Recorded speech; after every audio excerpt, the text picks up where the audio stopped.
Hello.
Hello, Braden. Hi.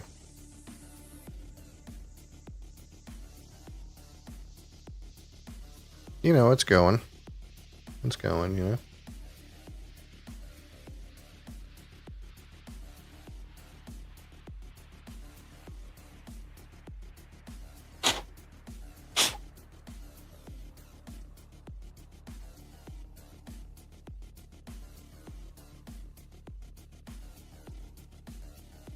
I don't think so, but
All right.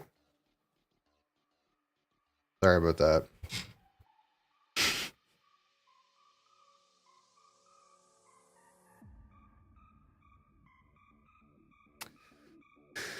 Uh, okay, let's catch up here. You gaming? Yeah, eventually. Mr. Meow, how's it going? Kaiser. Is he ever coming back? No, I'm gone forever.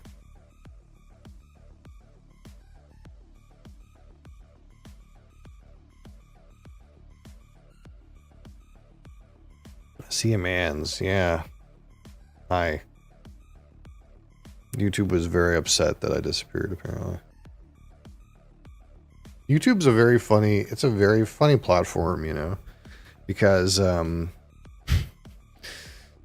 it's like as soon as you turn on a vertical live feed, it just sends it to any random people for like about an hour.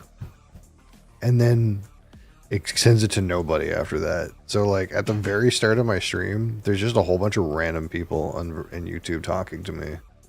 And then after like the first hour, nobody is ever in that chat. Unless they're a sub and they come back. It's just very strange. They promote your live stream for about an hour and then they don't give a shit anymore. And considering my live stream usually is like 4.5 or 5 hours long, you know, the back half of it. It's kind of weird though. It depends on how many people stick around, right? Only 3? Yeah, but like people come and go really rapidly because how vertical discovery works is people are just swiping until they find someone they want to listen to.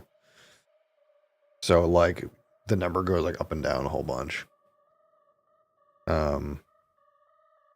Like I have some vertical live streams that have had thousands of views because I guess I held some amount of retention for some amount of time.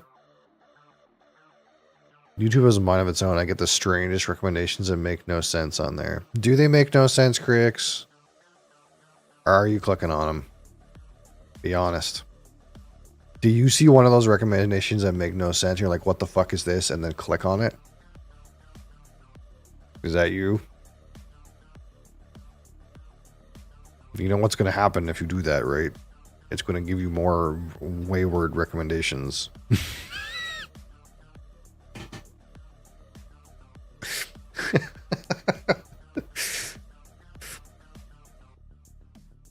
It's what happens with the algorithm, right? It's like it promotes your video to a certain audience, right? And then like some percentage of those people take, right? And then it promotes more to those audience, and then so many people take, and it goes until it like peters out, right? But sometimes what happens is like it'll like go from this to this, and then like a bunch of people in this bracket, instead of it like petering out like this, it'll like find a bunch of people in this bracket who have similar interests in other parts of the website. And then the algorithm goes, oh, maybe people who like penis pump reviews also like this. And then it just sends it to all of those people and it goes up again. So pretty much if you get a wayward recommendation, what that actually means is Google has decided that you like a thing that is common with other people who liked the wayward video, even though it might have nothing to do with the wayward video. So if you like watching videos about nuts, and then a lot of other people like watching videos about horses, but like it just so happened that a bunch of people who like watching this specific video about horses also liked nuts. It'll then send the video to you because you like nuts and might think maybe everyone who likes nuts likes this video. And then if you like the video, then it sends it to like people based on your information. Sounds like a virus hunting a new place to infect. That is exactly how it works. That's why it's called going viral. That's why, like, videos that are really stupid and appeal to mass amounts of people, that's why those ones are the ones that blow up, and they blow up consistently every time, is because they just hit so many categories that YouTube just goes, oh, this could appeal to literally anybody, and it just sends it to everybody.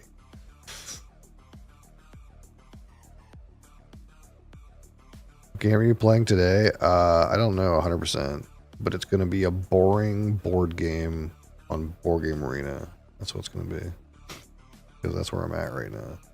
Play God of War. I played God of War 2, I think. God of War 2. Maybe it was just God of War. I played some God of War for, like, the PlayStation 2, I think. Yeah, for PlayStation 2. A long time ago. Oh, Dr. FHFJFU, you're back. Hi. Board Game Bird. How's it going? Oh, I got something to show you, Board Game Bird. Because, it's your fault.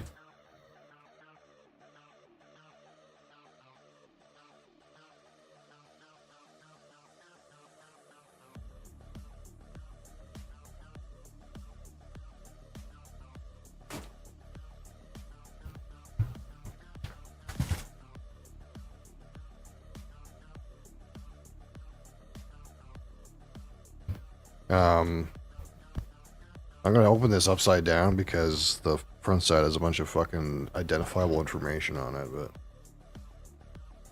literally just came to the door right now. That being said,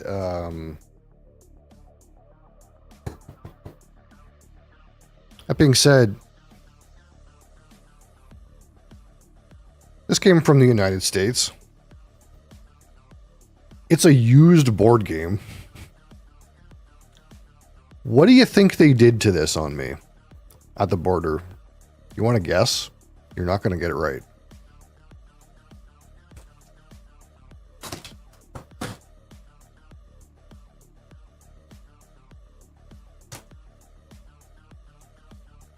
Oh, close. The number is close. Do you want to know why it was so high? I bet you won't know why the number is so high.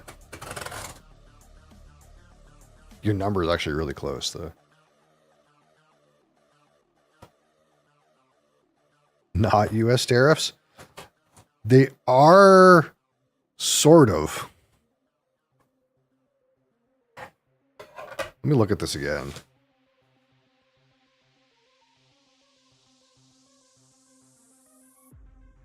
Yeah, no, that's what it is. So,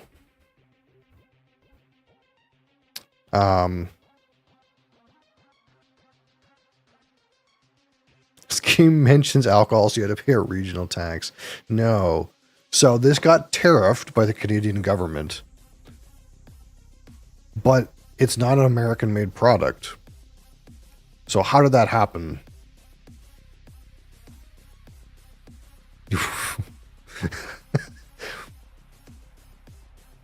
If it's not in French, don't you dare take it into Quebec. I got hit with a 25% tariff on this. Taxes aside, I also got taxed and handling fee. I got hit with a 25% tariff on this for steel. This got hit with a steel tariff.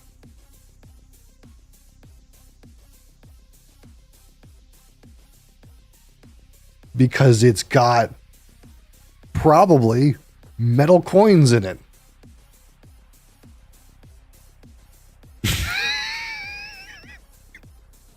Isn't that fucked up?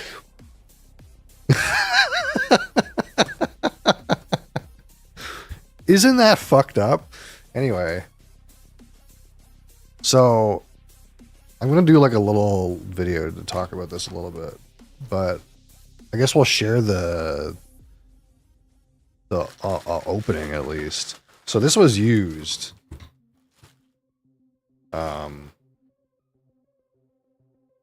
The steel is probably Chinese. I mean, probably, but it doesn't matter. It's steel that came from the United States. Thank Donald Trump.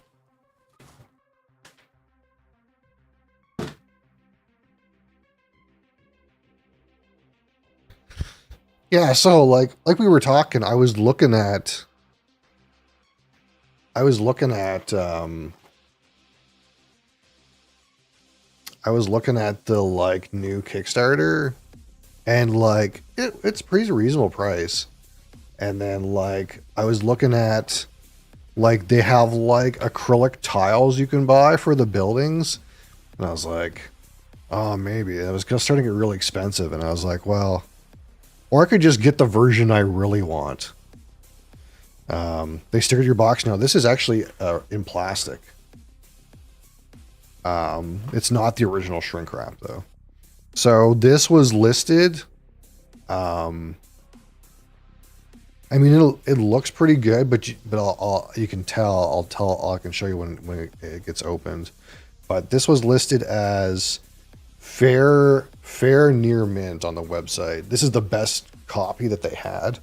You probably can't see this, but fair/near mint. So basically, what that means in Noble Knight standard is the components inside are near mint, but the box is fair.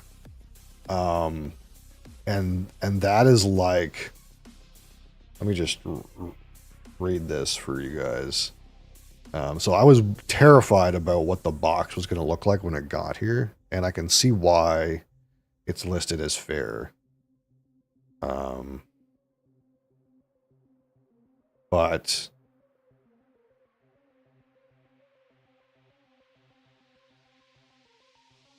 basically this is like the grading scale, and it's like box/components is how they have it on the website. So you got like shrink wrapped, mint, near mint, excellent. So excellent is like lightly used but almost like new. Absolutely no tears, no marks, a collectible condition. Very good is used, medium-sized creases, corner dings, minor tears, scuff marks, small stains, complete and very usable. That already sounds kind of bad. But this box, and this is like all the boxes they had for this game were graded as fair, which is well used but complete and usable. Flaws such as tears, pen marks, highlighting, large creases, stains, and other marks. And that's like, oh dear God, I had no idea what this was gonna arrive in with a grading like that. But this is their plastic. But I can already see why. So if you take a look at this corner right here, you see this square. So that is not the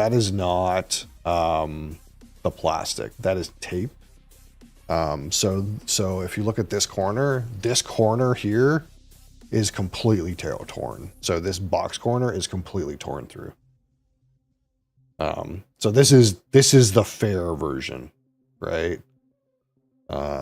This is why it was graded as fair, because they have one corner that's completely torn through on the box. But it seems like what they do is when they get these used, it's like, okay, this corner is torn, and then they like fix it with tape so it's like structurally sound, but it's been taped. So we'll open that and see what that looks like. But to me, it doesn't really bother me too much, so long as it doesn't look too bad, right? Like that corner looks like pretty much perfect. This corner's beat up a little bit. This corner looks pretty much perfect, and the components inside are near mint. So everything inside the box should basically be almost as new. So with the exception of like this corner being completely screwed and like this corner being like dinged right here, the rest of it looks pretty good. Like I was scared it was gonna come like fucking dished or like with fucking someone's child's drawing on the front or some shit. But really it's just, if it gets a tear that bad, they probably or not even, that's not even the right corner. This tear, it's probably, it's a tear that bad. They probably can't grade it anything better than fair if it's got a completely fucked corner.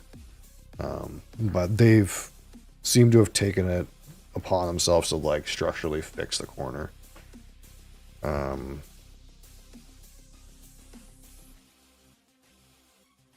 But oh, this is funny. Bagged milk, how's it going? This is actually a Ziploc bag. That's some skill right there. This is actually a giant Ziploc bag. that's some skill right there. Get that like that. But I never ordered from these guys before, so I don't really know what to expect.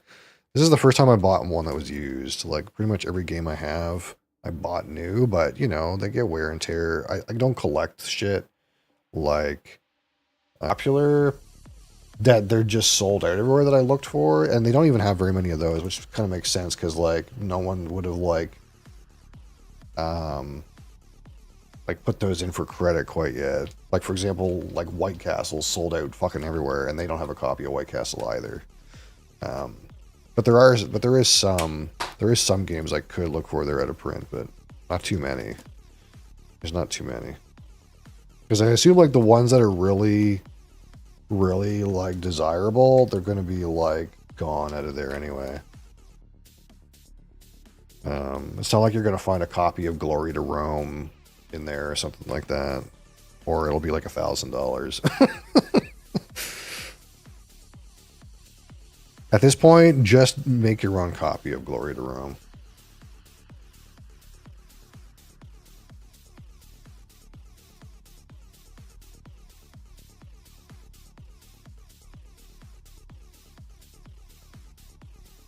It's only $250 for an OG copy of Glory to Rome. I don't mean the like shitty looking one. I mean like the black box. Only $250 for a black box? I don't know. $250 for a black box seems really good. Oh no, the crap one. Yeah. No, like I mean the crap one was the OG. Yeah, I guess that's the wrong word to use. I meant to use like, I guess I used the word OG to mean an official copy, not like, because a lot of people have self-printed copies of Glory to Rome for obvious reasons.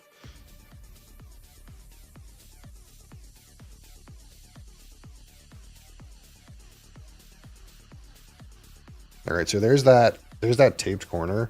So that's the damage right there. But like, to be honest, that's a better tape job than I ever could have done. Like it's solid and everything. It doesn't look like it's like, I mean, it looks like it was scotch taped like this, but there's another like layer on here that looks kind of like packing tape, but I can't tell if it's packing tape or if it's like clear duct tape. I think it's packing tape. But towards the back of the shelf, no one will know. Well, yeah, you could always just, what corner is it? This corner? You could always just face it like this. And you probably would anyway, right? This is the sideways, and this is the like upright. But everything else about the box seems fine, right? Like it's just, this corner is completely destroyed, but they fixed it. And everything they said in here was near mint, so like there's like this stuff in here should be like flawless, right?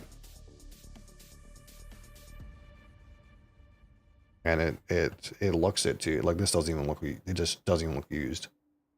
Like maybe it was played one time, you know? It's punched, but I wonder how well it's stored it under here. It's the kind of thing where like they would have to go in and make sure the components are complete. So I'm sure these are like bagged in some way. Oh yeah, look at that.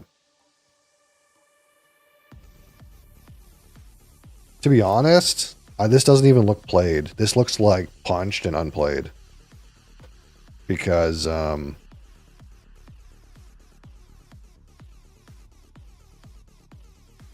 Because this looks like the original bag for these.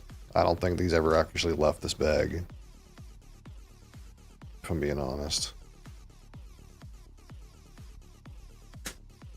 But here we go. Here's the culprit. These fucking things. And you can tell these aren't even copper. Look, they're not even copper. If you can tell, there's steel in there. These are steel. So this shit here probably cost me like 40% of the price of the game. This right here. That's so fucked up.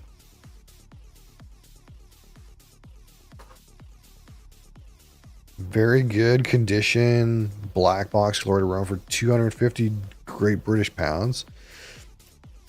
That's like $500 Canadian. Bring with you trash, no art copy. Well, what I did in the past with games I didn't want is I posted a giant lot on Kijiji for like a really good price.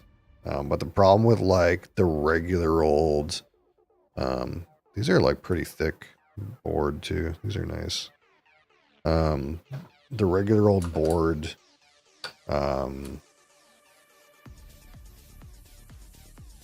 boring Puerto Rico. The problem with that is like I don't know if anyone wants that, and it's like not expensive. Like for example, like what does Noble Knight sell a really good condition original box Puerto Rico for? And I would probably even go cheaper than that to get rid of it. You know what I mean?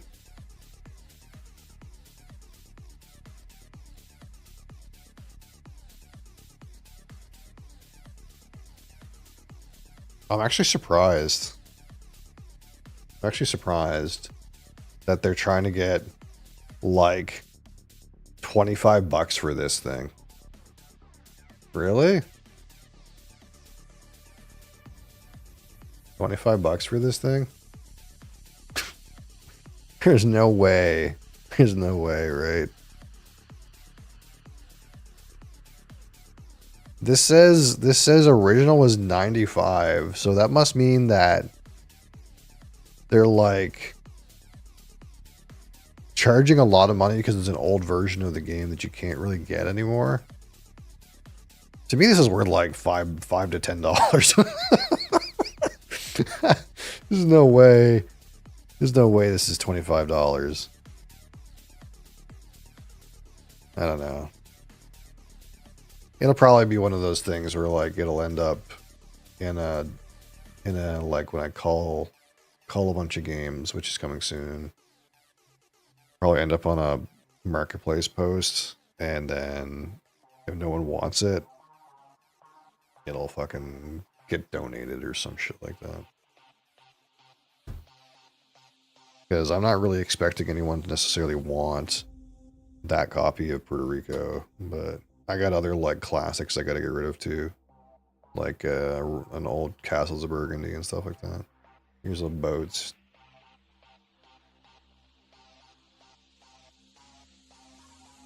I mean, everything looks really good, so the coins kind of went everywhere.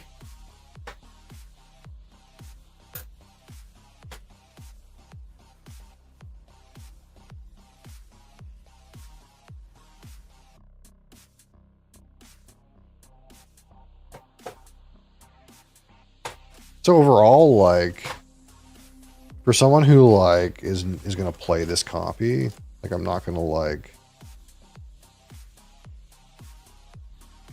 try to like keep it in collector's condition or whatever. This like one corner doesn't actually bother me.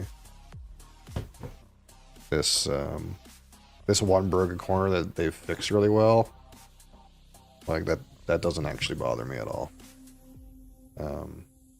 It's not perfect, but the rest of it, everything looks good except for like that little ding right there. But that doesn't even, I guess it's the kind of thing where like in the future, like that could go or something like that if it got hit again. But What? I told you. It's the one that has no art on the buildings. Now we've got art. We paid extra for the coins. Yeah, we paid extra for some steel coins. God damn fucking tariff. It's a nice copy though. Look at it. Isn't that pretty? Too much. It's better. We'll put it this way. It's better than if I backed the like Kickstarter. There's a Kickstarter for one of these that had a whole bunch of miniatures and stuff. You could have spent like $500. Oh yeah. Oh, I wasn't going to do that, but we can go there if you want. Yeah, it's cheaper than if you destroyed the bumper on the car. Ooh, that's never happened, right? Destroyed is a strong word. Destroyed is a strong word. Was it completely replaced or not? It's just a joke. She's a great driver.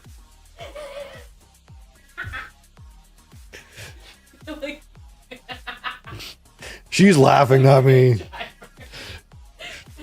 She cares very much about driving. She cares very much about her driving performance.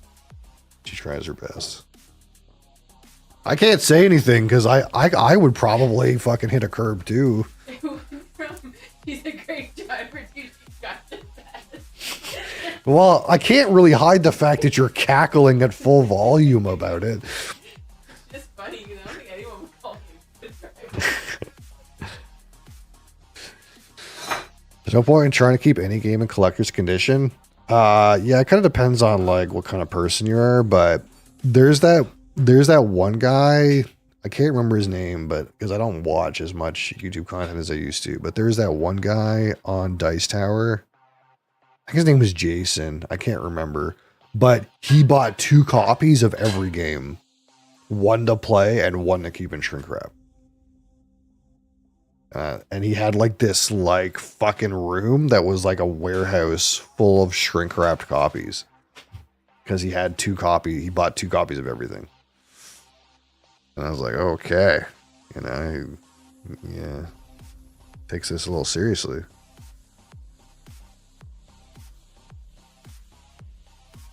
Most people need to be taken out back and told nicely to reform.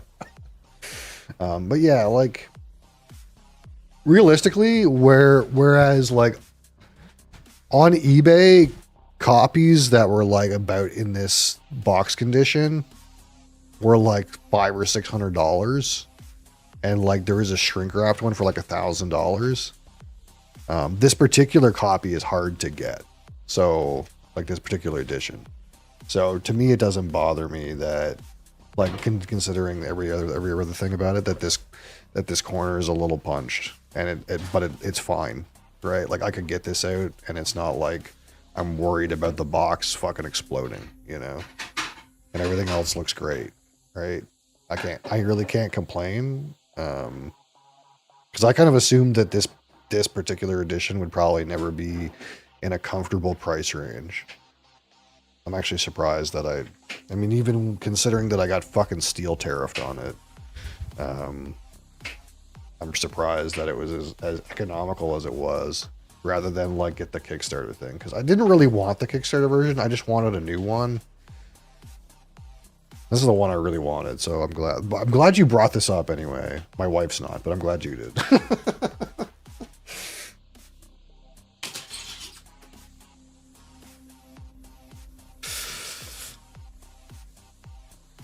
Anyway, so yeah, that aside, I'll probably put a bunch of those thoughts into like a quick video for people who've never ordered from that site before. I kind of think that might be a reasonable content. So when we starting a profitable board game smuggling business, well, considering your main profit margin would be games that are used with metal coins, that might be a failing business as soon as the tariffs end, but there's no end in sight, so I don't know. Anyway, today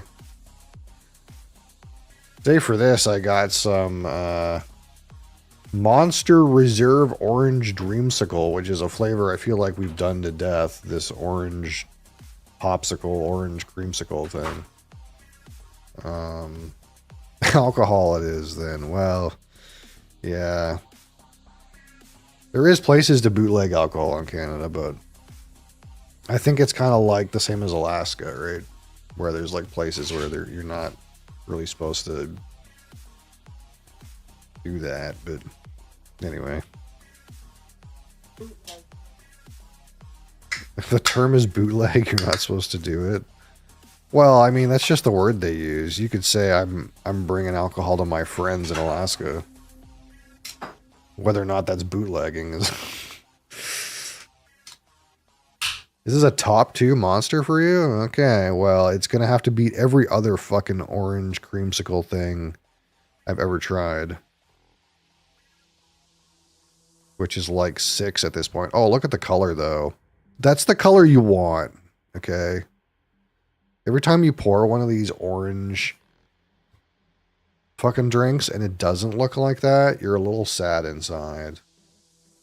Oh, officers for personal use.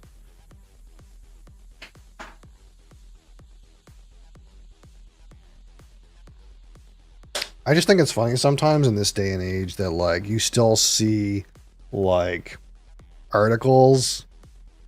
Like, even recently, I think I posted it in Discord, but there's, like, an article of, like, a guy with a truck in northern Alberta with, like, a whole bunch of, like, pet bottles of, like, red tassel vodka on the tailgate and, like, a bat and, like, 2 baseball bats. And this is the like... The police are taking a picture of this because they're like, oh, we seized this bootleg liquor. It's like, man, really?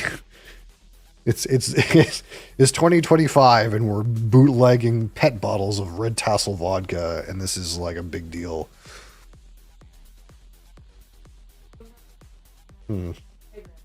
Cigarettes?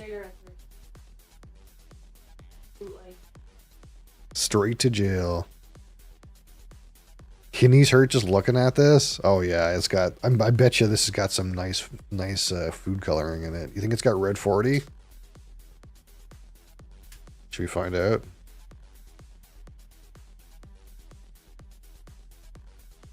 No, it's got sunset yellow in it, which I guess maybe makes sense. I'm sure there are no illegal dyes in there. I think the dyes are mostly legal around here still. It's just the, like, everyone's going apeshit about red 40 these days, so it's a good meme. But yeah. It is a real bright orange. What do we got here? Oh, that's right on though, right? At least at first. Yeah, that's right on, like sticky orange popsicle and vanilla ice cream. Like, you know, when you, like, open up the, like, package and, like, the orange popsicle bit, like, sticks to the wrapper and it's, like, kind of gooey. You know, exactly that.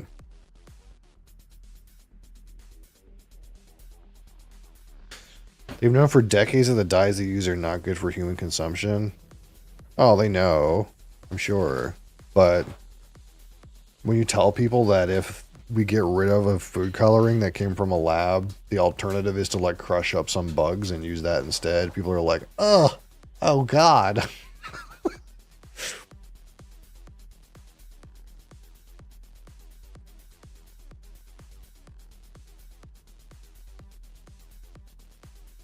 You want some of this, do you?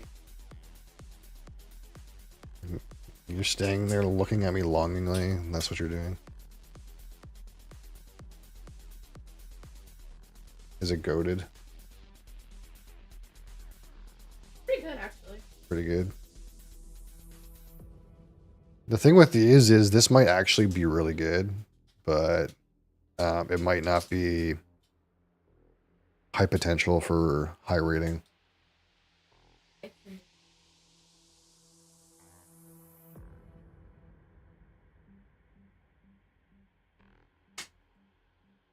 Oh, now I'm getting the cream soda. Now you said cream soda. I kind of get cream soda. Play Rainbow Six Siege. That is not going to happen. I appreciate your suggestion, though.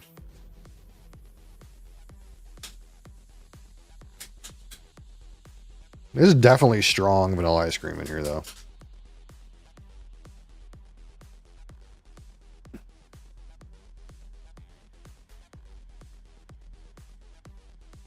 I don't know. I don't get the Monster Rocket thing right away.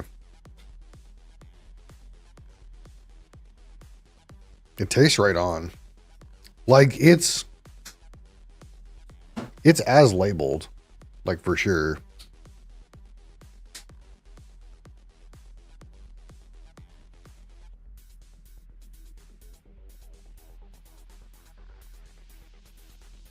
How's the latex level? Oh, there's no chemical taste. At least not yet. Bright orange zest.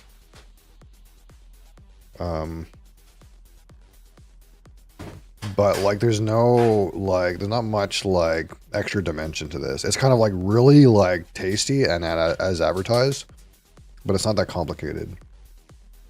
Which maybe that's what you want, right? But I go over the top, you know. It's definitely hitting like really zesty, like orange rind, orange zest right now. Like almost like some of the popsicle-iness of it is out, and it's actually like fresh orange. So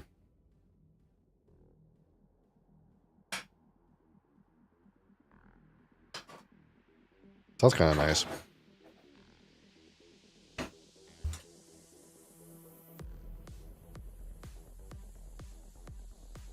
I'm wondering if there's actual orange like juice in here or anything.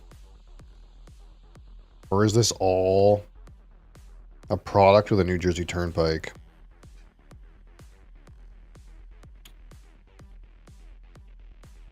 It says natural flavors. I guess it's anyone's guess what that is. There's real sugar, but there's also sucralose. The 1-2 punch, you know, the double. Now, unlike that fucking bang we had yesterday, remember I was saying like about the bang? I actually still have the can down here because I'm lazy. That like all the like energies are in the like 2 digits %. Not good. This one, dude. They're all in the 3-digit %. Very good, and very much so as well. This first one, B12, 500%.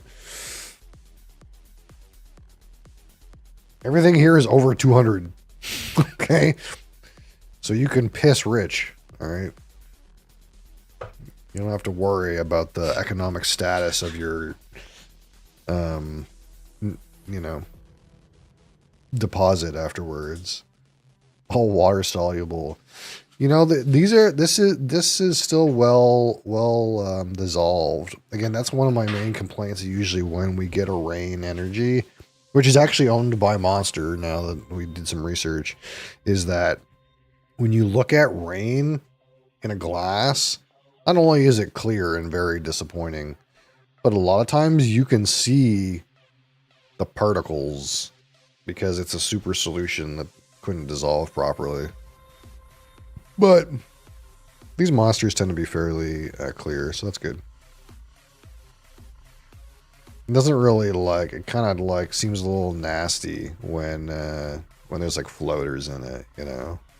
Rain is rough. Rain does a good job of being a sugar-free that doesn't taste like it's got added sugar in it. I don't like mind rain most of the time. I just don't like it when like you pour it into the glass and it literally looks like there's floaters. It's like kind of nasty. You just like ignore that part.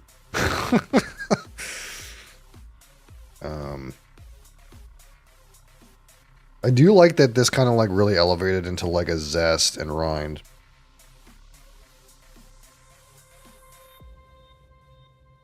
Oh, there's a weird floral note. This is like weirdly developing on the aroma, which is interesting. I don't know if we're going to get into latex, but because I get the feeling latex is related to energy ingredients. But it's kind of like we got through like the straight orange creamsicle, vanilla ice cream, sticky orange popsicle, and then we got into like there's a little bit of cream soda, but there's like orange rind, orange zest, and now there's like a perfume note, like a floral kind of thing. But it's kind of bleeding a little bit into like something that could be chemically, and I'm just hoping that doesn't. And of course, nobody does this. Nobody takes a fucking. Okay, we have to like caveat this a little bit. Nobody takes a. Nobody takes a copita and noses this for like 15 minutes, but once you get back some layers, there's like a perfume thing.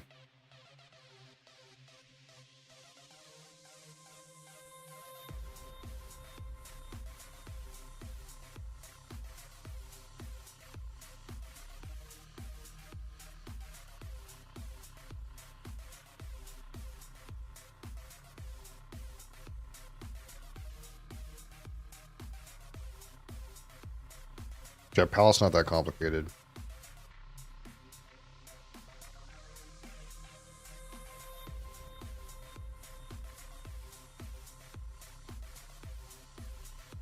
You almost get really nothing on the mid palate and back palate. It's like all up front.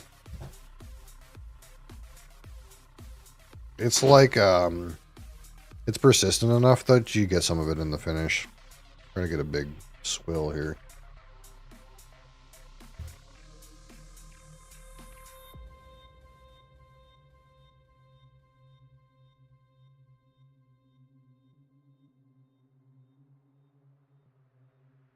See, that's how you know it's like made really well, is if you can like drink a whole bunch at one time and you don't get like some like kind of garbage chemical flavor on the finish. Usually that's where like they have a hard time like hiding the like bitter chemical taste. Because one of the things I noticed is like the carbonation can sometimes hide the off flavors in the like mid palate, and I don't get those here at all. It could be carbonation related, but I don't think so. But usually if you drink a whole shit ton, you'll get some of that fucking chemical gunk taste on the finish, but it's like well hidden here.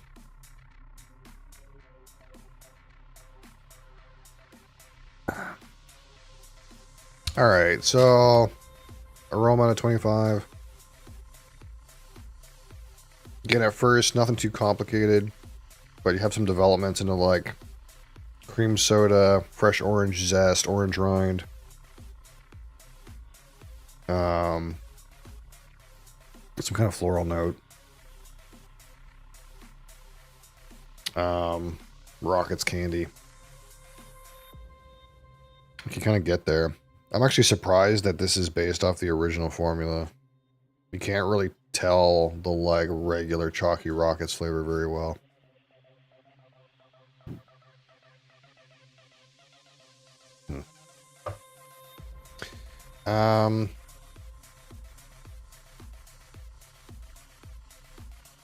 Aroma will go 18. Pretty good. Palette.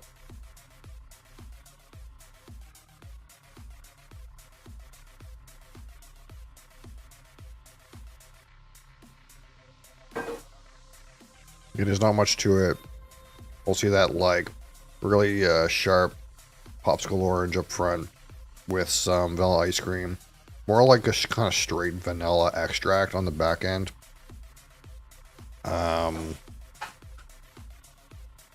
Reasonable. We'll go with 15. And finish.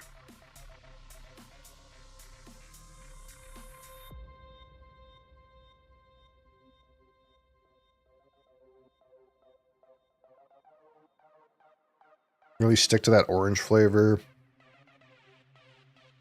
There's a little bit of vanilla left in there too. Nothing unpleasant or detracting. Look at the finish, like 16.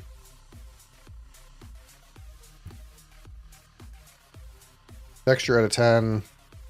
It's a little bit on the sticky end. Carbonation seems good. But you can tell this is like a lot of sugar in it. It's a little bit sticky. Well, you almost kind of like want it to be a little bit sticky considering the flavor, but to me that's a bit of a texture detractor. Like I can kind of like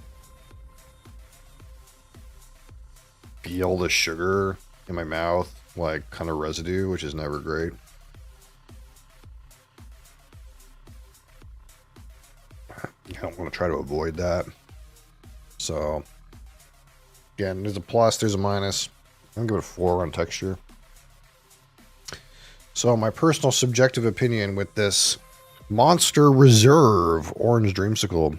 Not a very common can, I suppose, these reserve ones. I kind of picked them up when I saw them, but they don't seem to be very common around. I don't know if there's a limited run or they sell out or what, but I definitely could only get one kind of these flavors at a time, and they kind of went in and out of stock a lot.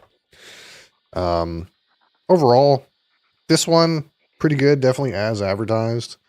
Orange Dreamsicle is probably a fair description of what you get here. There is a little bit of like the original monster character, but not very much.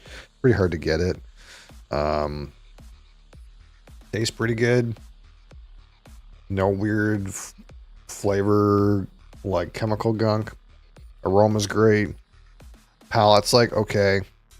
And then finish is not too terrible. Overall, one of the better versions of this. Almost sort of wish I had another one of those ghost ones. I do have a ghost orange creamsicle one that I haven't rated yet. I kind of wish I had 2 so I can maybe do like a head-to-head at some point, because I get the feeling that ghost one is one of the ones that's going to be very higher up there as well. But a lot of these have not landed for me. Let me see if I can pick out here the ones that we've already talked about.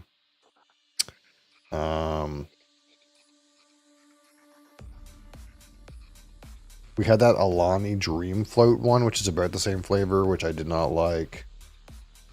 What else is here? Maybe I haven't had as many of these as I thought. It kind of seems like a really common flavor, but maybe I didn't have as many of these as I thought. Oh, there was another one, Monster Reserve Peaches and Cream. I gave that a 59.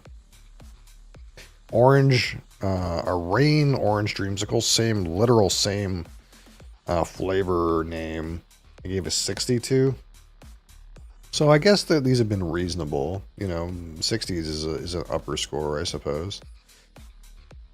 So I've done a Rain one. I've done this Monster Peaches and Cream, which was, I feel like, very similar to this. We're not going to talk about Celsius Orange. That's disgusting. The Alani one was not great. So overall, I kind of like feel like this is, I haven't done the math, but I kind of feel like this is better than those ones. But it's not like, it's like good at what it does, but it's nothing super duper like crazy out of the ordinary, doing a wild, exciting thing. It's kind of just like stands out at its own flavor category, I suppose. So it's definitely not a wild score. It's probably like a standout score. It's probably like between 8 and 10. What do I want to call it? 9? Sure. 9 and 15. So we put these together. We got 33, 43, 49, 53, 62, 62 out of 100. Good. It's good. And it's It's literally 2 points ahead of the Rain Orange Dreamsicle one. And 3 points ahead of Monster Reserve Peaches and Cream. So it's pretty good. It's not bad. It probably just doesn't do enough better than those drinks do. You know? It's a little better. It's no, it's no Monster Java Salted Caramel, though.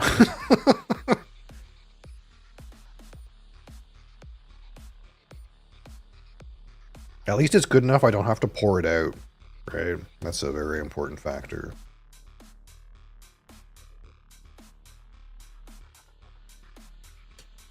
All right, excellent. Excellent. We'll save this.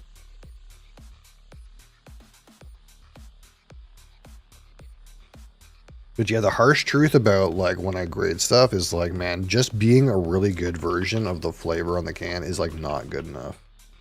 It's got to really sell it, you know?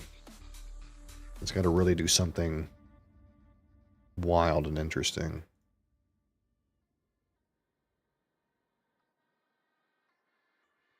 Like my favorite part about the salted caramel is that like you get a whole bunch of like coffee related flavors and chocolate and syrups in it that are like in excess of like just a regular like salted caramel latte kind of flavor, right? That's like really what makes it supreme. And like, for example, this one, it's really missing complexity on the palate. The palate just tastes nice, but you know, like if some of the things on the aroma could translate to the palate, some of that orange zest, some of that random perfumey note, like more cream soda, more rockets, and those might be not what you want when you think about this. It's like, well, I don't really want it to be like a mix of orange dreamsicle and rockets and cream soda and all this thing, but when you're looking for like a complex, interesting beverage, you want like more dimensions in the palate.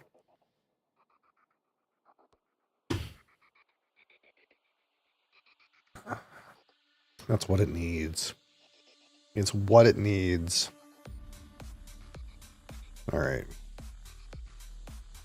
Here's that. That's gotta go away. It's gone now. Here we are. All right, what do we got going on over here?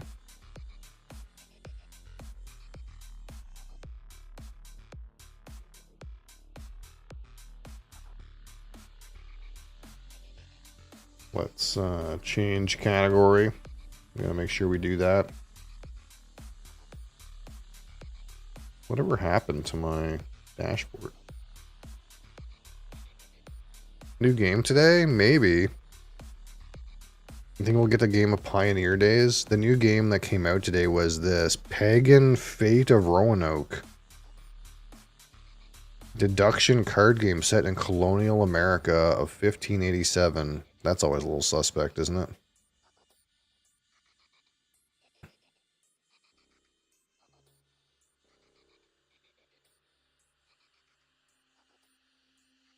You think they're hunting for witches in this game?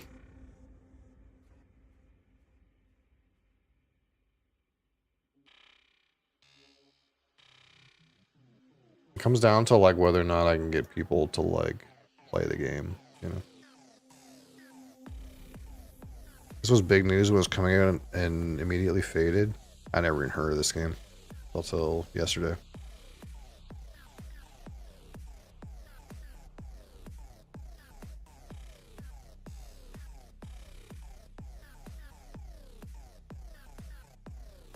I think I'm a specific kind of like market though. Some of these like seemingly overcomplicated, highly thematic games sometimes just miss on me.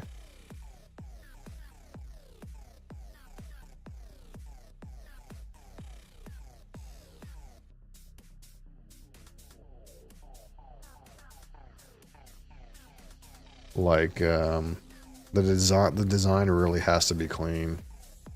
And that doesn't mean non-complex. It just Sometimes when you look at these and they're like, man, this game kind of looks like a mess.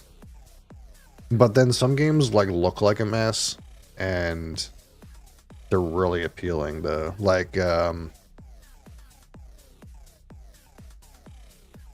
I was doing some work last night, I was kind of on a stream on here. It was like bald and board games or something like that. It was two bald guys, and I was like, man, I kind of fit right in here. Anyway, but they were playing a game, or not playing it. They were playing 12 Rivers, but they were talking about this game that I didn't hear of, but until they mentioned it, which is this game, Luthier. And doesn't this look like a mess? But doesn't this look so good? It looks so good. You know what I mean? I was like, wow, that's... I want to play that right there. That's my kind of shit right there. But I have so many of these like games that look like this that no one will physically play with me, so I really can't buy it. But sometimes games look like a mess, and it kind of was like, wow, this is so fascinating. But then other games look like a mess, and they're like, I don't want anything to do with that. I don't know. It's hard to describe. And the complexity rating of this didn't seem too high. Like, it was like 373. That's not very high. Like, it's high, but it's not... You know, it's not Lisboa high. Like, it's not like... It's not like 457, you know? Like, I called this a heavy game, so, like...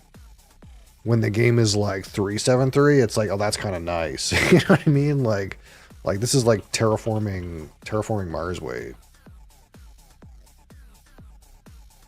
What's it like 3? I guess that's like another half point lower. So it's like between terraforming Mars and. But I wonder if like.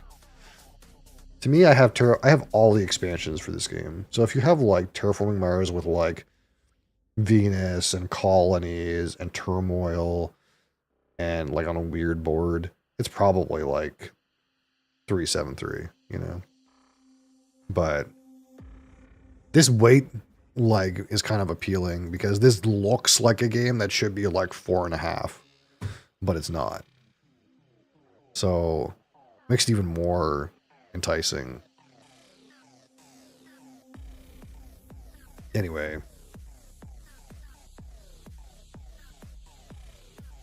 But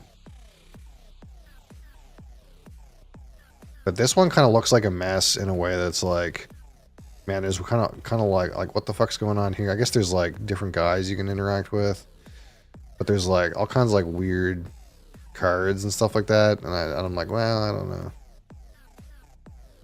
I don't know if that's for me. It's very thematic. We got booster packs over here too. What's that? Extra booster packs. Is there someone playing live? Is this a 2-player game? Must be a 2-player game. Yeah, 2-player. 2-player games are easier to get a game for. There is that. So like so one person's the witch and one person's the like witch hunter. Have you tried Can't Stop? I think so. I can't remember. I could definitely play some though.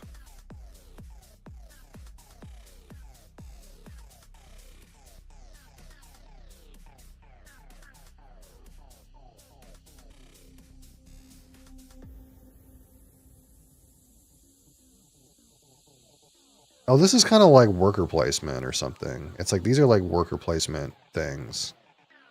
And you like send your worker on here and get the thing. Okay, that's not that complicated. It's very 1 versus 1-y. Very dually. Do I have a... Yeah.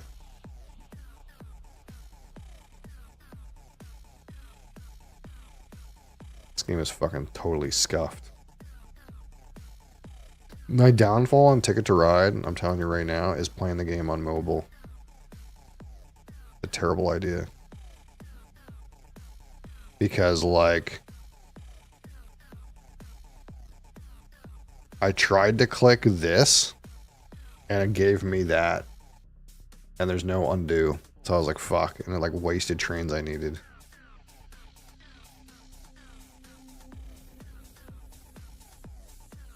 This player does not have a good reputation. Ooh.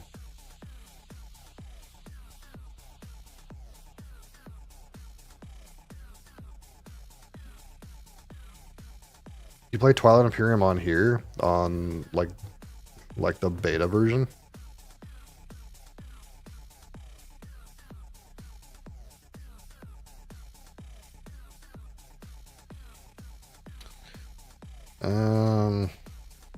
What am I doing here?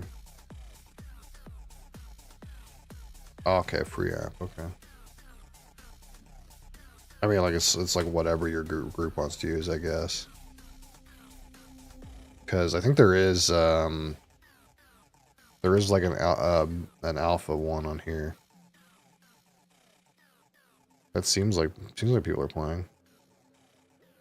It's always weird because you can't, like, when it's on alpha, you can't like go look at a game in progress. I could start a game because I'm in alpha review, but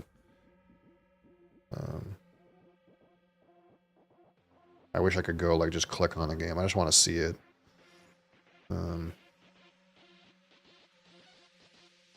I saw that they got a new expansion coming out for this. Who's designing it though?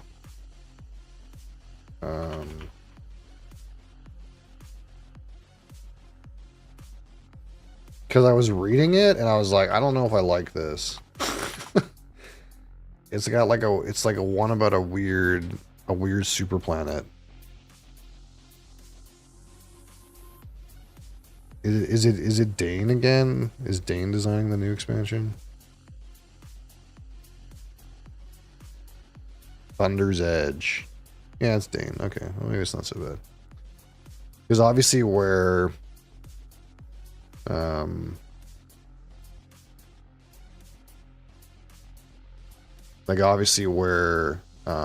Peterson is not involved with this anymore. Sometimes it's a little weird. But I think most people like what Dane's done. So like I have this obviously, and I have the Prophecy of Kings and Shrink Wrap because I've never ever gotten people to play this game again.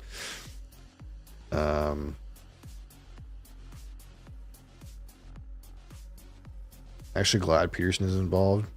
What's your hot take on that? That curiosity.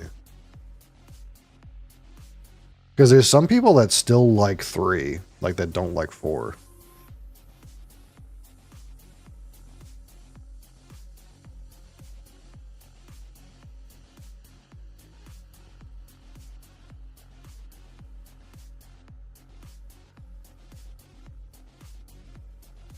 Yeah, it's like there's a new super planet or something. I was reading about it on the FFG website.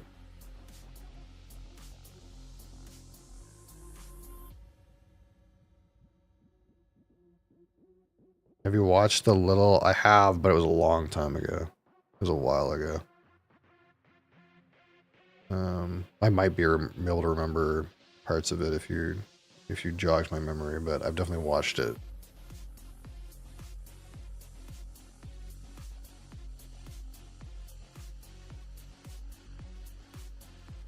Whole set of neutral units. Yeah, like this is like kind of weird too, where they have like random neutral parties you have to like go beat up on.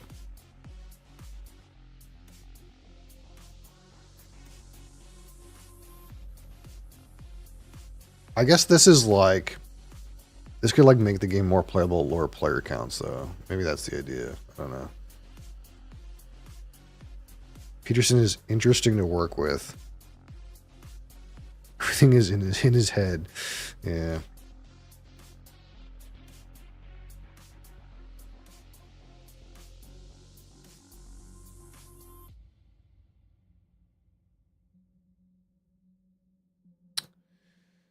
Yeah, it's hard because like sometimes if you have something like this and you're someone like Peterson, like you probably like, what's the word?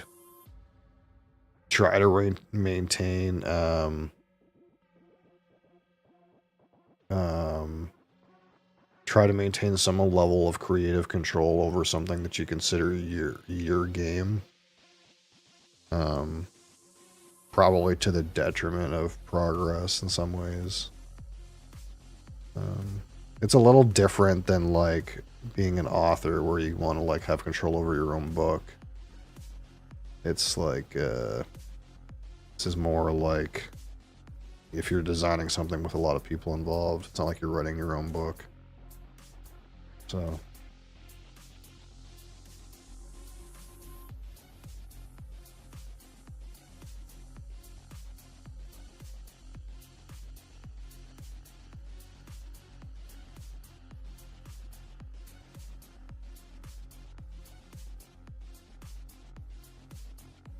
yeah, this is like the kind of game where like I'd like if I got to play this regularly, but I don't, and I don't know if I ever will.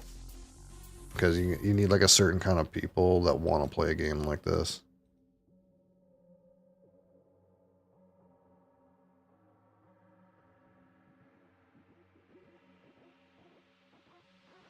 Because I'm like the kind of person where like I'd want to play to like the extended points too. Not just like the first not just the regular game. I'd want to play the longer game. I want to play the full Grog Nerd game.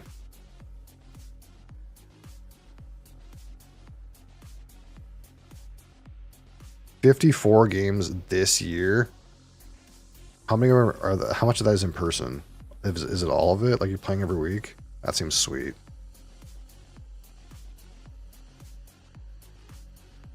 Anyway.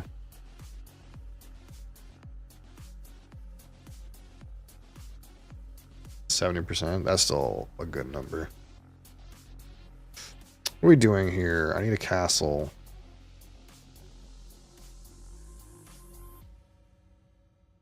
I need that carpenter's hut too,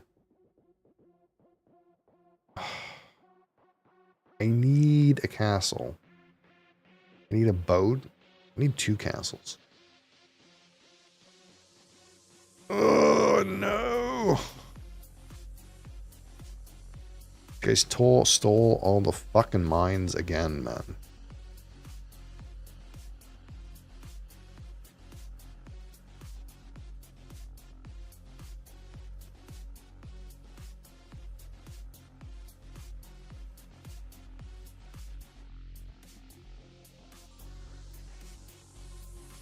I take two. No, I don't really want 2 boats. I guess it's this. What do they call this boarding house? I feel like it's a different name in the older version of the game. Oh, is it? This game's almost done, isn't it?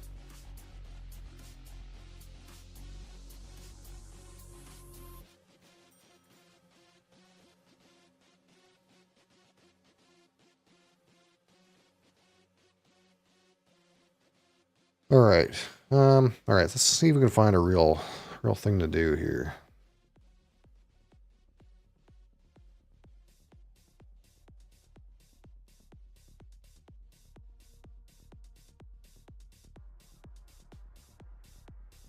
I don't think I learned this Pioneer Game Days thing, but I think no one's gonna want to play it. Let's open a table and see what happens. Oh wait, we gotta. I forgot. We gotta play our random arena. Can't stop till we lose.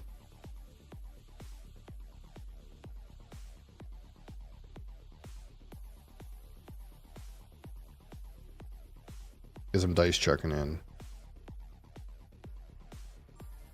Try to learn barrage on here.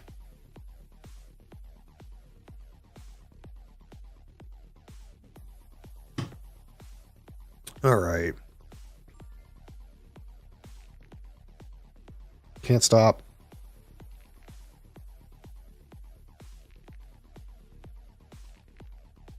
Up and up and up and up.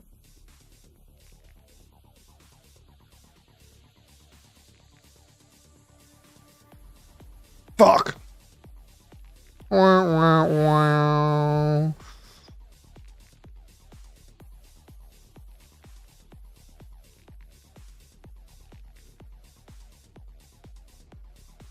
Ah, well, it's okay. We both suck. 10 and 9? Oh, that's shit.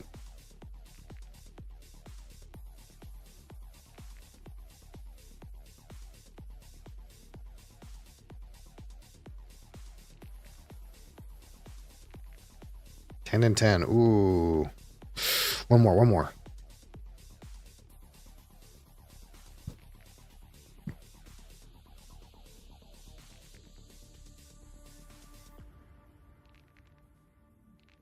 Big money, big money. Ball. Ball flat. Base plant. Nice! Alright, now what? 5 and 7. 5s and 10s are real. Double 8. I can take 9.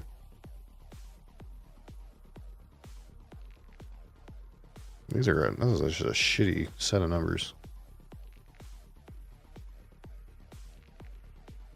We're getting up there.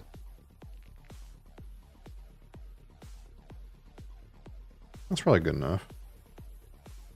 Got control over 7. Pretty good control over 7. 10's pretty close too. At least have some progress on 8. 6 is wide open.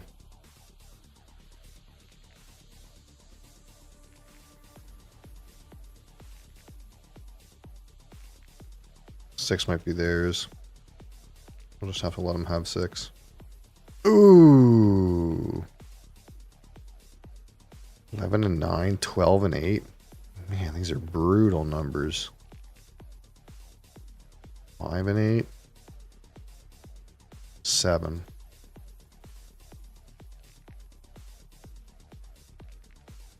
I want to hold on to that 7 if I could. Fuck. That wasn't quite enough.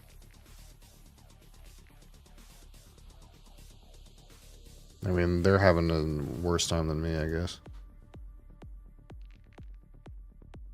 Here's a 2.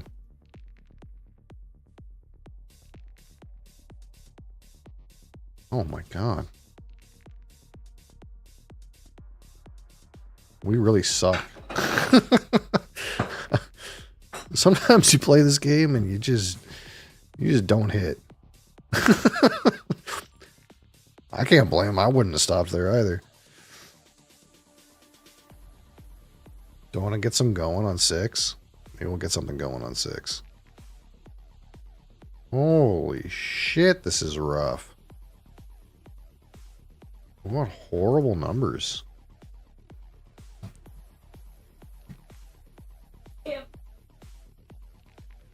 These are some really dog numbers, man. Fuck. This is a brutal match, dude.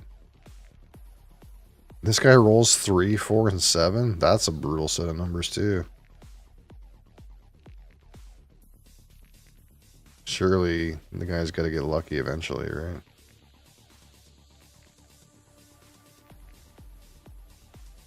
No. 10 and 11? I guess my 10s are pretty close. 10 and 7. 11. Let's just take our progress, okay? Let's get some W's on the board.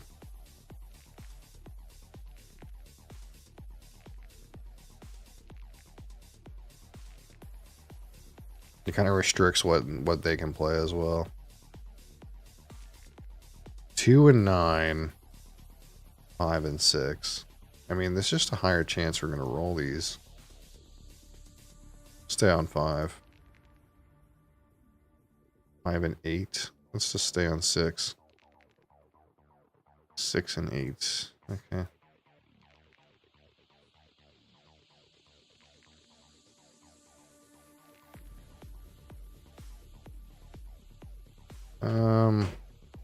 like just kind of inch it a little bit more. We'll just take it a little easy, you know. Go piecemeal. They're gonna have to roll like insanity to win, so we can just kind of like chill a little bit. You know what I mean? We don't have to get too crazy. We can kind of just take a little incremental progress, or we can just win the game. That works too. All right, great job, team. We did it.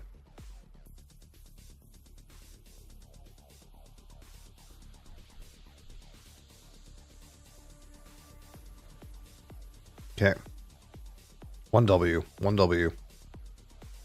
Go for number 2.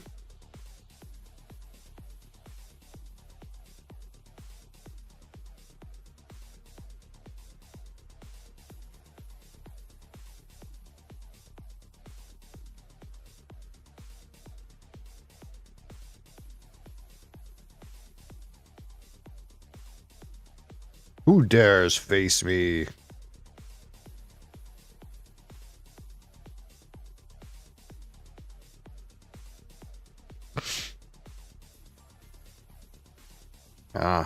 Euro Coco, elite gamer.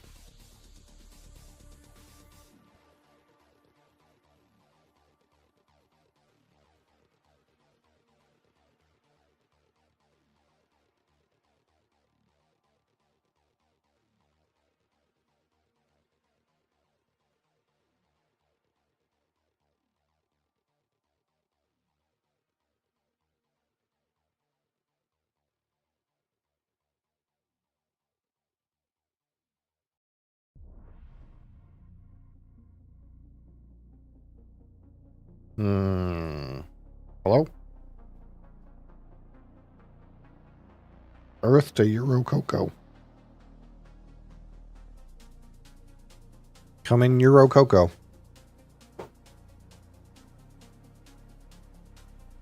There he goes.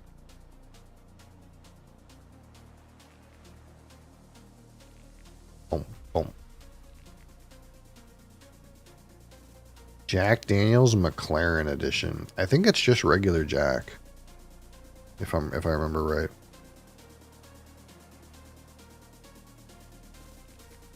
Is it 40%? It might be 43% Jack. We take 2 and 8 or 6.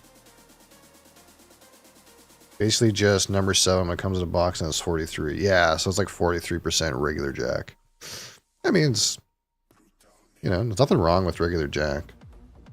Other than like it's like a little thin or whatever. It tastes like banana. Yeah, probably like, yeah, you're probably right. Like getting it to like up to 46 probably helps a little bit.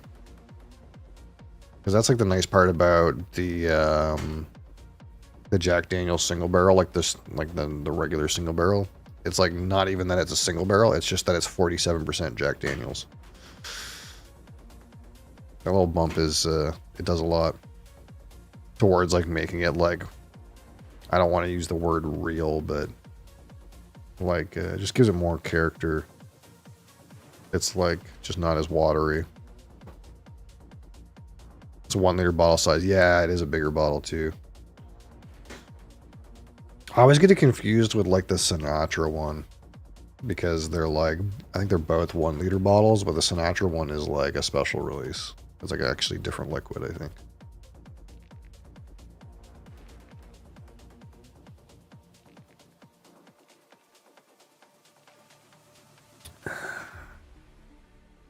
Well, this seems bad. We're gonna have to get some godlike fucking rolls here.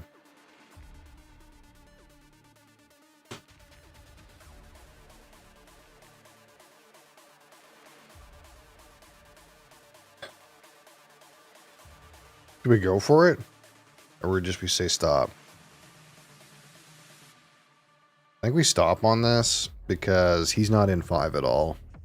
So I can kind of just keep the 5 in my back pocket. I don't need to like try to race him on 5. There's something to be said for like trying to catch him on 7 though. I could have tried to catch him on 7.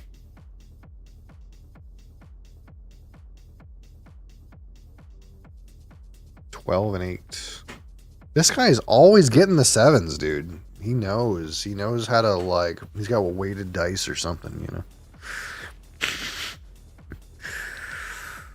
He's got some fucking weighted dice there, dude. He's just getting all the 7s. Alright, alright. So that's gonna be, eh? What was I supposed to do with that? Sometimes you just whiff, dude. What can you do?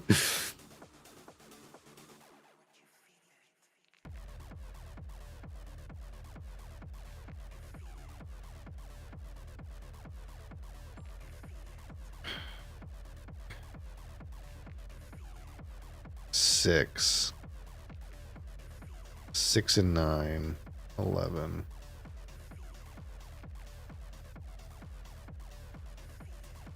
I can't be too worried about. We can't be too worried about 5.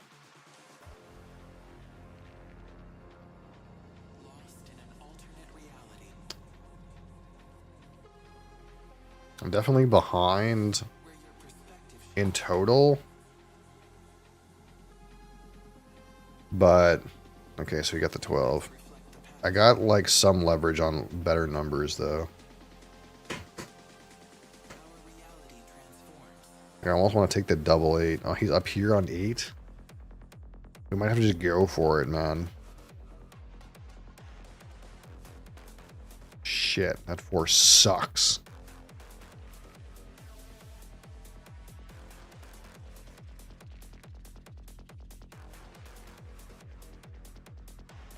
No! I think I had to catch him on 8 because he's going to get 8 right now. Yeah, I mean, you know, I shot my shot, you know. Sometimes you shoot your shot and you lose. That guy's 270. Look at that guy's rating. Unreal. All right. We were stopped.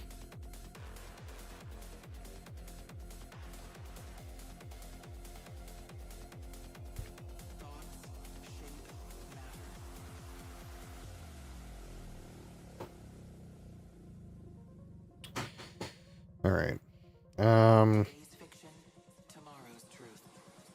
Hagen, Fate of Roanoke.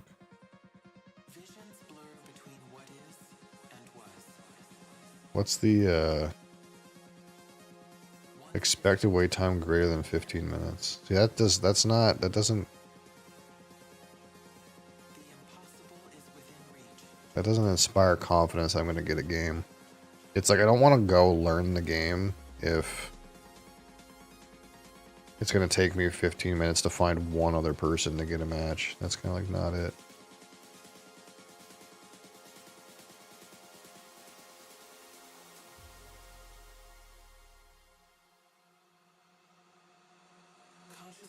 But to find something that people are playing.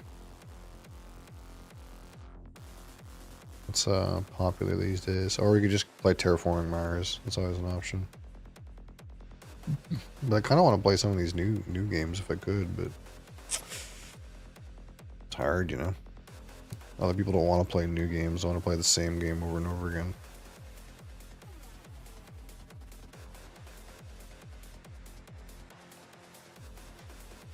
I haven't played a Mars in a while. I could just play a Mars. I haven't played a live Mars.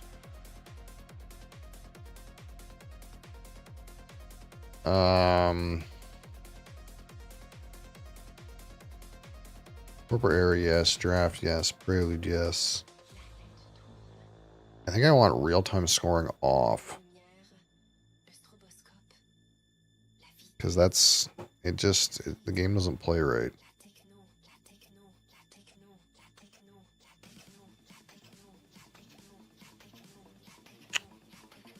I think people don't like that. I can't tell.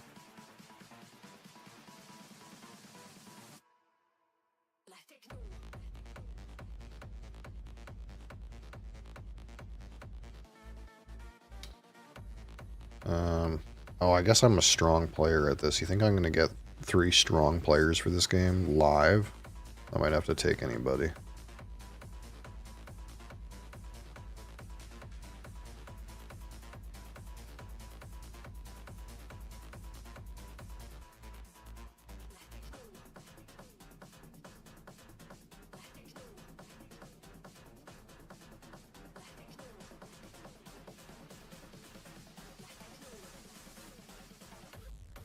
I try to be more restrictive when I play the asyncs.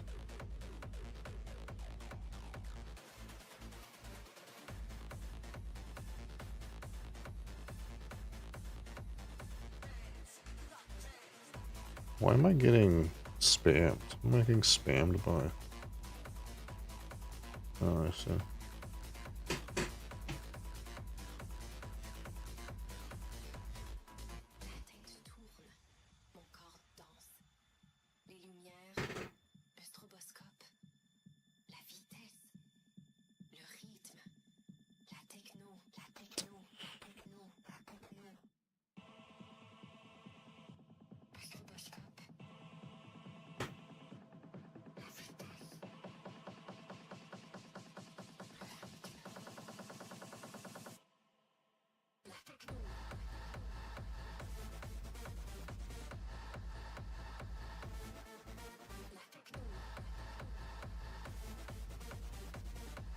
So that would just pop really quickly. I guess not.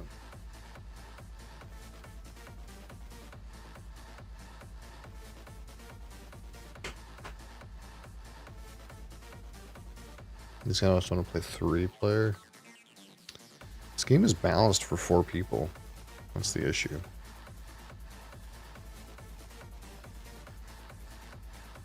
Well, okay, so we'll put that one up there. And then maybe we'll put heat up there. What else can we put up there?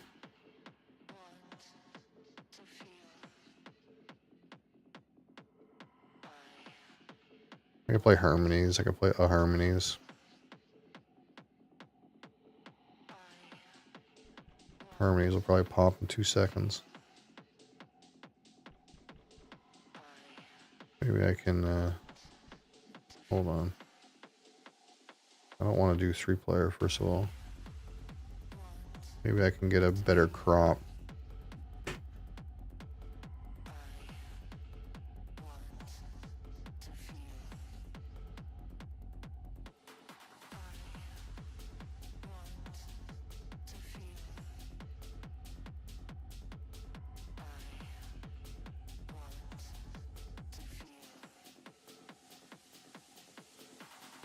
Maybe we'll put cowboy game up there.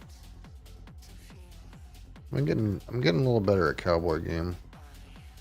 We're working on it.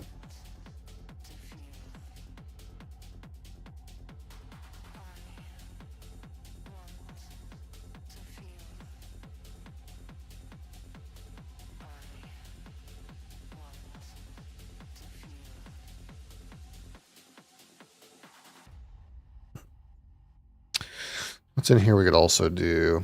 I haven't played Welcome to in forever. Oh, there's viticulture. I could learn Age of Innovation. I've played a shit ton of Terra Mystica. It's probably like not too much different.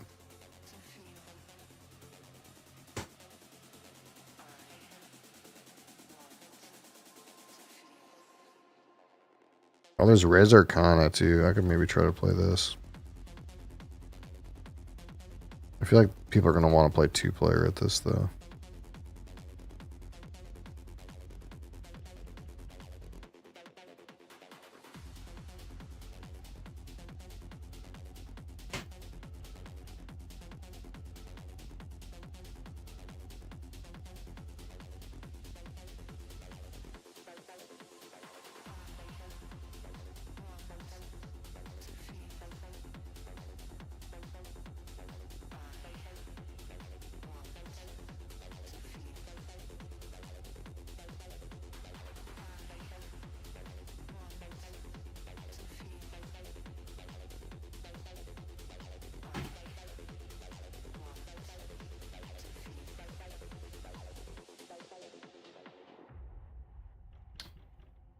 It's interesting. I thought that since oh, there's one person. Like we're starting to get people in some of these lobbies. We'll see what launches. I think that's just what we have to do, you know.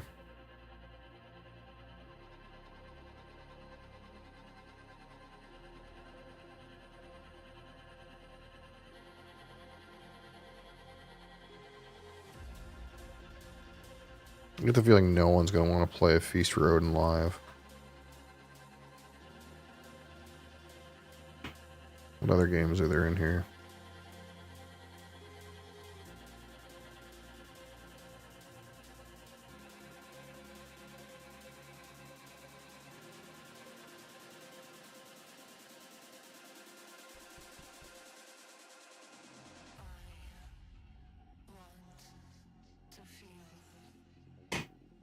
Oh, this Terraforming Mars might pop. Here it is. Hey, this is pretty good. This is a pretty good table.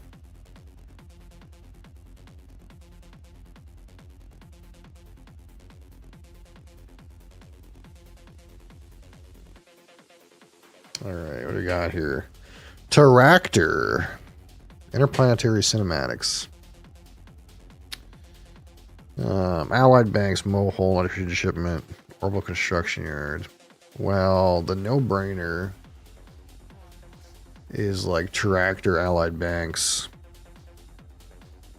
And then maybe play like this Ion Mining Industries right out. I got like Terraforming Ganymede too. Like I got some Joves sitting around.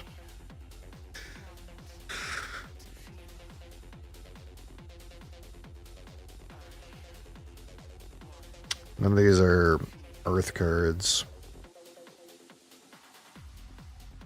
That's aqua for pumping. It's not water from Europa. So we could go like Tractor, Allied Banks, Orbital Construction Yard, Ion Mining Industries, Ganymede. And then just Horde Joves, as you do. What else could we do? I think this is like as, you know, we're gonna try to run out Ion Mining Industries right out the gate. So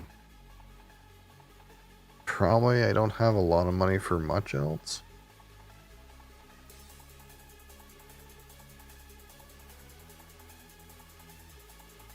I guess if I take Orbital Construction Yard, I have some money. We could go with Lava Flows. This is this goes on I mean, it's really not that super duper cost efficient, but we could pump out a Lava Flows.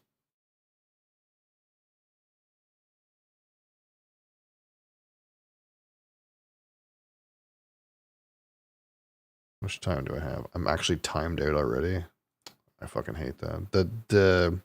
The one thing I hate about the online implementation of this is you don't have enough time at first. Like I timed out looking at my initial cards. It's like way too quick. I wish they would fix that. But you have like 1 minute to analyze 4 preludes, 10 cards, and 2 corporations.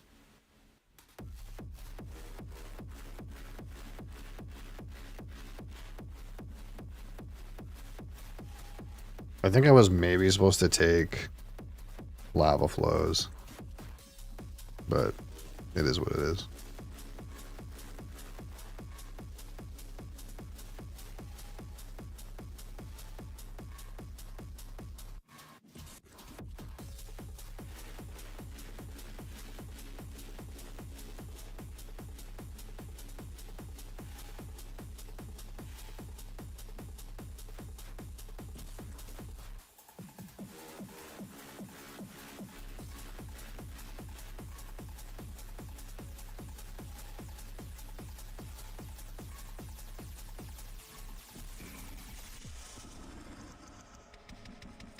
Boom. Get it out there.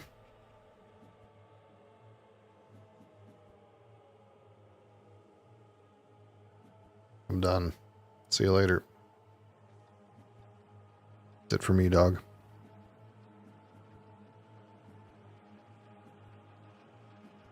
So you got Tharsis, Vidor Corp. What did Vidor get? What did he fund? Has it not been his turn yet? Okay, here it is. So what's Vidor going to fund here? Banker? Oh, banker. I guess he's got Business Empire. He's feeling good about Banker. I'm currently the banker, though.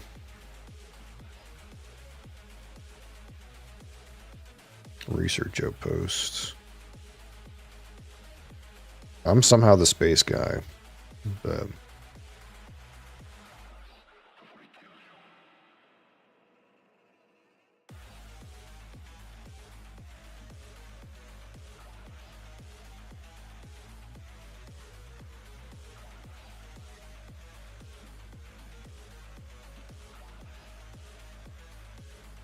industrial center.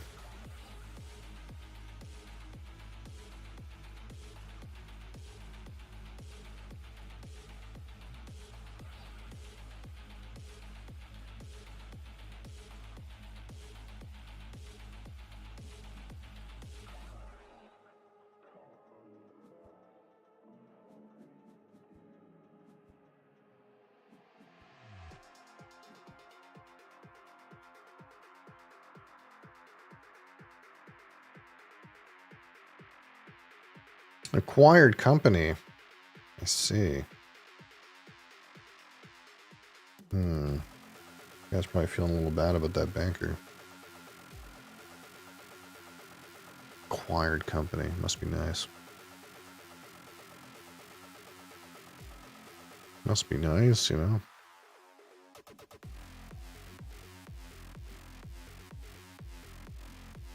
Space elevator. Holy. You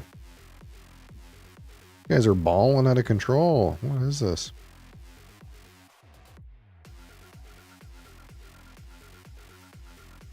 Just pass me all of your Joves. I totally don't have an obvious Jove multiplier on the board.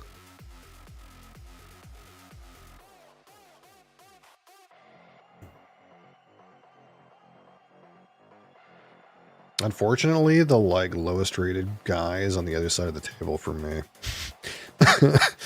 I'm between two guys that probably should know better than to pass me a Jove.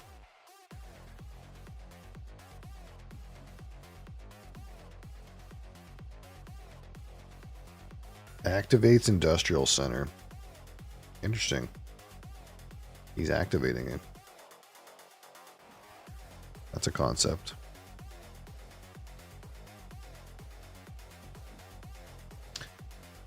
Alright, what do we got here? Quantum extractor. Protected valley is kind of nice. Do you think quantum extractor is going to be a thing? Do you think I'll get there? Symbiotic fungus is not it. Regular theaters is not it. Protected valley is not a bad card.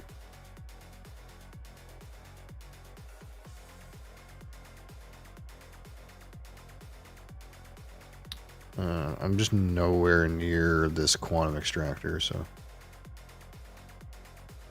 Olympus conference. Now I feel bad about not taking that quantum extractor. I'm surprised this would have got passed to me. Who's passing to me? Yellow. Tropical resort. Not much I can do with that.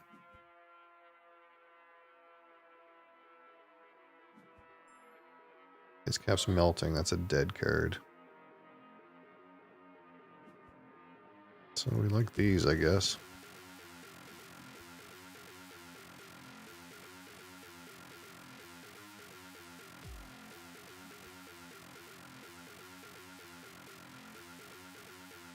Can we just raw dog a city in that northern ocean chain? Kind of feeling like it could. It connects up with red a little bit, but that's like fine.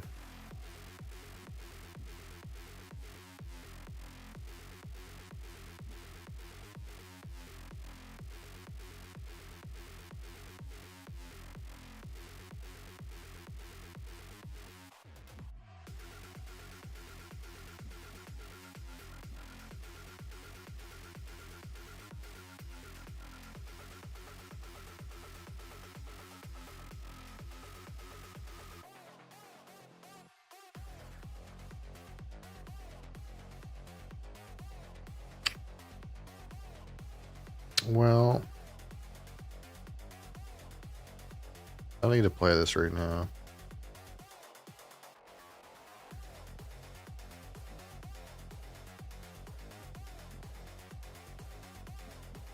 I guess there's a world where I don't even be doing this right now either, but we're doing it.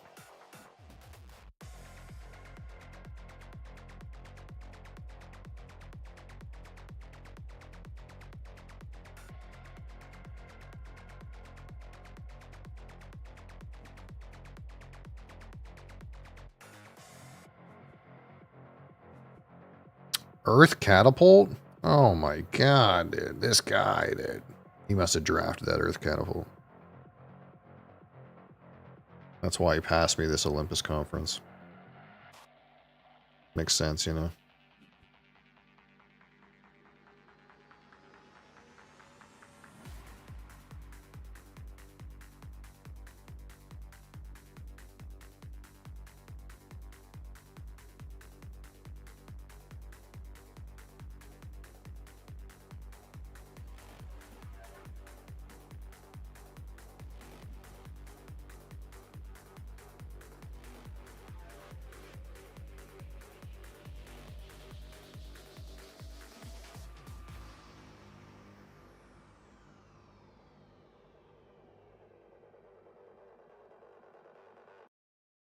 Oop, shit.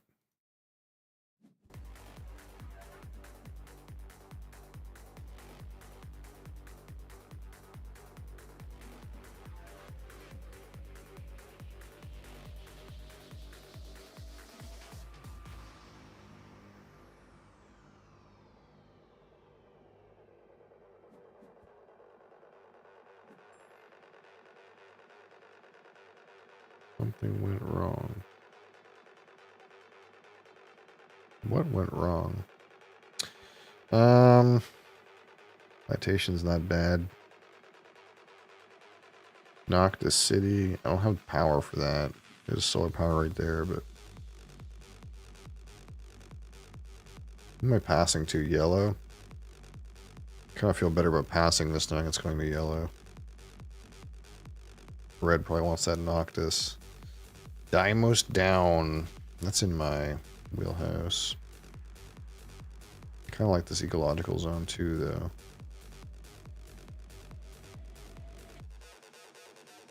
Um, 4, 8. I mean, this is where we're at, I think. Birds is so far away. Air break to ammonia. That's probably not it. Local heat trapping.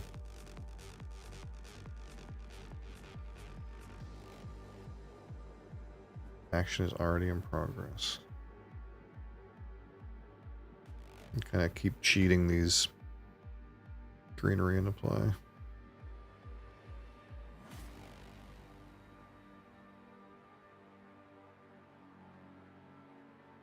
Who can I smash? I can smash blue, but he's in last.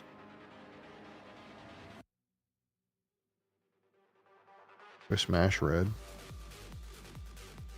I'll only get 2 plants that way.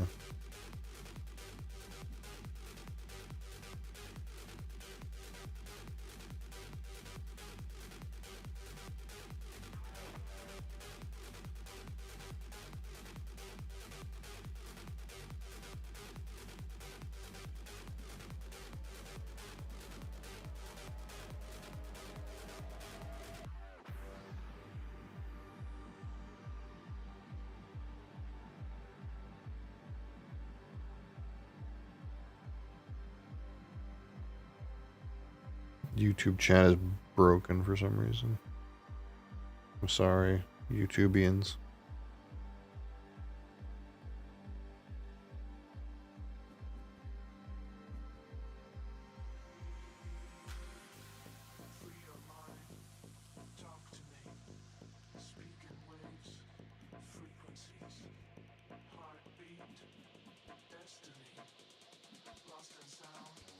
Yeah, I kind of fed this guy that Noctis City you can fuck with red. That's fine. Question is, do I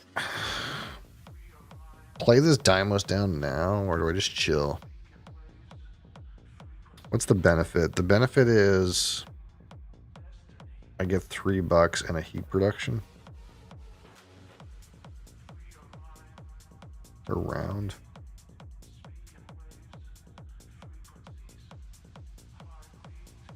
The downside is I don't get to blow up very much plants with it. I don't get as much value in that way. But I kind of think I just want the money.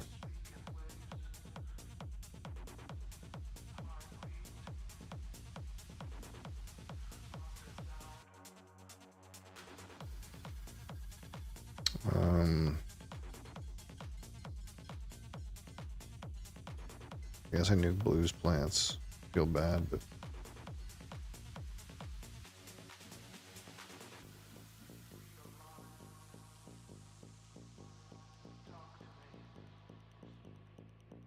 think we're good.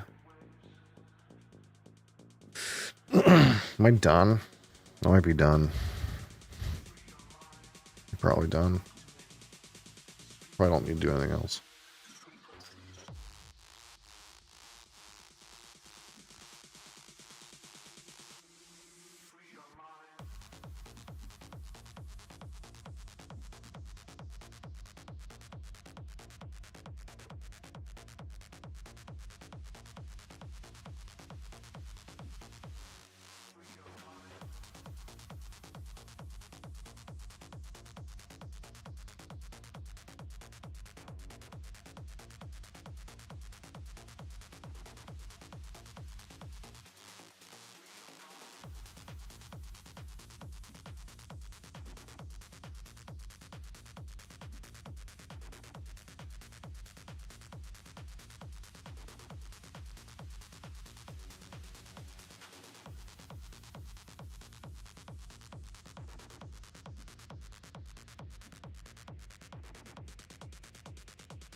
Research coordination.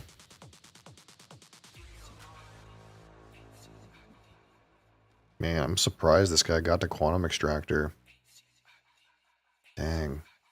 That's nice.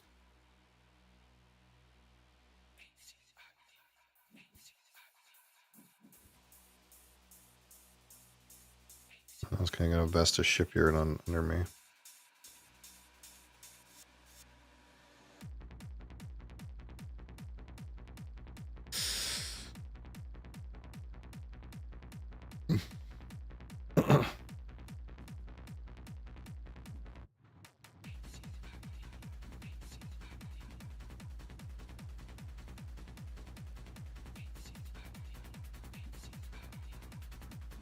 I guess I should have nuked Wade, but I didn't know they were going to play viral enhancers.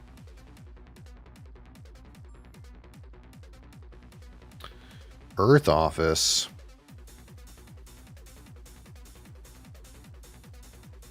That's premium discount material. But as if anyone's going to pass me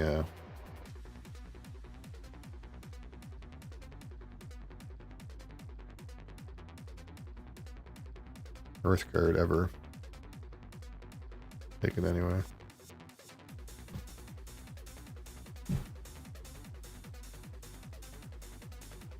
It reduces my price of my Olympus conference that I've been kind of hoarding, so it's all in good, you know.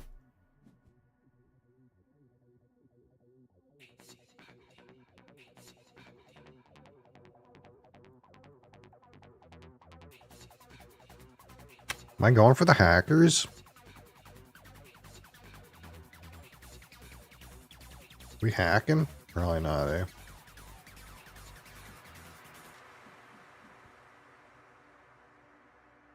If I had a power, I'd totally be hacking. I'd totally be hacking Wade.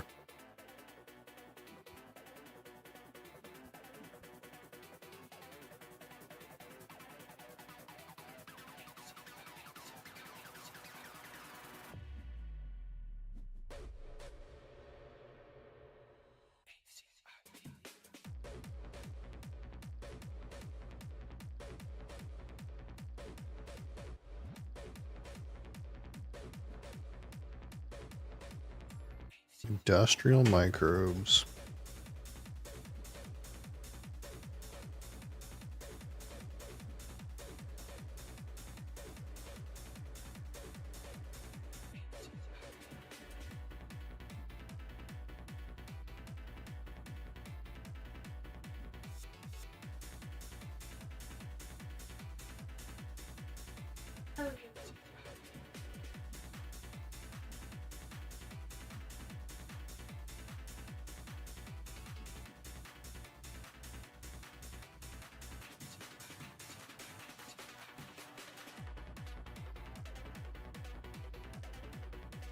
I don't have much to do, really.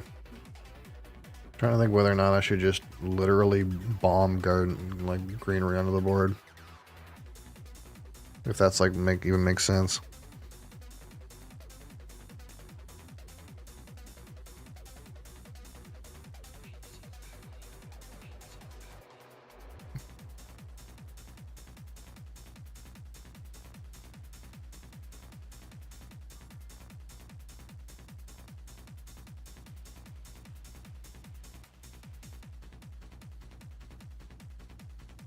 If I'm going to do it, I might just do it, you know? If it's going to end up happening, I might as well do it now.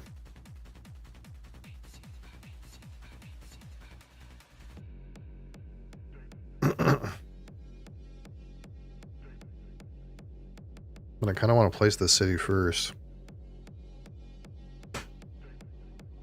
I'm not like in a super rush at this second. I don't think anyone else is even considering what I'm considering. So I guess the idea is just that if I aux, then it like offsets the cost a little bit by like $4 or $5. Like saves $4 or $5 to do it now. But if I have a lot of money to like be mobile with later, that might be better. I don't know. This guy really hired raiders to steal my steel. That's fucking rude.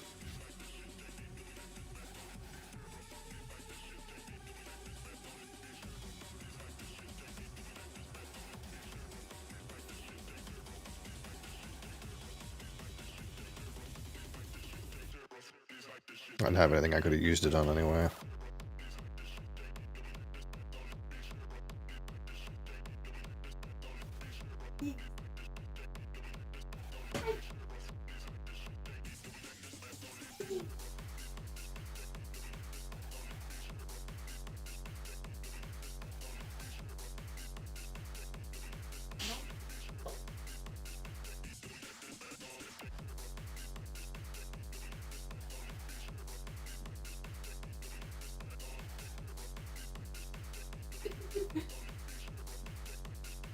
Ironworks. Oh, this guy's gonna start polluting.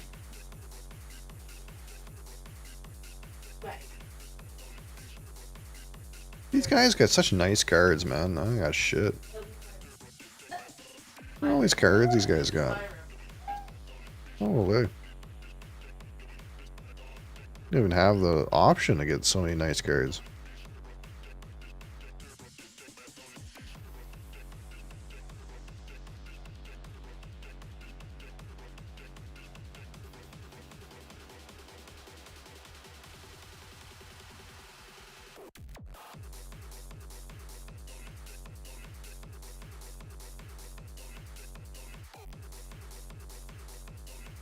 I literally got fed like Earth Office and bribed committee and hackers. Not even close.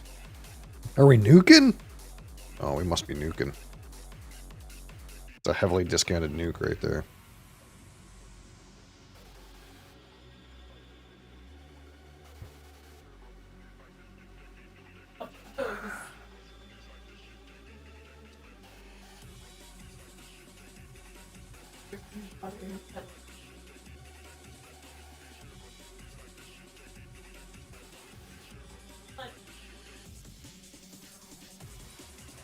Question is, do I nuke for value?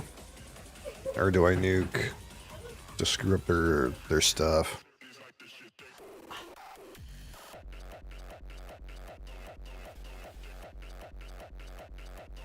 Asteroid's pretty good value too.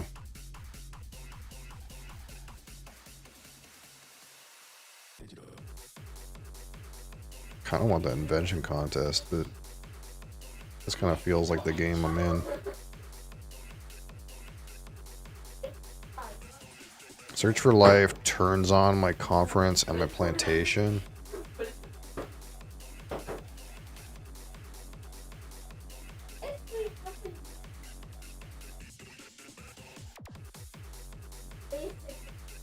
Tectonic stress power also.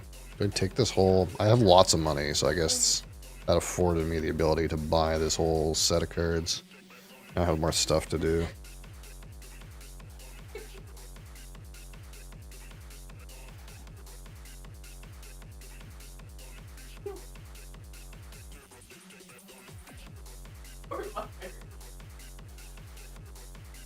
I think we're just nuking for value. We'll just nuke over here. Can you not scream?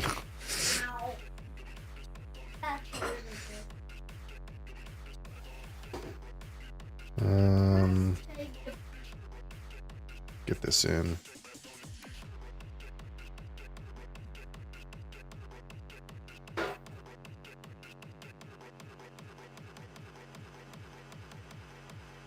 The unfortunate part is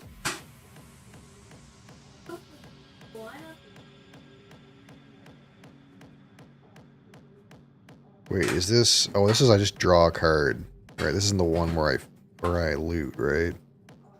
Okay, that's good. Yeah, loot's the other one.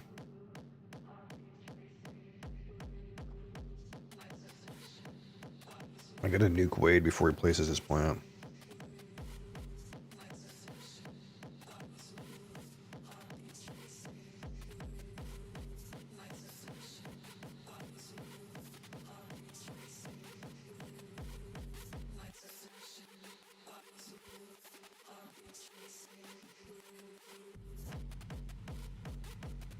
Oh, he's protected. Ooh, unlucky. Well, I guess it's blue again. Cap, how's it going?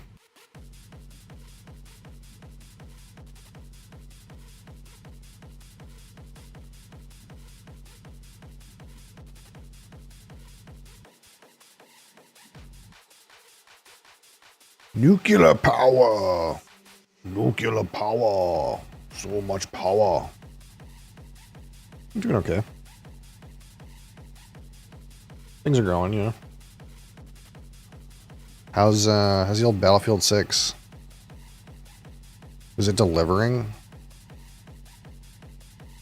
I popped in, I was watching you play it the other day.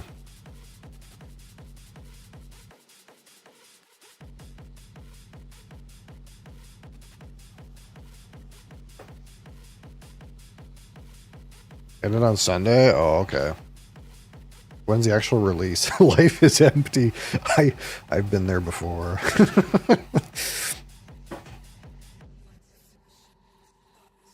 October 10th? Oh my god, that's so far away actually. That's terrible.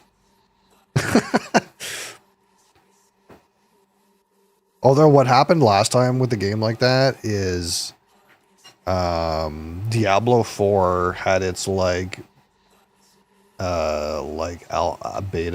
public beta period, and I murdered that game like all weekend. I no-lifed it so hard, and then when the game came out, I just didn't even play it because it was like so far away. I was like over it by the time it came out. They can really fuck up that way.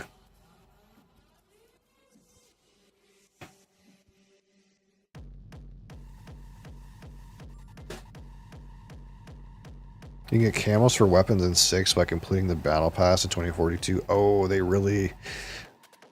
being really sneaky. That's pretty sneaky.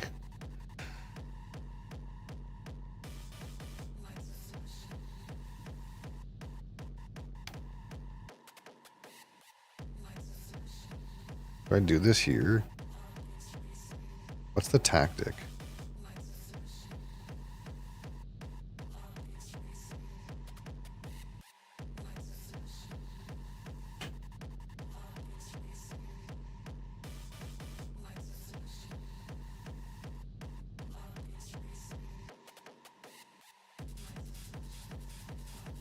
Ooh, grass. Unlucky. I think they'll be fine. The new COD trailer has made people hate on it. I read something about, like, in the new Call of Duty, they're going to try to, like, rein in the skins. You think they'll actually do that? Or you think it's still going to be like Snoop Dogg shooting Lilith from Diablo?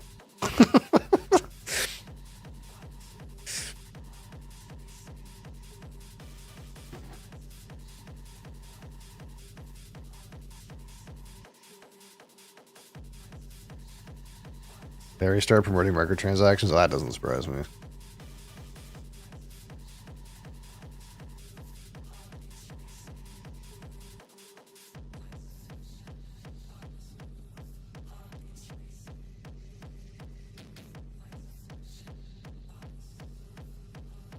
I'm sure we'll see Tom and Jerry in the game at some point. That's funny.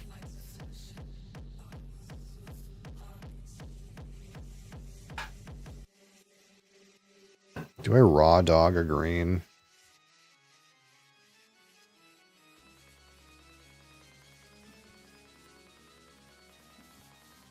I think I do.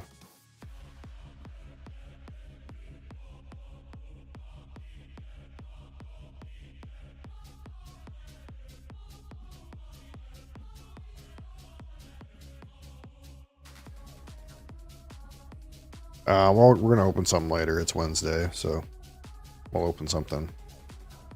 What I got here? I got Loch Lomond 12, Milton Duff 13 Canasta. I still have the long row. I still have the Bira a rum from Fiji. I think that's it though. Yeah, we're kind of getting low on stuff that's actually unopened. Yeah, Lafroig's not here yet. It hasn't even shipped yet. It probably won't ship. Yeah, I got a notification that it was shipping soon. That's all I know. Tectonic stress power, or do we just say go?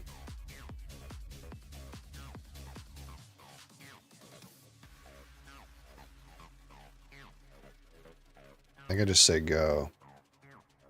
I think I just say pass.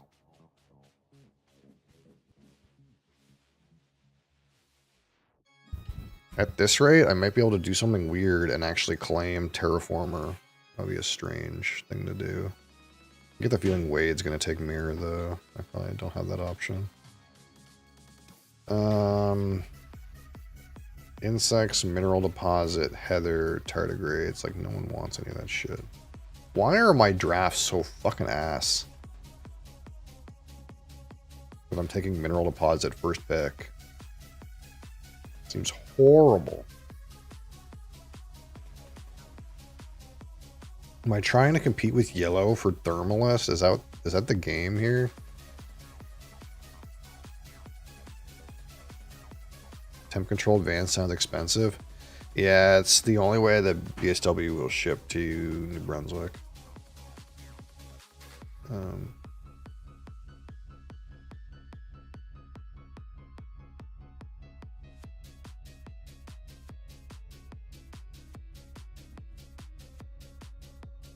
So it's temperature controlled all the way from Alberta. That's quite a drive. We'll take all of these. I don't want all of them. Maybe I don't want carbonate processing.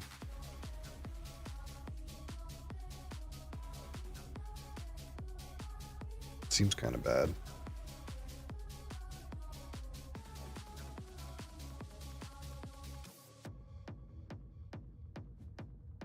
I have the power for it, but yeah, that's why, like, when the bottle popped up, I had to, like, find other things to put in the order, because if you buy like 4 or 5 bottles, it works out to be like you add like 10 bottles for $10 for shipping per bottle. But if you just buy one, it's like, oof.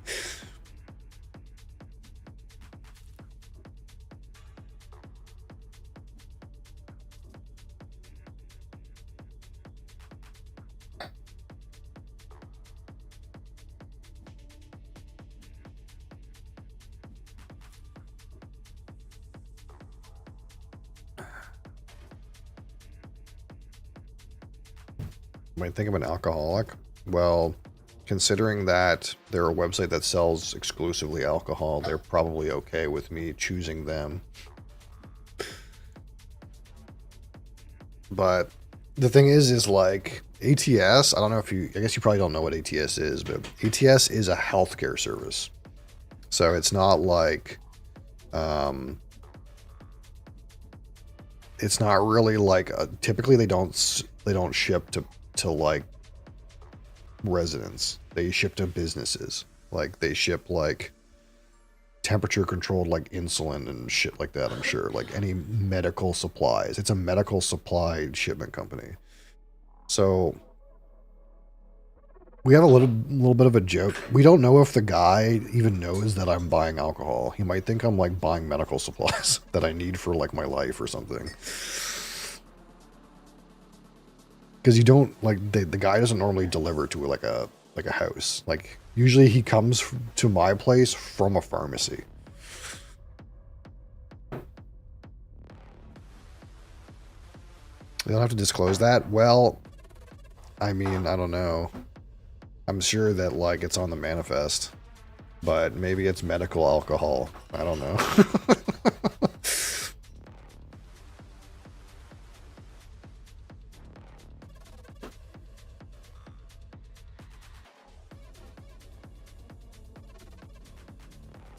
Do I want Noctis farming? Okay, I'll take it.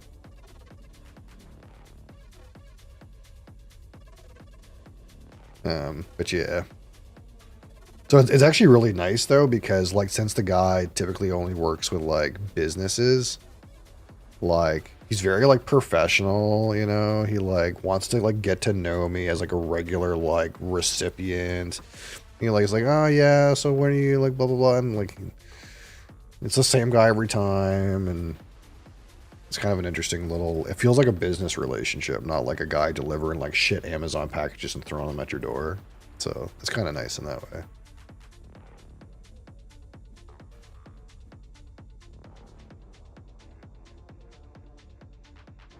Man, weight is popping off, dude.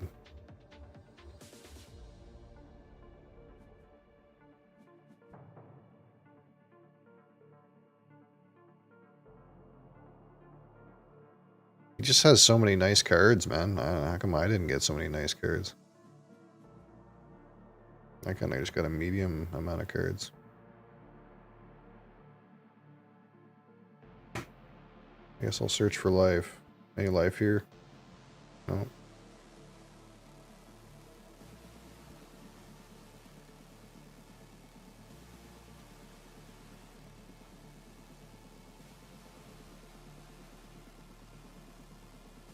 But yeah, since it's temp control, it's not flown or anything, so it's like they have to drive the like temperature van all the way. And they actually give you like a GPS. I guess they're not worried about people robbing their delivery truck, but there's like a GPS coordinates they give you. If you go on the tracking, it'll show you where the van actually is. Like, and I can see it go across the prairies and everything.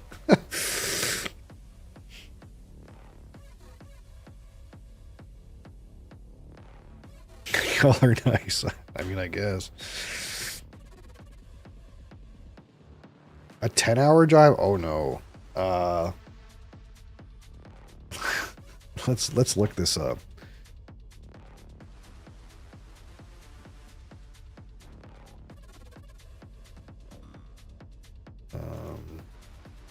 If I was to drive, how long would that be? Google.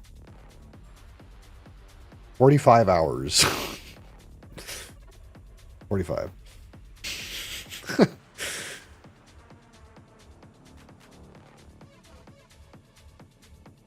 Yeah, so it takes a while. It takes a while to end up getting here. Oh my god, there's an earth catapult that I can't have. Or, oh, it's electro catapult, but you know what I mean. It's a catapult that I can't have.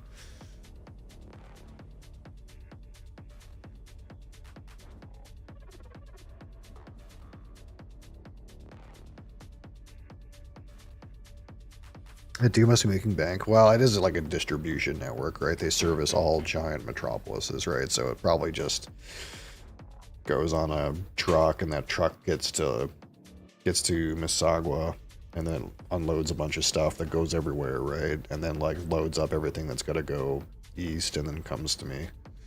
So it's a delivery service just like any. It's just that normally you don't really interface with this service because they primarily deal with medical equipment. So, but clearly they're also okay with alcohol.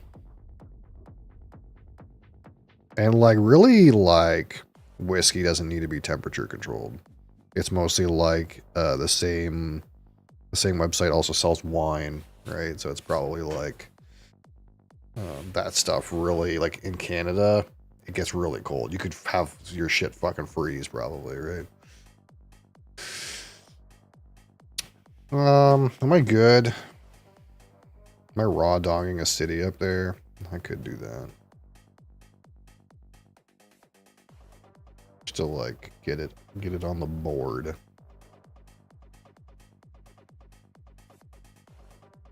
Get a prime location, you know.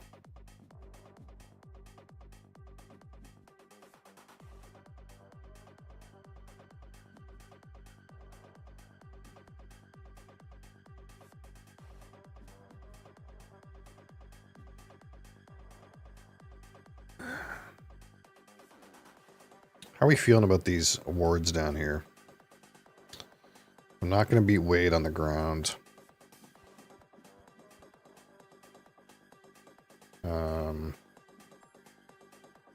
Scientist seems not likely. Thermalists is definitely going to be yellow. I guess I'm winning minor right now. Is that what's happening? I'm second on minor. Oh, I guess I wish I waited for this underground city, eh? I guess I could put that here. That's not a bad spot for it. I don't think I want the rest of this. Domed crater is blank. Ice asteroid is still playable? I don't understand, like, where the Joves are. Someone's cutting Joves. This guy's got a Callisto penal mine. I guess this guy's got water import from Europa for some reason. Equatorial magnetizer? I could use this. It seems really jank, though. This is a really jank card. Equatorial magnetizers. There's just no way that's right. There's no way I'm supposed to put that in play. I have the power to use on it, but there's no way. There's just no way that's correct.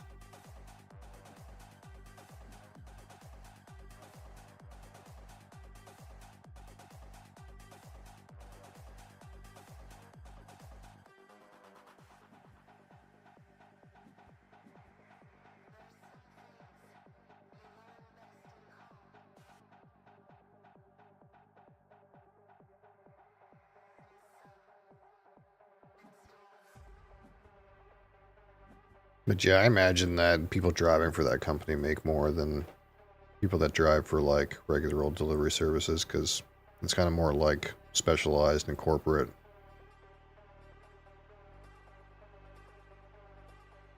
So what do I need to do? I need to get this ice asteroid out there. And then I guess I'm mildly worried someone could take my location. Someone could like build here. I think red might, you know, consider building here. But I really like this location. So I want to get my tectonic stress power right out there. There's a world where I could just make it first. Obviously, this is what I was worried about. This guy's got giant ice asteroid.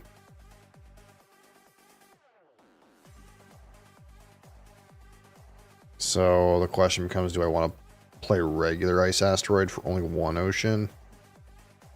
Not really. It's a use of my titanium, but I'm going to use it on Terraforming Ganymede eventually anyway. So, I guess that's just a dead card now. I just wasted $3, but it is what it is.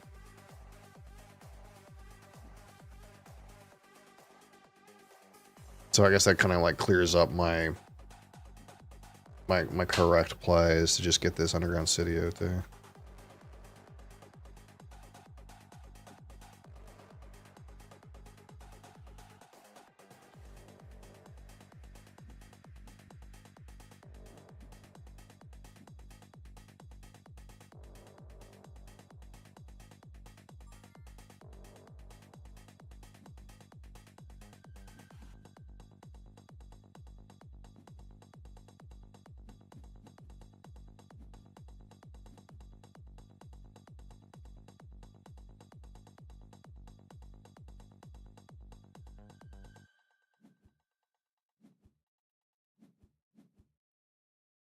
Large convoy.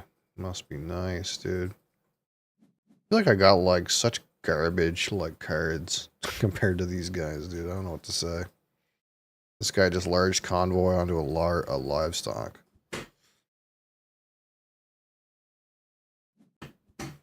Must be nice. Like I did see this livestock, I think, but I don't have a large convoy to float onto it. Large convoy is the broken card there, not the livestock. There's no way I'm catching that guy. But I also like don't feel like I had a chance to catch him. I think I'm even doing pretty good considering like what cards were put in front of me.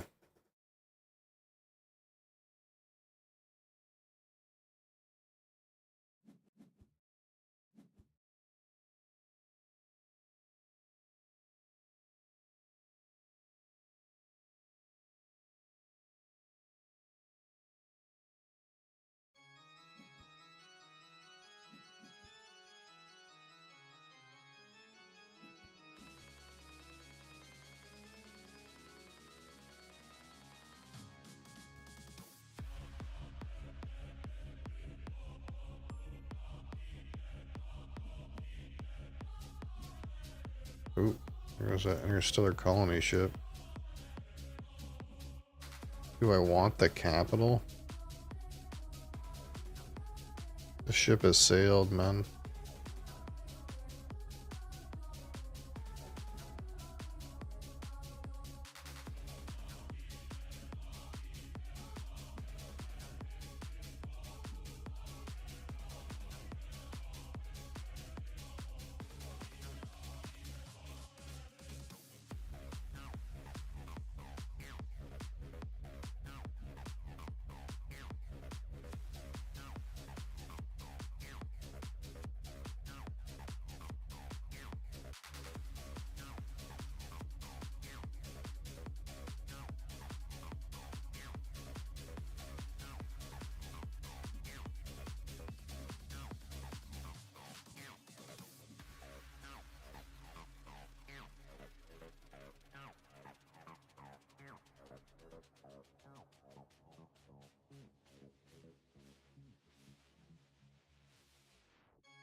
Interesting music. Yeah, it's kind of just like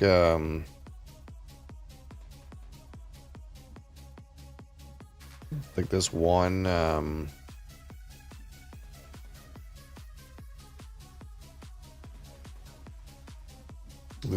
like producer. It's called like Aimed Ahead. They like just have a whole bunch of like random like pretty long techno tracks that are all like you can use them as background music and they don't claim copyright on it. So I kind of just like set set it to play and just like random techno plays, which is like not like my preferred genre, but it's like fine as background music.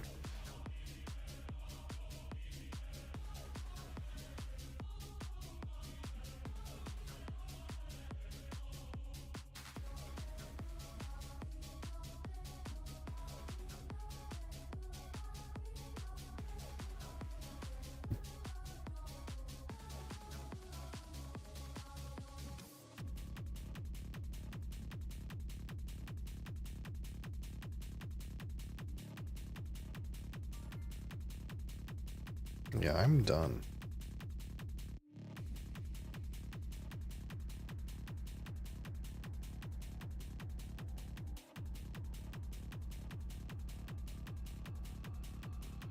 Yeah, I don't know. This game was rough. I didn't get the Joves I wanted. I didn't get the Earth tags I wanted. I got dealt hand after hand of like pretty trash cards.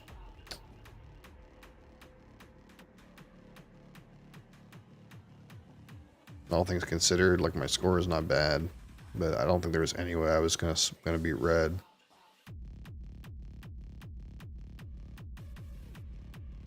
Like the guy kind of got like sort of silly cards.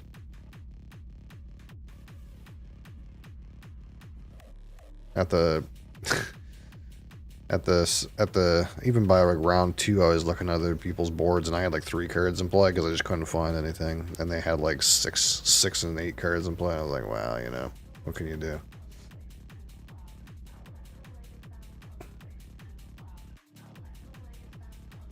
Barely got 2 science tags for the stuff that I needed. I got some like big, like big space events. That's like it. What did I play? I don't think I've even played that many. I know I played Dimos Down and Asteroid. I guess that's not even big. It's just I got to do a Dimos Down. That's it.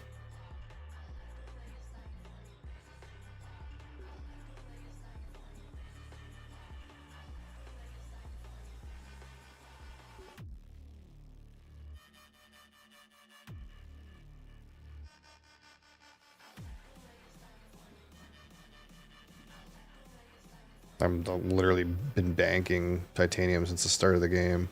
I just don't have anything to use it on.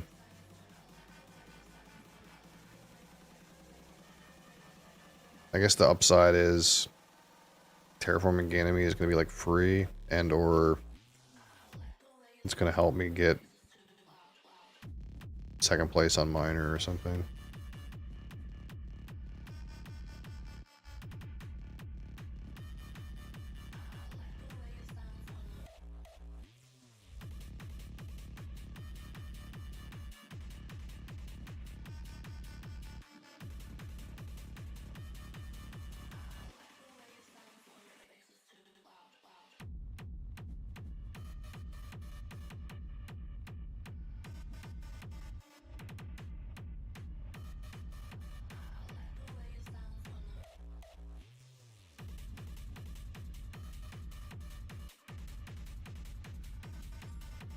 I have lots of river, some good green.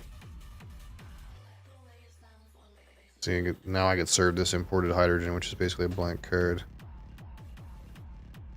Optimal arrow breaking. Like, I'm gonna take this just because I don't want something to happen where Wade puts it on his livestock or something. But it's like pretty shit. Like, what do we even do with any of this?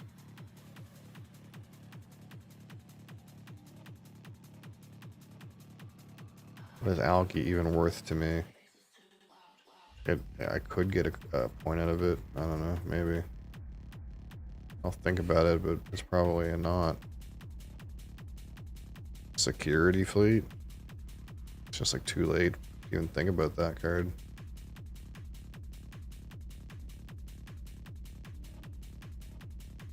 It's just a whole bunch of blank cards again.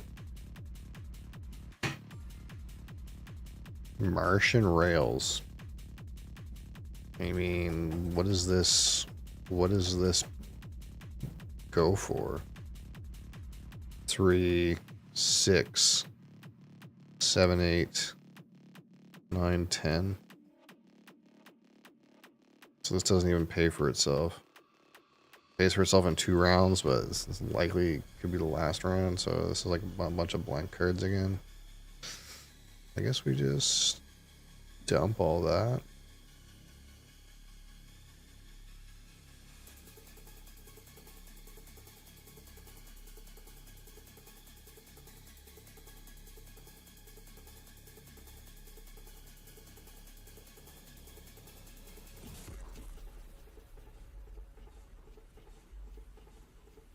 Like maybe if I got that electric catapult earlier in the game. You know?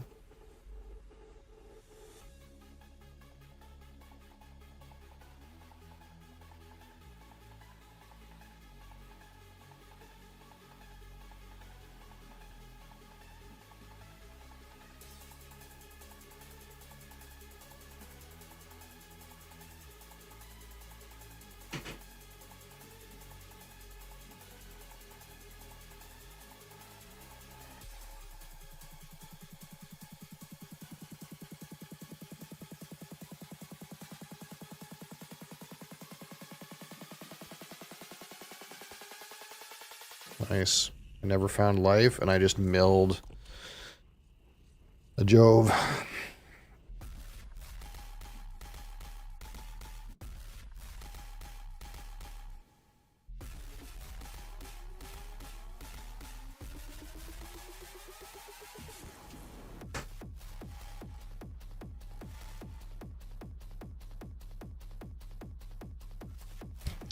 Big asteroid.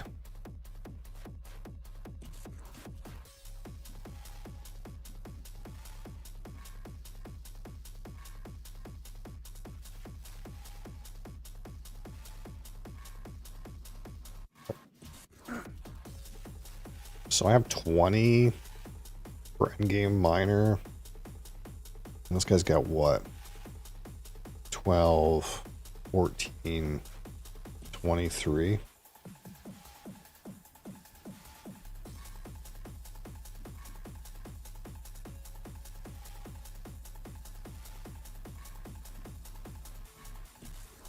$12-inch sub and chips on Uber Eats and paid $35 with tip. What the fuck? That sounds like so much money. That's like 50 Canadian dollars. That's for one meal. What the hell? You better be fine dining for 50 bones, dude.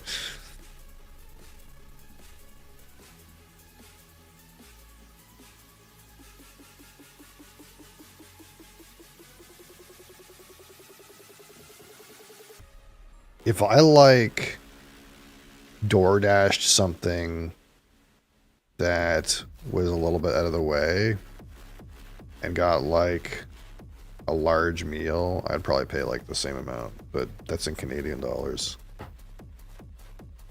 Firehouse subs, I'm not familiar. Alright, let's see who's on top of the deck. It is Miranda. Guess I'm supposed to keep that.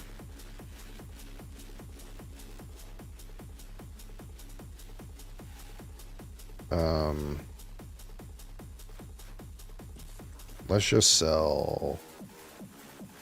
Wait, undo. Skip second action. We're in the skip second action turn. So what's this guy at? 19, 21? And I'm at 20.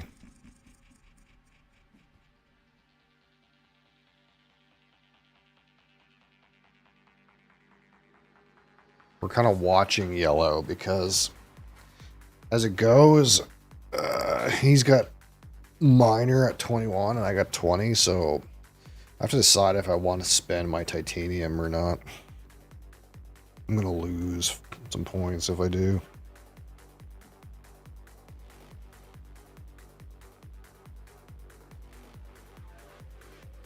I might just like shit it out though.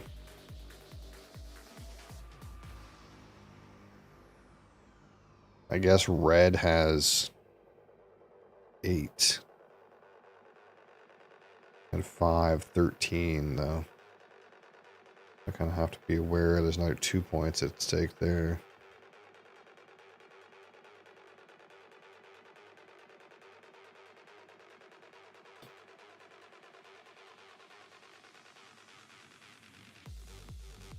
But like this Miranda is worth 2 if I play it. And this Ganymede, which I pretty much have to play, is 2.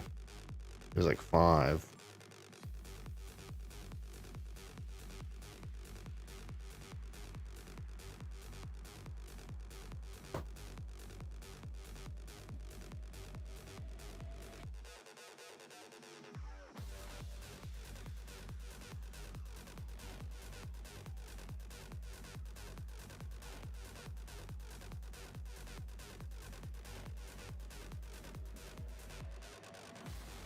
But if I'm not going to get...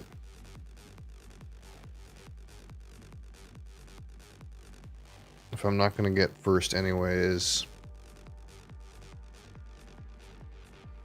I guess there's a world where...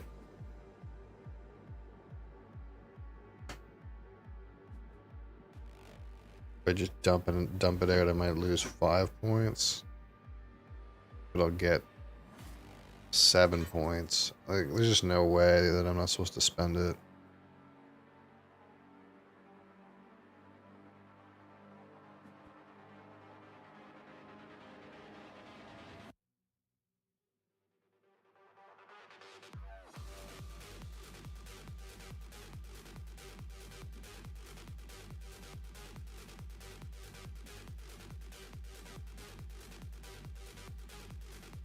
Technically, terraforming's not complete either. Like, technically, there's still one more heat that's got to go up. It's just kind of just sort of assumed it's going to happen, but maybe it won't happen. I don't know. That's why we kind of have to get down to the skinny, where we sit around selling 1 patents that we don't care about, and really seeing what things shake out to be at the very end.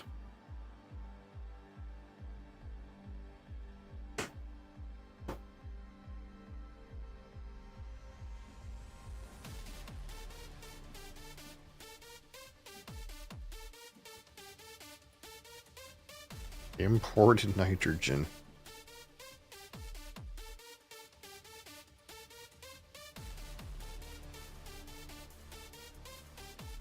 Jeez.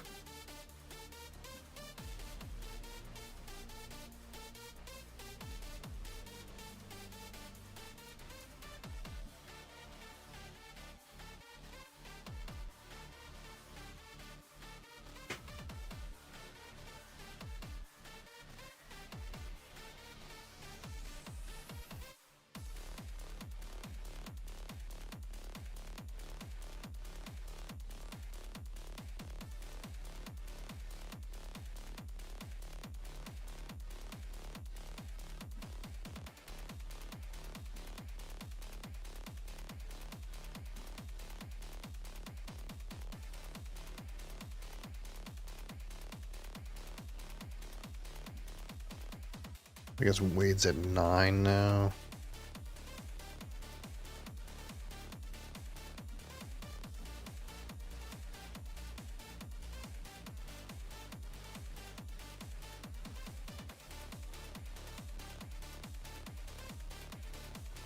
That would mean I would have to keep 3 titanium.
Pretty much everyone can still pump it. I guess Wade will probably like sit around and pump it when he knows he's won. I guess that's what it comes down to.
Lava tubes. Where can that even go? Here, I guess. Annoying.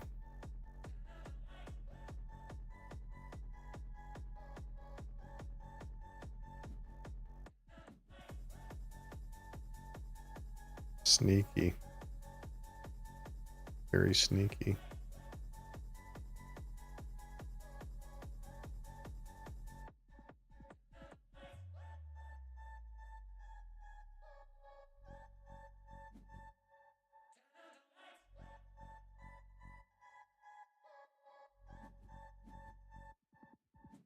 I guess I should have covered that, maybe. I don't know. I mean, there's no way to know. He's got lava tubes. He's like hoarding lava tubes to the end of the game.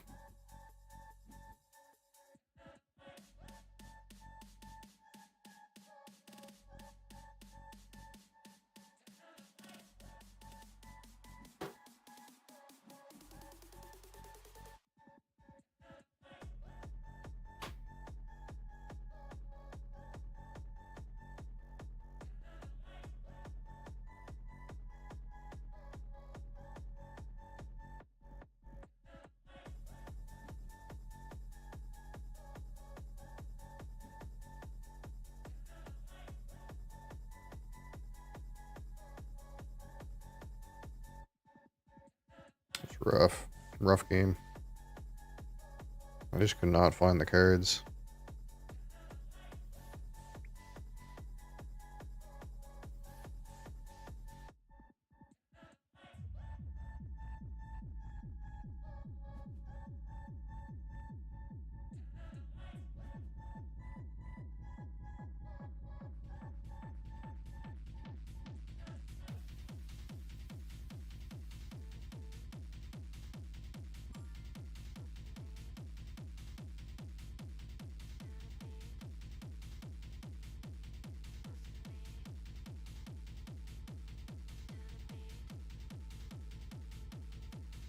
Question is, so I have to spend what? This guy's at 9. So I'd have to keep 5. Then I can't play another green.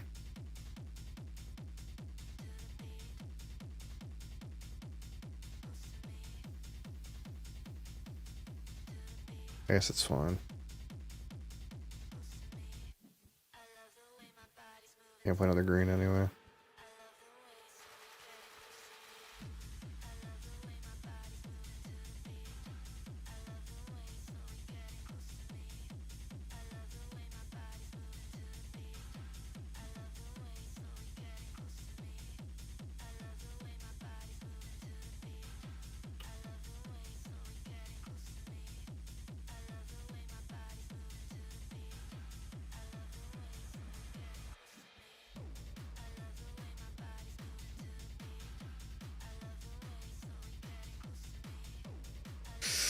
Yeah.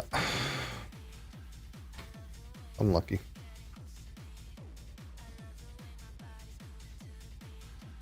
I mean, I'm sure there's stuff I could have done better, but I kind of feel like it wasn't in the cards.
Ease woodies.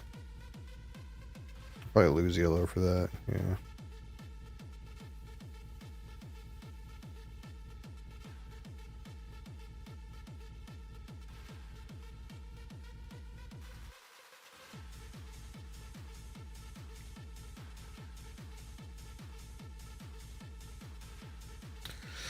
Unlucky. Unlucky, as they say. What time is it? We can pump out something else.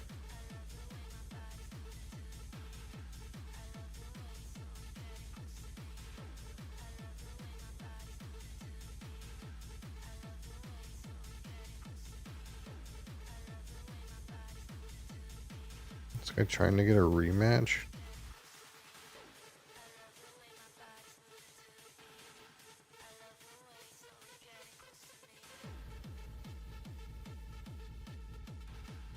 I don't think we're going to end up getting a rematch.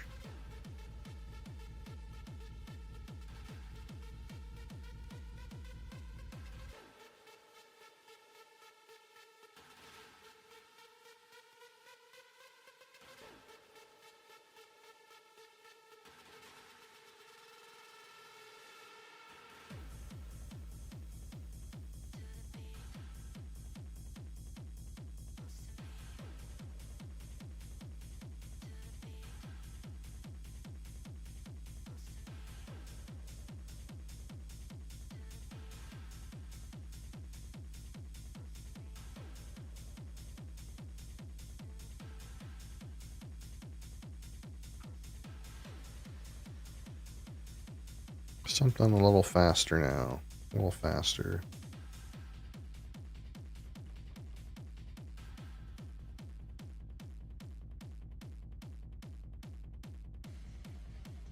What does it estimate a 4-player Burgundy to take?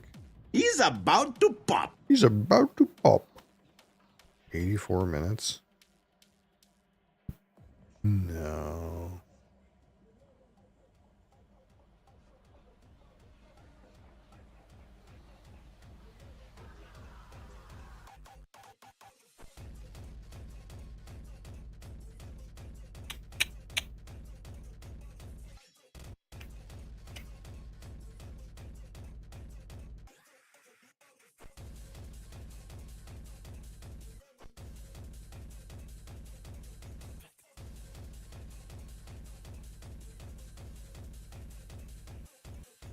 The mega game. What is the mega game? By curiosity.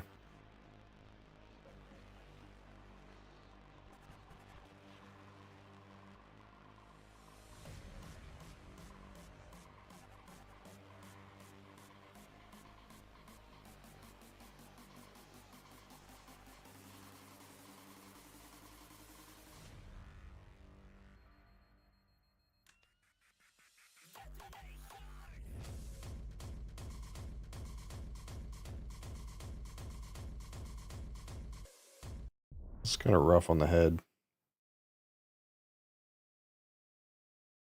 Go back a few.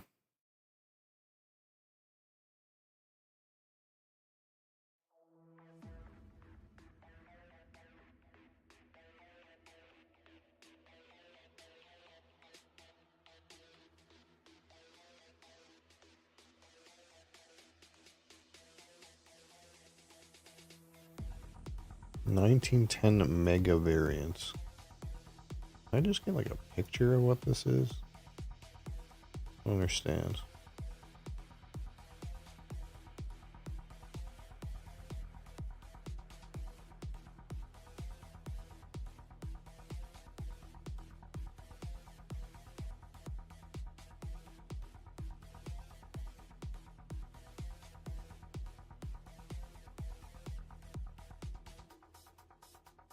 Oh, it adds a whole bunch of different tickets. I see. There's way more tickets in the deck, so you don't really know what... You're less likely to know what people are doing. I don't have the tickets memorized anyway.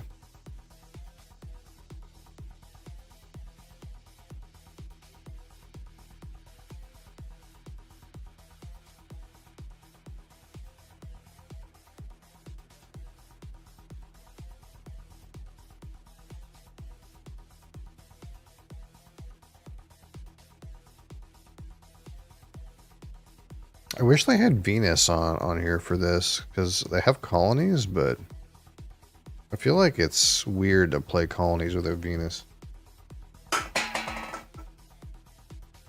Because, like, floaters are kind of like dog shit. You can just, like, not use the floater colony. You're gonna end up with some, like, colonies floater cards that just don't... They don't jive, you know?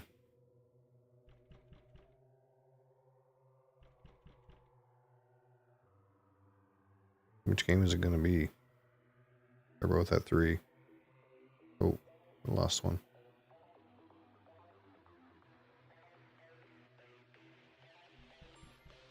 Okay.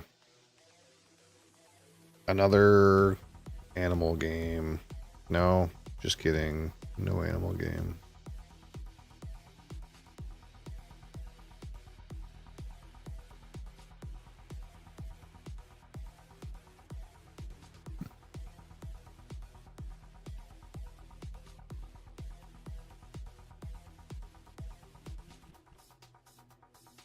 Let's heart this.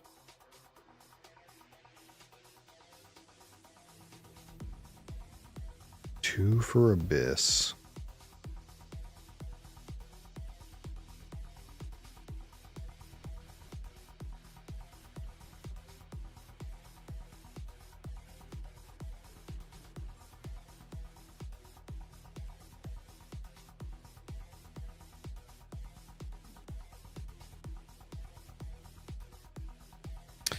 All right. What's going on in here?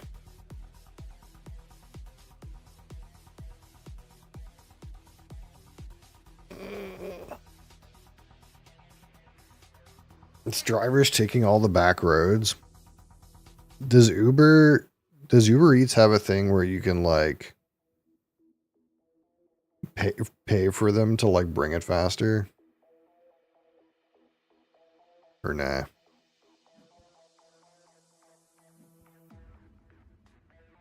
Yeah. Did you pay for it?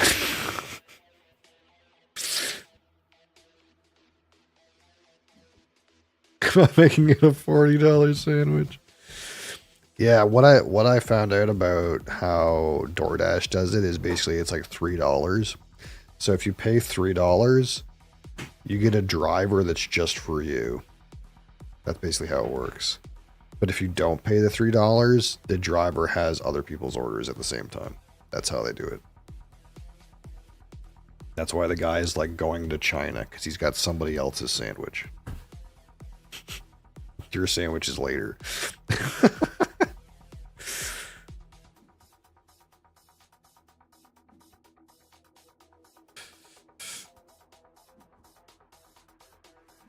Headed to you right now. Oh. I'm sure he just is trained to follow the little GPS, right?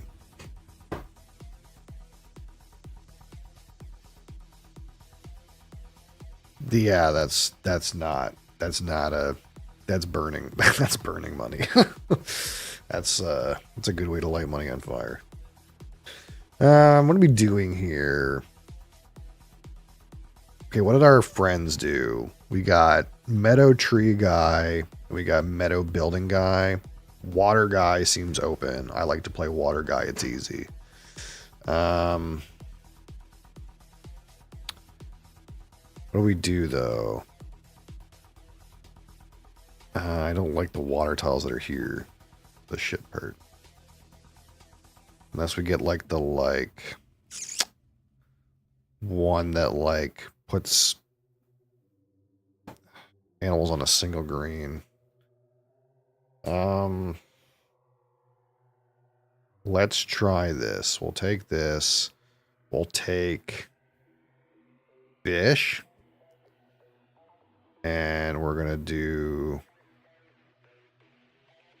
what kind of pattern will we do? I think we still do it this way. I don't know where to put this though. This single green. I'll go there for now.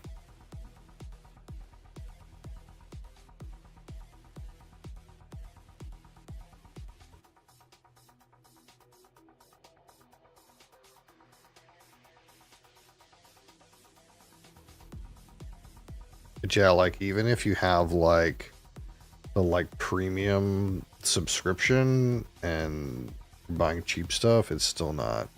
You have to be really rich to make that make sense. But there are people who are rich enough for it to make sense, you know. Like there's some people that like buy meals that are made by like a personal chef. Like the personal chef will like make them a whole like a ready meal, but it's like a personal chef made one. They pay like $20 a fucking meal and stuff like that. But 35 or 40 is still a lot. I can't believe you're not like getting a bowl of rice for like $2, you know what I mean?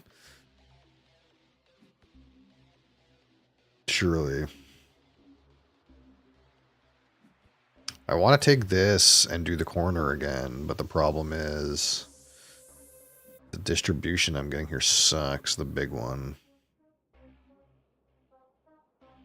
The guy after me took the water tile. This is wrong. This has got to be wrong. The only reason I took the river tile is because the two guys before me are not taking river tiles, or they don't seem to want to. There's no way you should be taking a river tile because I'm going to draft the river tiles ahead of you, and you're going to get my scraps. That's probably like not the right card to take, but what do I know? I'm not an expert at harmonies.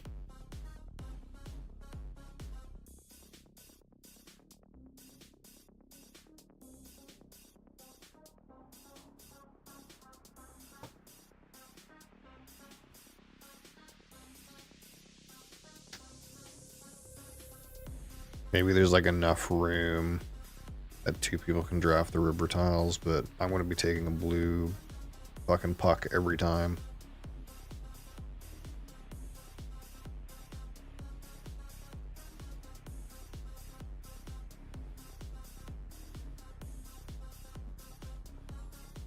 Even if it deals me like it real garbage stuff like this.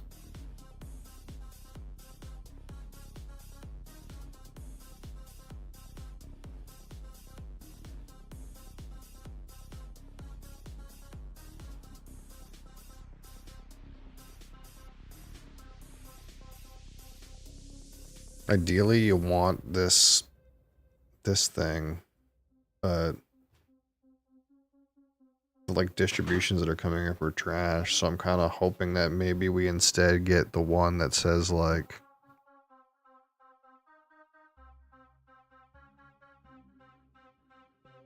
put an animal on single trees beside water.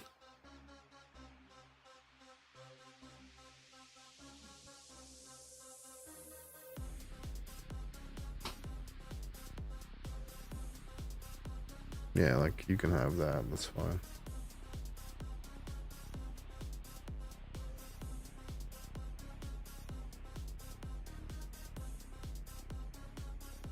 Somebody must have took this thing. Oh, that's unfortunate. Why would you take this? That doesn't seem in your plan at all. Your plan is like this thing.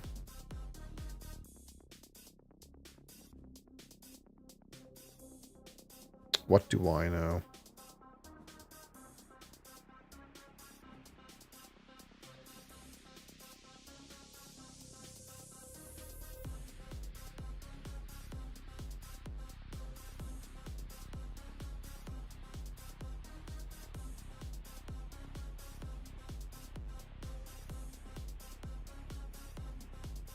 It's here! It's here! Dig in, brother.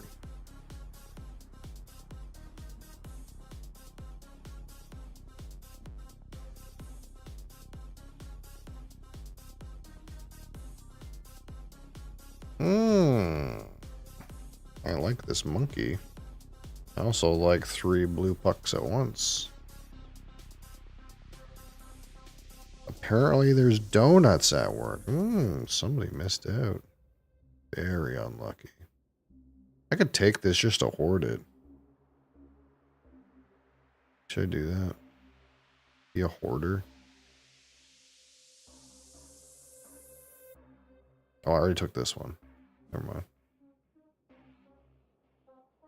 I could have eaten donuts. Or you could also eat donuts. Unless you're saying you didn't go to work. And you're ordering this submarine to your house. In which case, unlucky. Big unlucky. You're at work? Oh. So you could gain weight.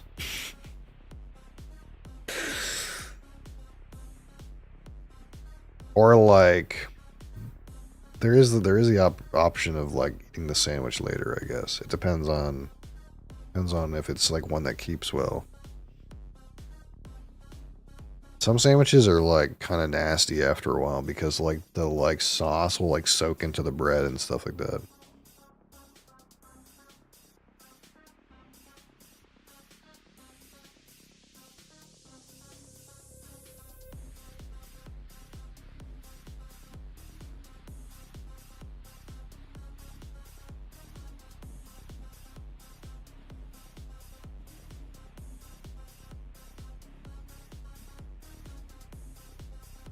Look at these guys. See, this guy's cutting me. What a rude thing to do. He's like, haha, I'm not doing rivers. And then he's like, haha, just kidding, I'm doing rivers. I guess it's because the person before him's not doing rivers. I mean, all I know is there's no way this third guy is getting any rivers.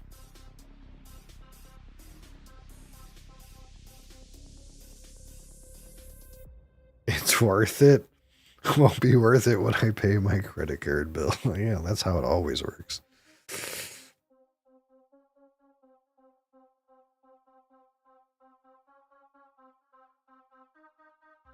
That's what happens, you know. You buy some board games and liquor, and it feels like it was free, and then you look at the number on your balance owing, and you're like, oh fuck. God damn.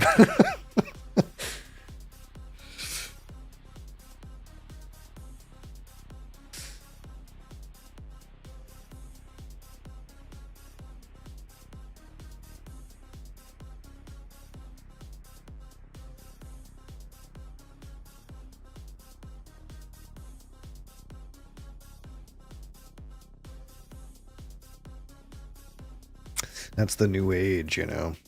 That's how they get you, the banks these days. It doesn't feel like you have to pay for anything because you don't, like, give them money. It just... things appear and you're like, hooray! And then you're like, oh, fuck, when you look at the number later. Too late then. No blue tiles? What do I do? What do I do?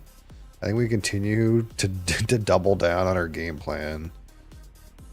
We keep pretending like we're going to get the lily pad card later.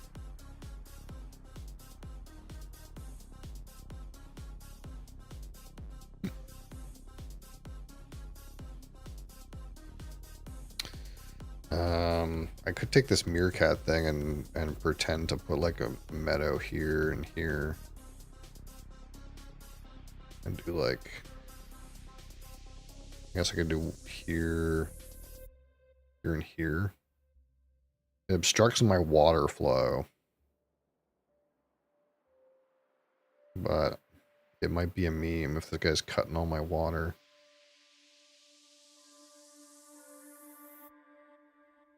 I'm going to take this, I think, in the world that I get cut blue so hard that I need to put yellows beside the mountains instead. Never opened the app, got auto pay on, and I get a notification whenever there's a transaction. That player, a Smoky Dokie, I thought was North Korean flag. Oh no, this is Costa Rica. I think you can use the North Korean flag though. I don't see why you couldn't. Some people put a meme flag on their name. Like sometimes you play against some guy and it's from Antarctica and you're like, come on, man. or just other kind of really random countries. You don't have to actually live there to use the flag. It's just they ask you what country are you from, and then you just put whatever you want.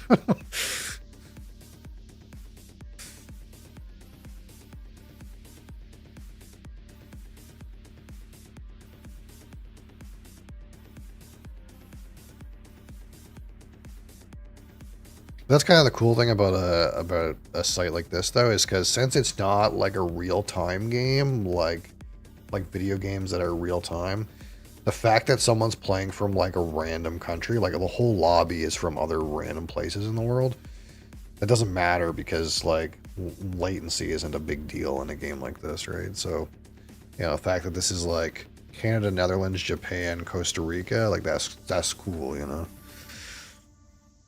And like there's a thing here where like you don't really see, but like my face is in front of the chat. But like sometimes people will talk in chat and they can talk in whatever language they want, obviously. But the chat bubble will has a little button. And if you click on it, it sends the guy's chat into Google Translate and it tells you what it says in English. So like there was a async I was playing with two guys from Poland and they were talking in Polish about the game and I just responded to them and was part of the conversation in English. Like they would write something in Polish and then I would write something in English as if I perfectly understood what they were saying and then he would respond in Polish.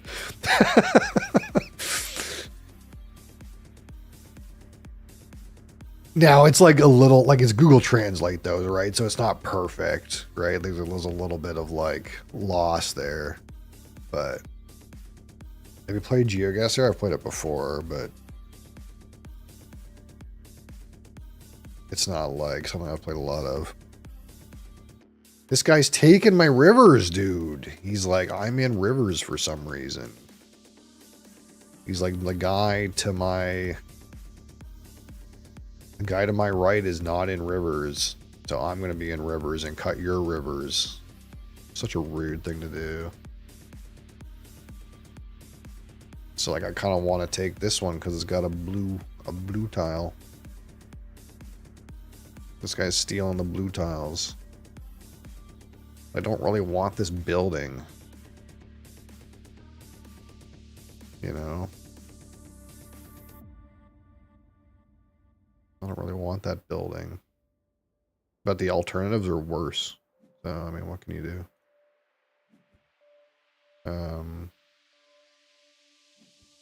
What do I do with this building? I guess I put it here. I guess that makes sense. Okay, fish is done.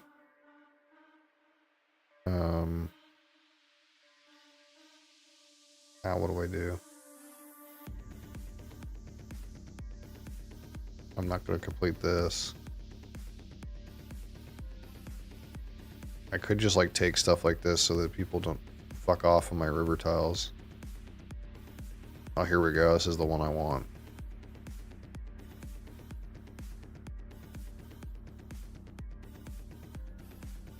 This is like an insta-complete for me. But there's another one. There's another one where like single blue besides single green. I need that one too. I need that one too. How many animals are in the deck? Can I reliably expect to get the one I want? Nemo's butt. Why are you wet? Mosley. Why are you wet? This cat comes up here and he's wet. It's like, why are you wet, cat? What are you doing? He's like playing in the water fountain, I think. You've been playing in the water fountain? Okay, can we not press control? It's been an issue in the past.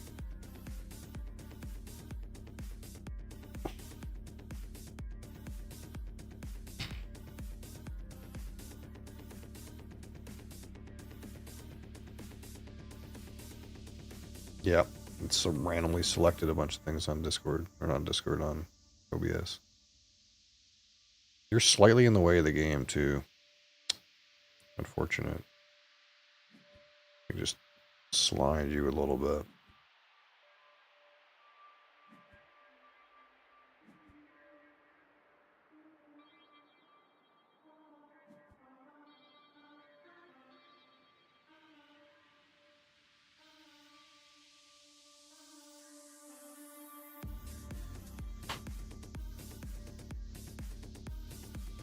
I kind of thought I was going to get this monkey done, but the mountains aren't coming up the right way. I can still get them done, though. This is not the one. This is not the right one.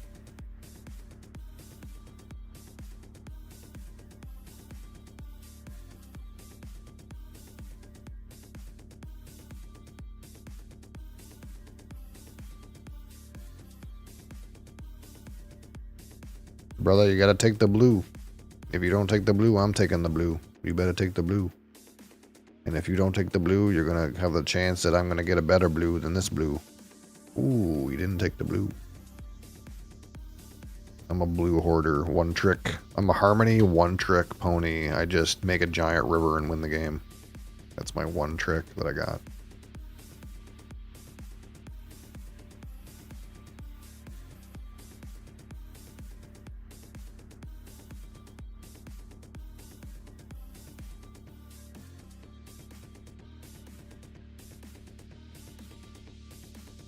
Ooh, yeah, see, this is what I want. He stole my card. You stole my card. You dirty rascal. Stole my penguins. Pretty damn fucking rude. Penguin stealer. He's a dirty penguin stealer. I don't need to, well, I need to, yeah. It's gotta be like that.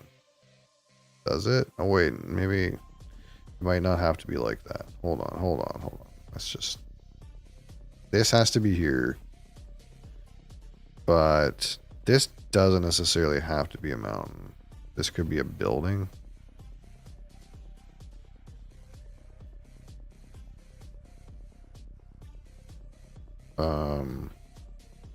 This is definitely a building though. So let's make sure this is a building. It's scoring too.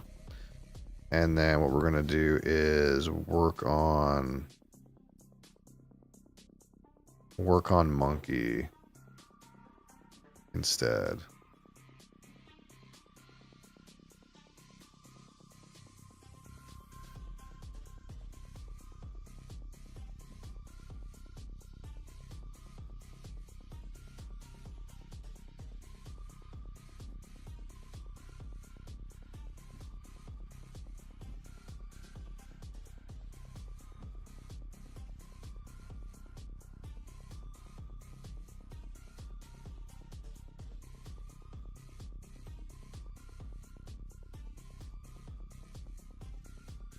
Nice.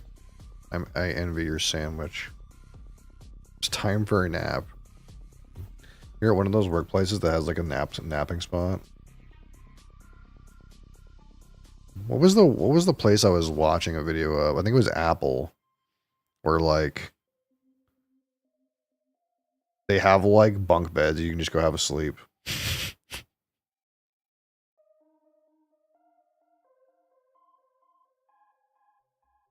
Yeah, no, I know you do, but you never know.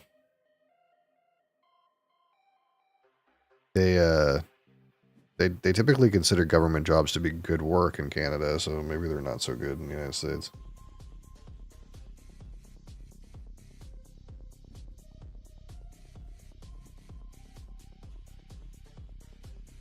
Oh my god, it doesn't want to give me the card I want. And this flamingo thing is like not happening.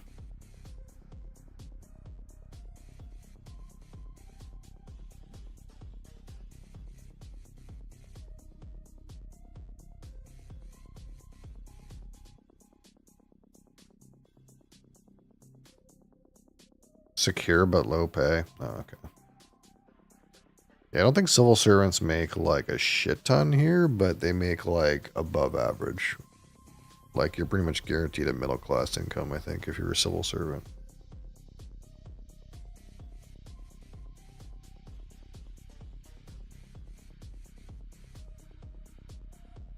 But they're like really hard to get, like especially the low end ones. Like you know how the liquor stores are government monopoly here. It's like if you get a job full time working at the liquor store here, it like they get paid more than I do. And they have a pension and shit. But in order to get that job, you have to put your like resume in a giant pool of random resumes. And when they want someone, what they call a casual, they'll pull from that pool of resumes. And a casual is basically like a loose term for like part-time with no guaranteed hours, where you get like fucking 4 hours a week. And you have to do that for long enough that you have some amount of seniority, so that when someone who's full-time quits, you have the chance to get promoted. That's the only way you can get like a full-time like liquor store job. But they make a shit ton of money for what they do. It's not like you're not rich, but you know, you do pretty well and you have a pension. For a liquor store, yeah, government monopoly one.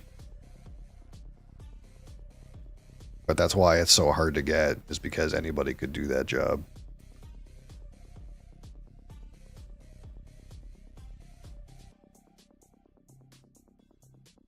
LCBO. I don't know how it is in Ontario, but here it's pretty good.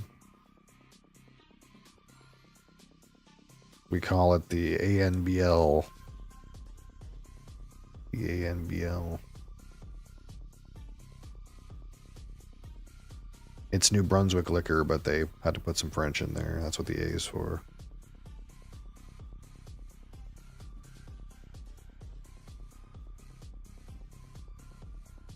Alright, now what? I'm at the point where I can probably easily complete this monkey and get him out of the way. What I just want to do is I want to just get cards off the board, so maybe it'll flip my like lily pad thing. Here it is. Here's the thing. Here's the one.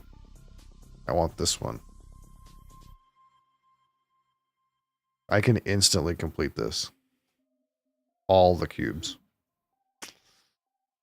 But I bet you these guys are smart enough to know that they're not going to let me have that.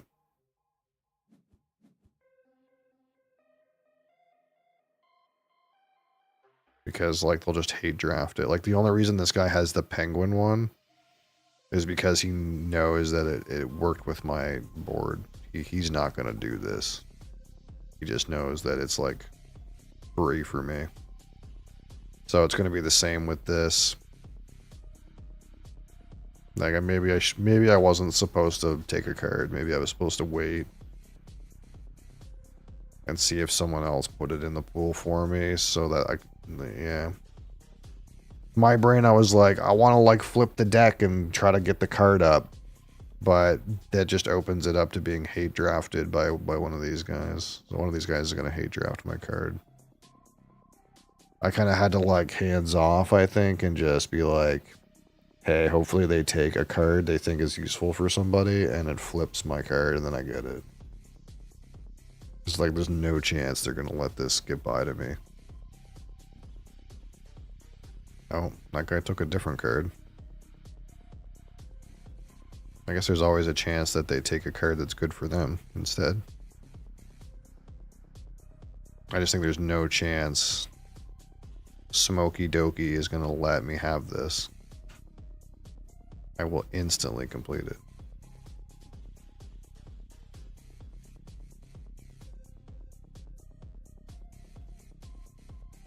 Like it's straight up worth 15 points to me.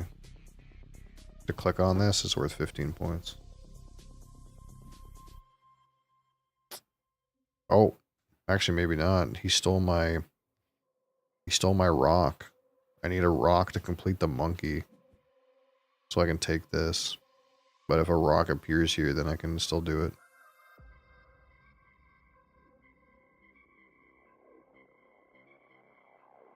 So maybe he found a alternative way. He might take it anyways, though. I mean, I'm like not attached to it because I just assume I'm gonna get hate drafted for this.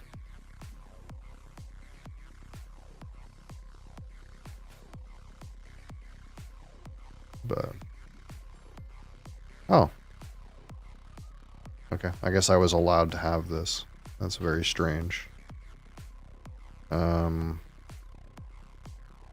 So all we do is, I guess this one works. We'll put this here. Complete monkey. Okay. And then we take the frog, and then we go LOL, and complete the whole thing. And then I guess I put building on top of this. And then I have to, if I put this here, then building is satisfied for 3 colors.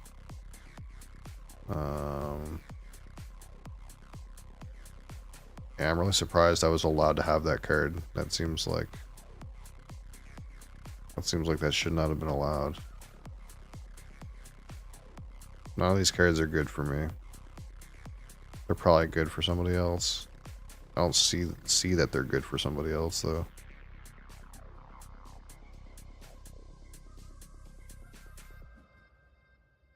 Like no one's doing trees like that. No one's really got the mountains, the low stack mountains like that. They don't seem that useful for other people. I don't know.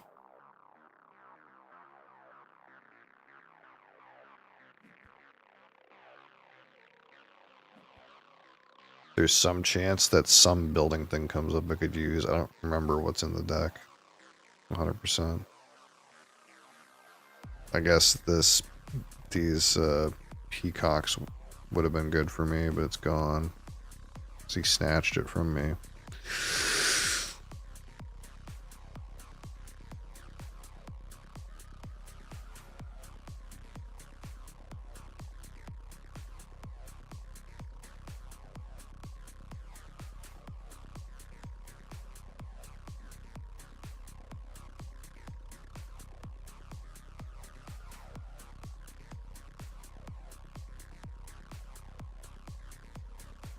There's not much else I can really do.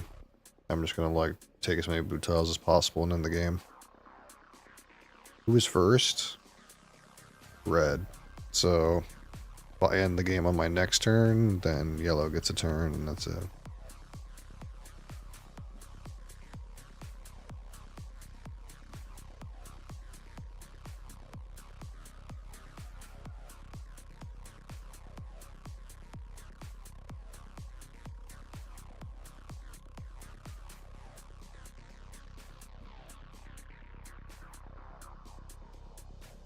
What are you doing? I'm starting to get hungry. I have to go get a sandwich. Provoked me to try to go get a sandwich. The only option I have is Subway, though. I don't know if they still do the pizza sub. They still do the pizza sub there. Where they put like marinara and a bunch of cheese on it.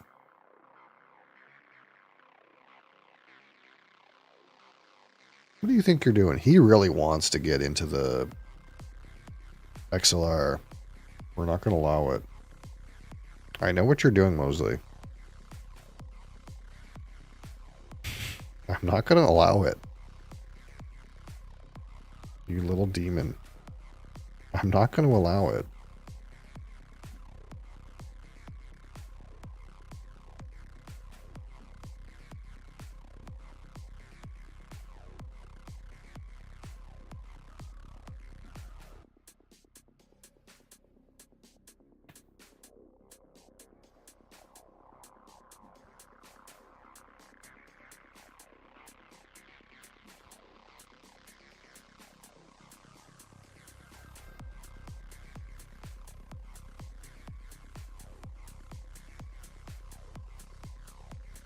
Nope.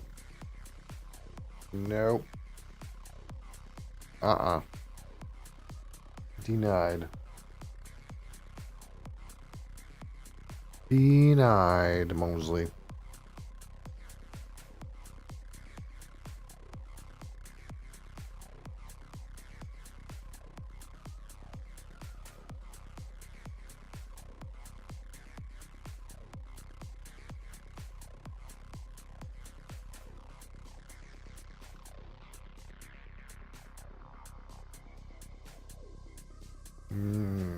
We're gonna go down this way, I think.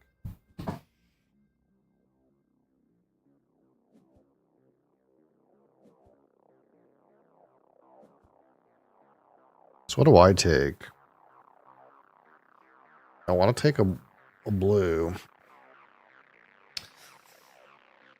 But then what? I'm stuck with like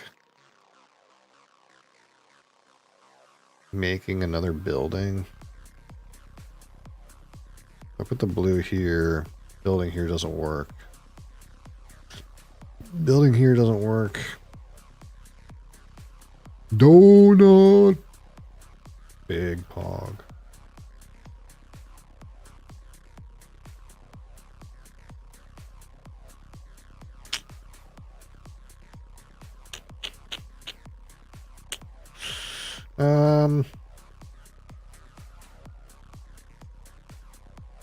Oh, I guess we could just go like river here, make a tree, and then just dump this out.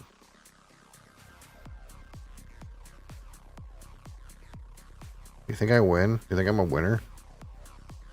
With my cheesy river strat? Take all the blue pucks strat? You think it was good enough? We're about to see. We're about to find out.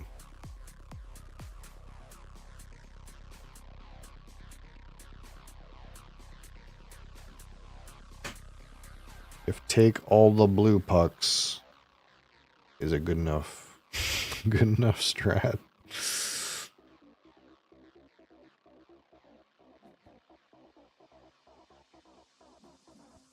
There it is. Oh, it's definitely good enough. By a lot. By a lot.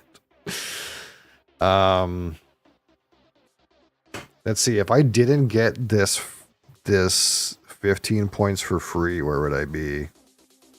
83. So I almost could have won even if I didn't get this card, because I kind of assumed I wasn't going to be allowed to have this. So if there was a world where I didn't get this card and did something else, I guess I probably still would have won. It's not on the back of the fact that I happened to get this and felt like I should have gotten hate drafted for it. But it is almost entirely because blue tile make big number.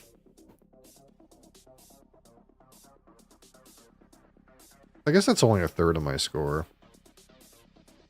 But again, like I only went into this because the two guys to my right were not taking rivers at first, and then this guy started taking rivers as soon as he realized that I was getting free rivers. But we're up to strong player status. Wowzers. Strong. We're so strong. Very strong. Okay.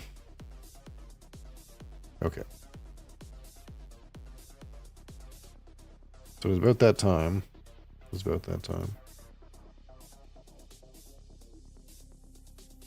Where on a Wednesday we might talk about some alcohol.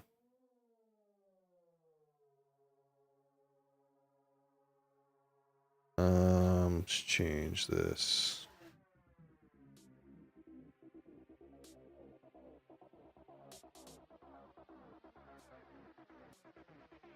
That being said, right at this time, I only have 4 bottles, which normally I always have 5 bottles, but we haven't gotten new alcohol in a while.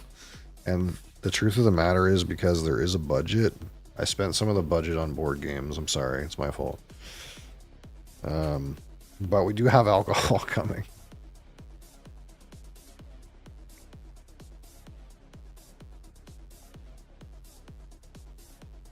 You can somewhat blame my family for starting to play games with me again.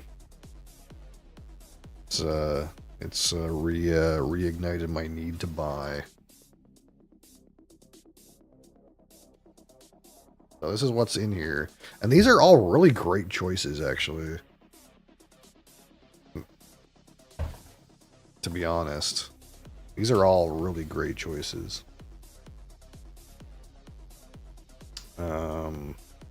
Manage poll. New poll. We got Lock Lomond. 12-year-old. We got Long Row. We have Milton Duff 13.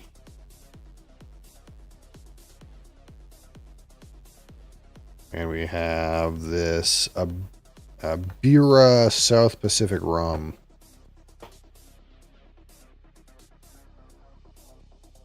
Which comes from Fiji. Boom. Alright. So there's 4 options up there.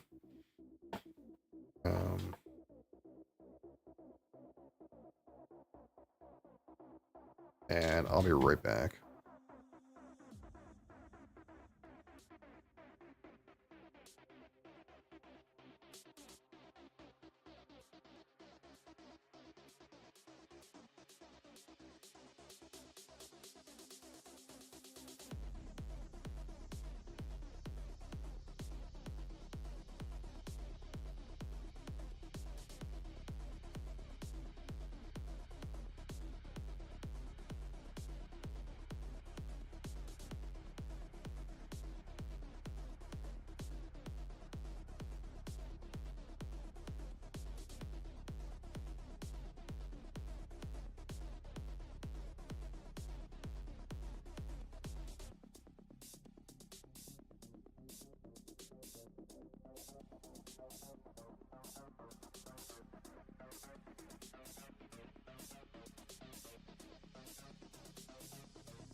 Okay. We got lots of voters. I like that.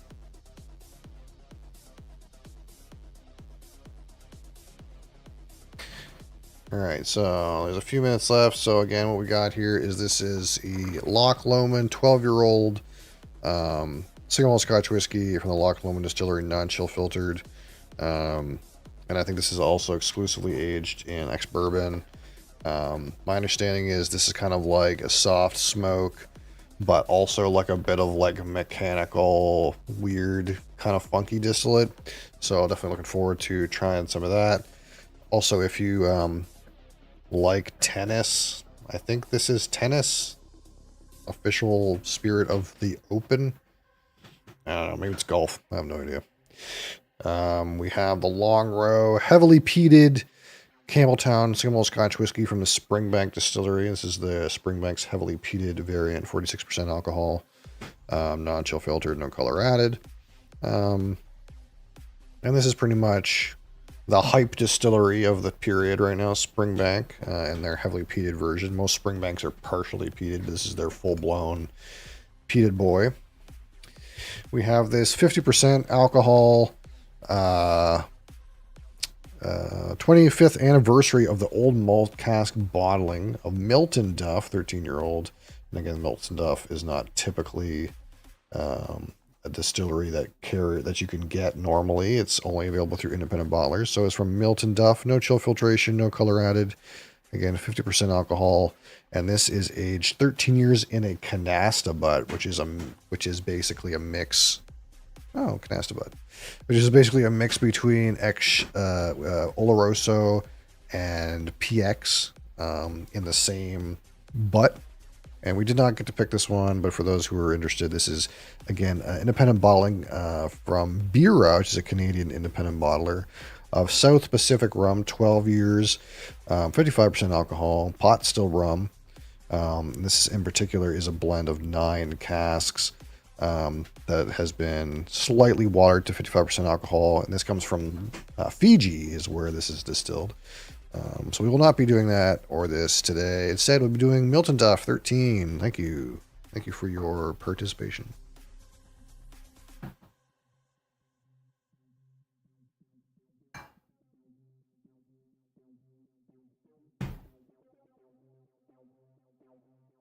All right.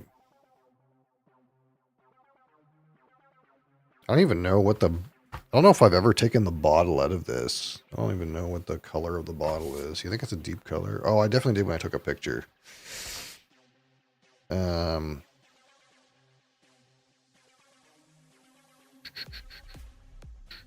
Milton Duff.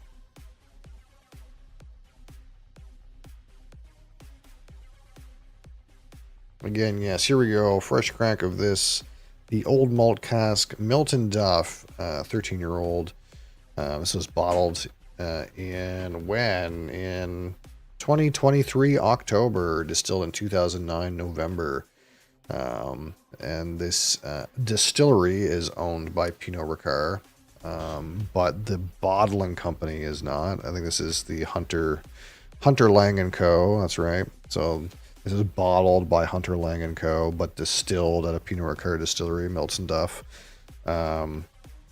So, of course, basically how this works is Milton Duff distills spirit. It goes out to blended whiskey. It's never, ever used for single malt bottlings. It just gets mixed into whatever Pinot Ricard wants to use it for, Chivas Regal or fucking whatever. But this is spirit that was purchased by Hunter Lang from Milton Duff, then aged.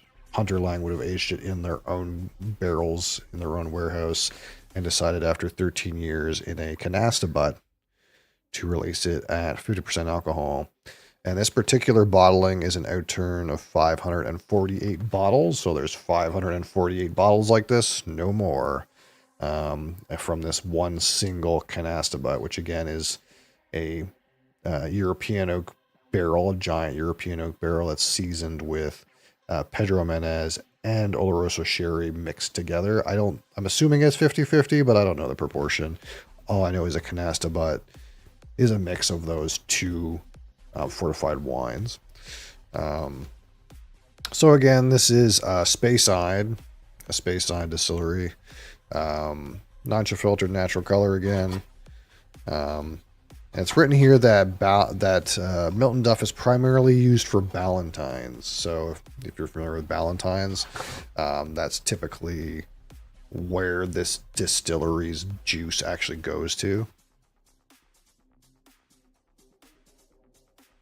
But we have a unique opportunity here to taste it in its own merit without it being blended with grain whiskey and other random stuff. Not only that, but from a unique barrel that I've never had before. I've never had a canasta butt, but we can kind of imagine that like it's a mix of like, you know, maybe that nutty kind of Oloroso sherry kind of raisiny thing with like more fresh, jammy Pedro Menez kind of thing. Unless those two together come out completely different, like a plum or something like that. I don't know. Maybe it kind of ends up being closer to port or something. I don't know. But again, there's two very different, not very different, but two different fortified wines being mixed together. So you might end up with like a whole new set of notes, which would be cool. The liquid is in a green bottle, so we can't really see from here, but it looks fairly rich. Again, it's not quite cask strength, but it has spent 13 years in a very seasoned barrel, I suppose. Do I just take this all right off? I think I just take this whole thing right off. Boom. All right. So here we go.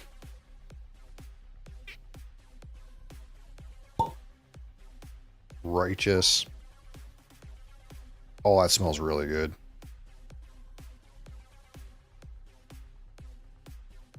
Oh, that's a lovely color too. That looks like bourbon. It smells really good.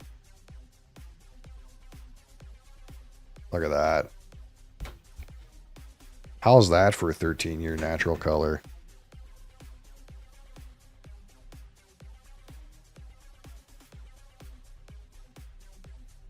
You should taste test some of my bowel cleaning solution I have to drink for my colonoscopy tomorrow. I don't look forward to that.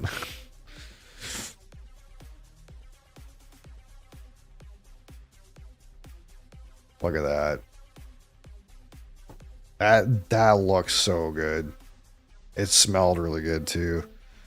It's like got that like PX jammy thing going on the nose on like, oh, that smells really good. But it's weird. Oh, that smells really good. I really hope the whiskey's as good as that smells.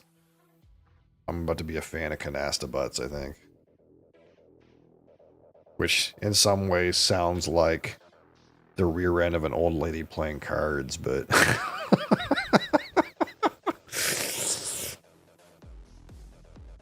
anyway. When I think of canasta, I think of like that card, that like rummy variant canasta that old ladies play. All right. Oh, that smells really good. It's like chocolate covered raisins.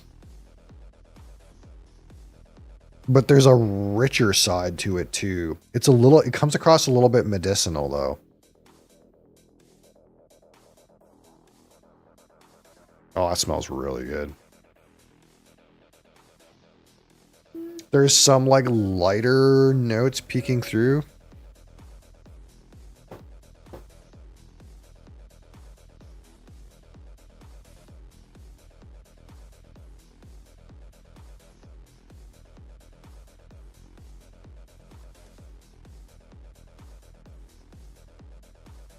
It reminds me a lot of actually of the Lefroy Kirches, the like the PX part of the Lefroy Kirches. But it's not as rich. It's like, so if I compare like my flavor memory to like the Kirches like PX notes on the nose, this one is not as jammy. It's not as like rich and like strawberry or plum jam or anything like that. It's kind of got some similar slightly like medicinal parts, but like instead of it going to like really rich, it kind of goes into like raisins and chocolate.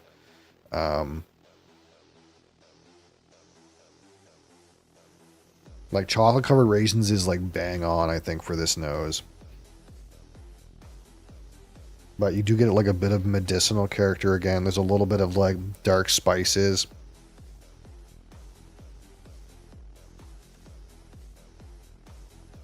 And you have like a little bit of like brighter, like, I don't know if it's fruit. There's like a little bit of a like bright notes kind of like peeking through the bottom is the best way I can describe it. It's like a slight malty character.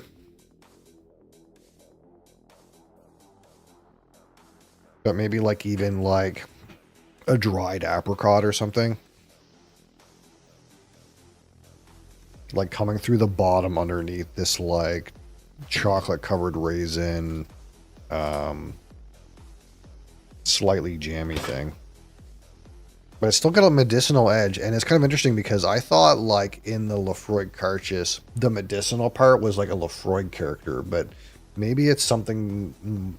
It can be something in the PX barrel too. Maybe some PX whiskeys come out slightly medicinal, but I really thought that now maybe it's just amplified in the Lefroy, but this one has that little bit of a medicinal edge, that little bit of like a flavored cough syrup sort of thing. Like it's got a little bit of it.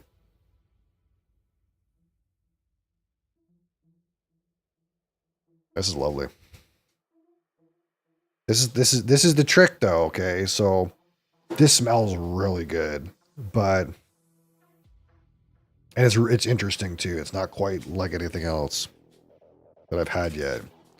But is it gonna back up on the palate? That's the question we have to ask ourselves. Is it just gonna go to shit on the palate? I'm being teased. Or I'm teasing myself, I suppose. Okay, let's give her a shot. This smells so good. Alright. Milton Duff 13 Canastabut. Let's launch it.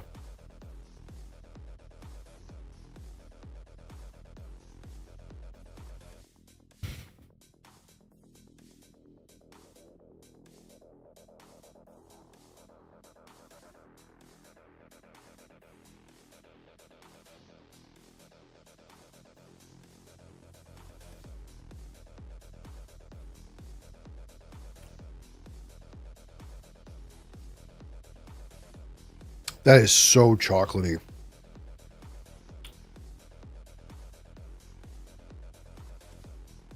The finish is really chocolatey. It's almost a little smoky, but it can't be, but it kind of feels it. It kind of comes across like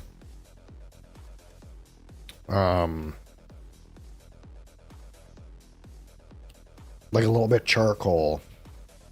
Not like campfire.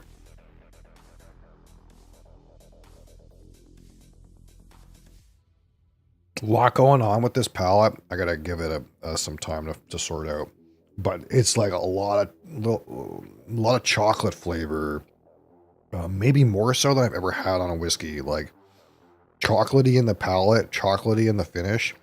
And we're talking like not milk chocolate, like you're fucking having Hershey Kisses or some shit. You know, like a dark chocolate kind of thing.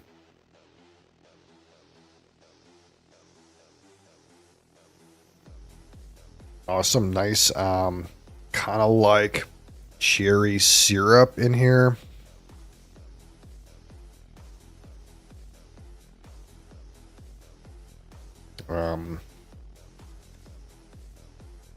It almost, oh man, it's almost kind of like a bourbon cherry note. But without the like spiky, woody, spicy thing. It's like all sweet. I'll try to get some like clarity with this palette.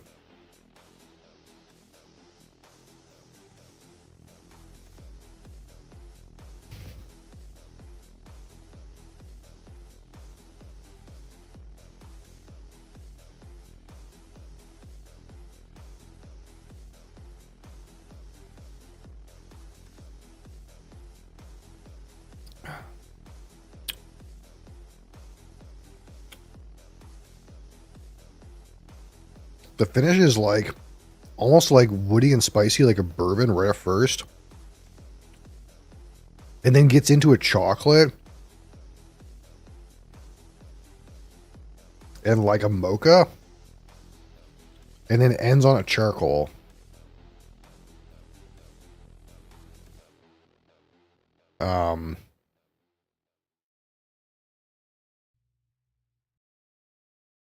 The palette has got it's man.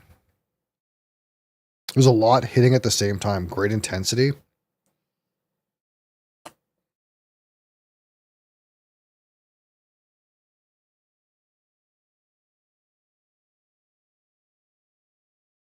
Like there's those dark notes, chocolatey notes in it. There's some of that like kind of like bitter spice kind of elements in it. There's some of that like something like coffee in it. But like right on arrival, there's a bunch of like a couple little minor notes that really kind of rapid fire at you that I'm like having a hard time with. Once you get it on the palate, like in the back, on the mid palate, on the back of the tongue, it's kind of like, hey, yeah, there's those bitter notes that you get on the back of the tongue, right? You get that kind of bitter spice note. You get that kind of like dark chocolate note. That kind of like drier oakiness, mocha coffee thing.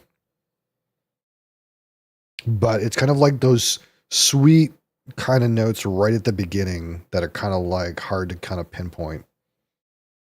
And this is like again one of those things where it's like it's kind of interesting, but the thing that the cart just did so well is I didn't find it so hard to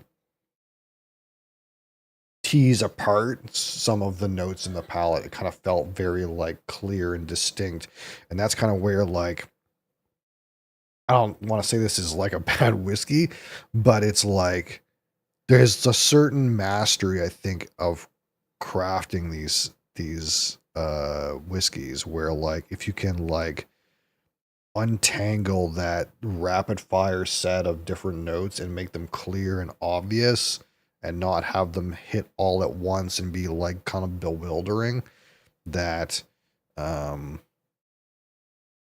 that really kind of elevates a whiskey, because it's almost like those 3 or 4 notes that I'm trying to like get at in the early palette, there's a bit of a fight to get them. And maybe if like they were clear and obvious, that like would elevate the beverage, because you would have just as many notes, but they're like clear and obvious rather than like kind of fighting for attention. Oh, I love the nose though.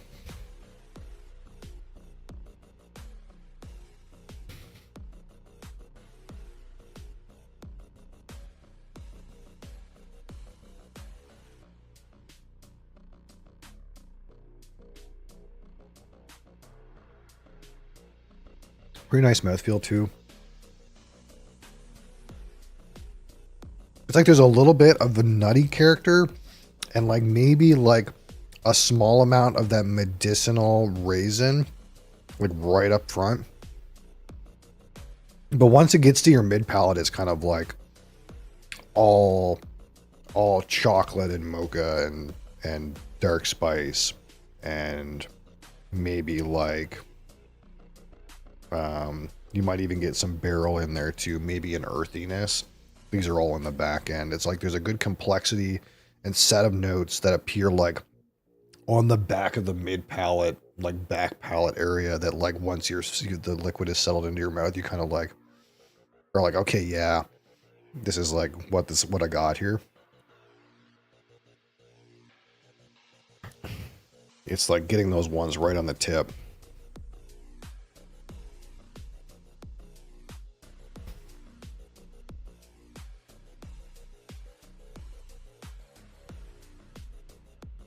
That like toffee syrup, little bit of medicinal raisin,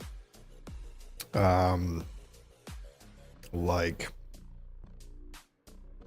kind of thing right in the get-go. This is dangerous. It's a dangerous whiskey.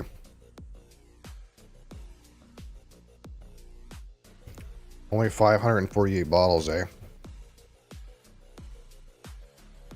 I don't know, there might be 547 pretty soon.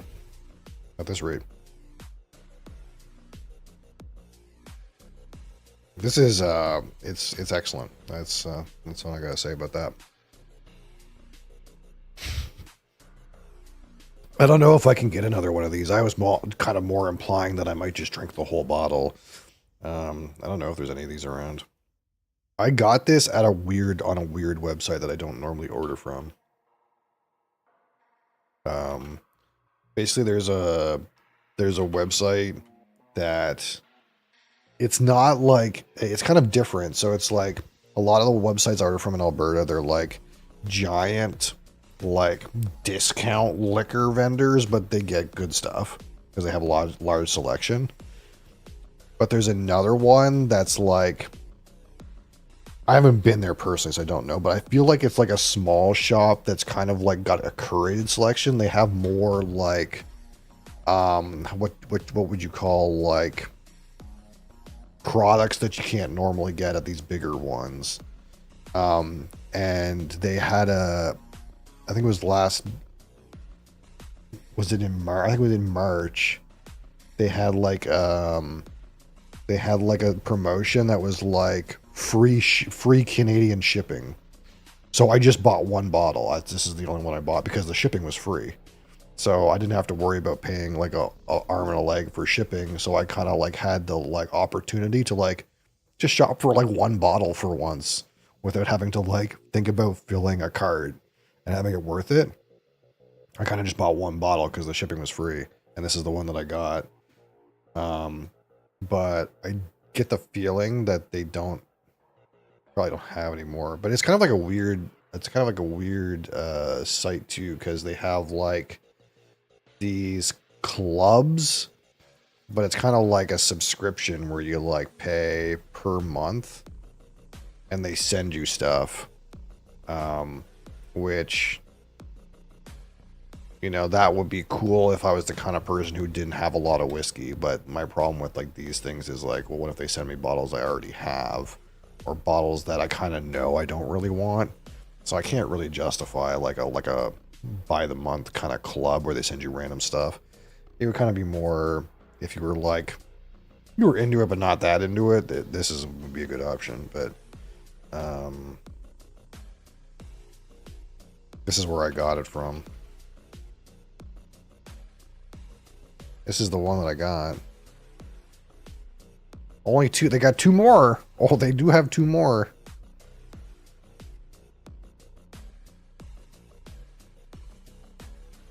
What do they say about it on here? Red stone fruit, Waterford fruit candy, wet hay. I'm so far from this. What is a Waterford fruit candy? Anyone else have a flavor reference for this? I don't. Waterford fruit bowl.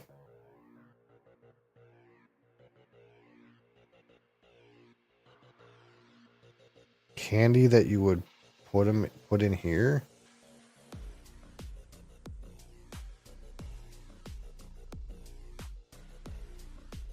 Does anyone know what they're talking about? Waterford fruit candy.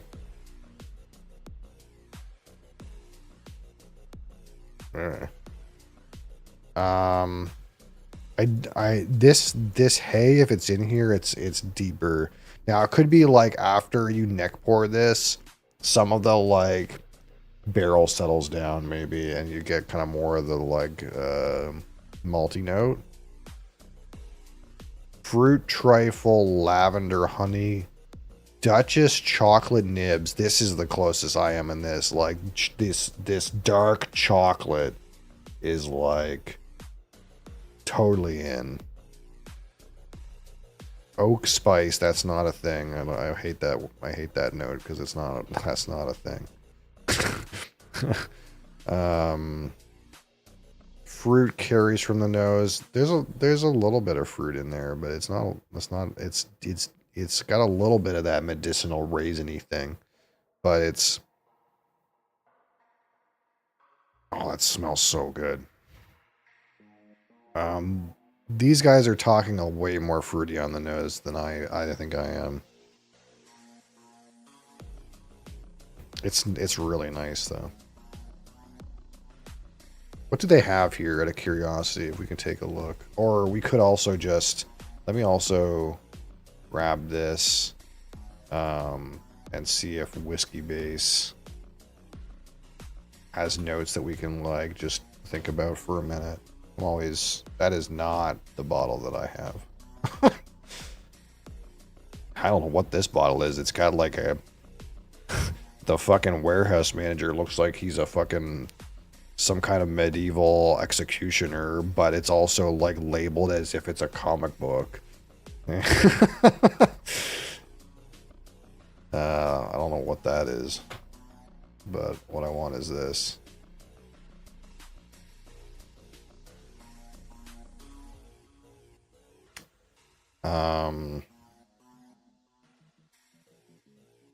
If I write OMC, I think I'll get what I want.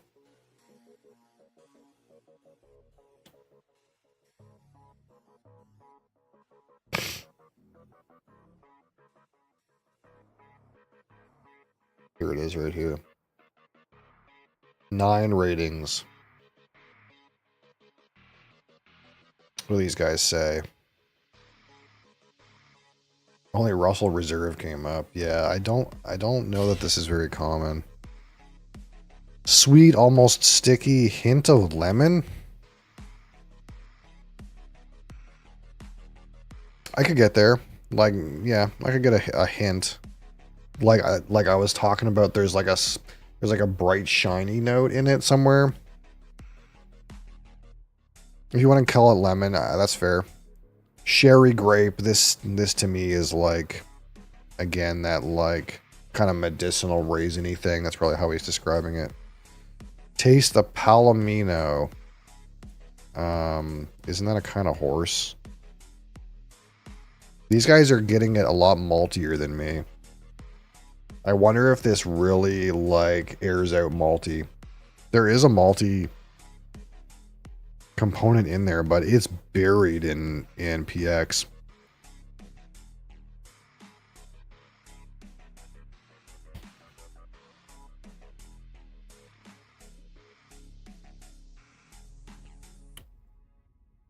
Chocolate, red fruit, sugar, sure.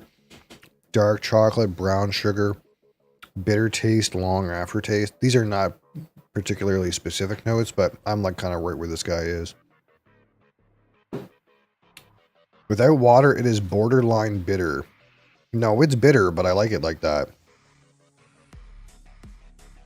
Nutty and chocolate aromas, absolutely. This guy's giving some random other OMCs that I don't know about. Spicy, bitter, coffee, acidity, dried plums, If that's how you want to describe it, sure. Currant jelly and honey. Yeah, like I think these are all fair. I think these are all like pretty accurate. Like again, this is when we talk about the subjectivity of these. This guy's describing a lot of things. Those are not how I would call the notes that are in here, but I can see what the guy's talking about. He's just experiencing the same notes in this way. This is how he describes them, or they, or whomever. I wouldn't disagree with anything that's really said here. This is all like pretty consistent with my experience. You know, I think that's like kind of sticking out to me is some of these guys are saying it's kind of very like they got like a wet hay malty thing, and that's like really muted. It's really buried for me in the cask. So I'm wondering if like this will really like oxidize a little bit. Not oxidize, but like air out or whatever a little bit. And it'll become a lot more wet hay malty on top of that, which could add a little bit of dimension. But yeah, what else do they have here? Because this site seems to have, oh, what's on sale? Seems to have like some more like, they have some big stuff too, but like more like weird, kind of weird stuff.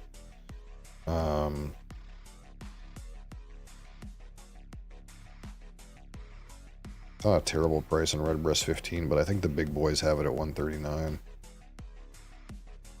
Stuff here tends to be a little bit more expensive. Let's just click Scotch, and then we can go from there.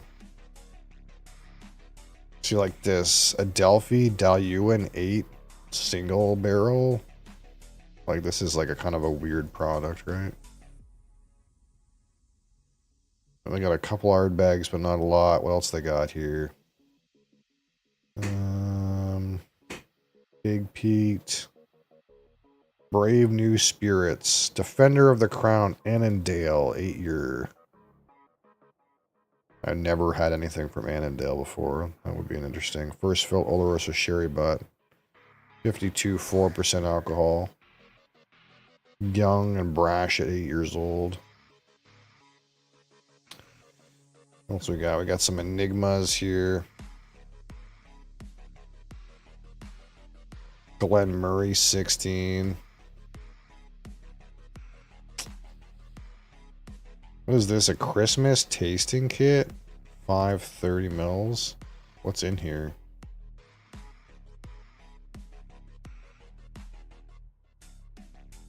Nothing that I'm particularly goo over.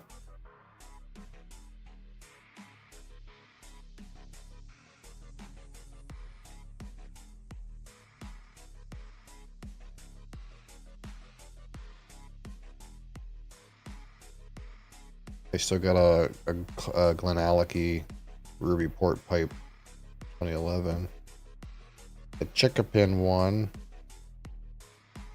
Some Glencadam. I guess none of this is really too... There's a Loch Gorm 2025. It's so expensive. There's nothing here that's like really standing out to me as like out of the ordinary. I feel like last time I was here there was more. Ooh, a 24-year-old Ben Nevis. What year is this? What year was this distilled?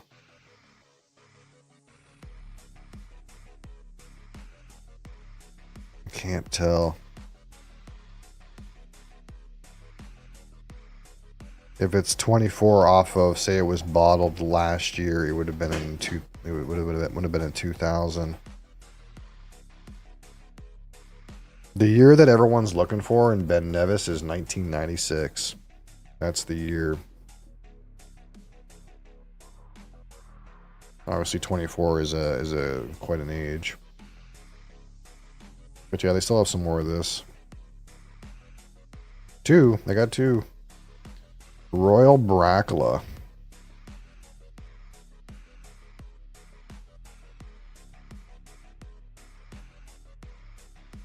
I really like these OMC bottles. They tend to be pretty good. 50% is a great proof.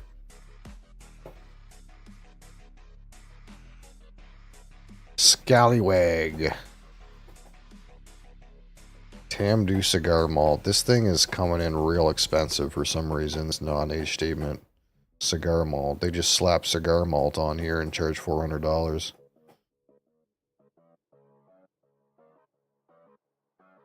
A pity.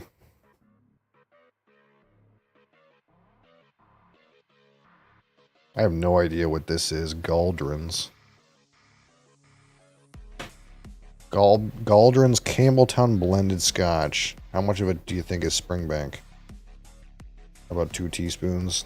The rest of it is Glen Scotia.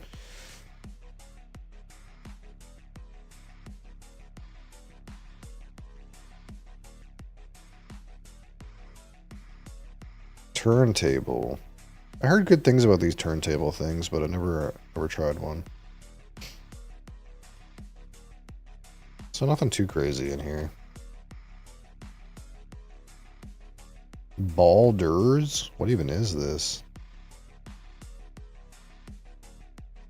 I never even heard of this whiskey. I never got one of these Canadian Club 18-year like high strength things. I wonder if this was any good. These 58% alcohol Canadian Clubs. You think it was any good? They were on sale one time and I just couldn't bring myself to buy it. Not much here. Yeah, the selection isn't as big here, but usually they have some interesting stuff. They got some 2 stacks. Irishman. Egan's Odyssey. 2 stacks Irish cream. Bushmills 21. That seems like a good price for a 21-year-old Bushmill. It seems like a good number. I don't know. These Waterfords, everyone's still trying to get rid of those.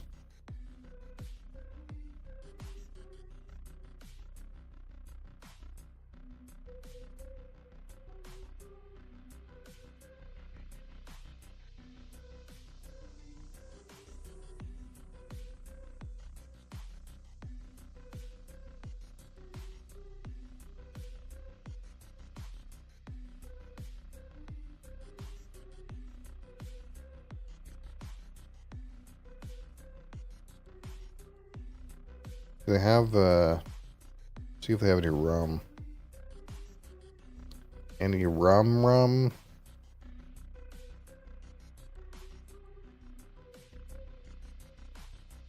Not much, eh?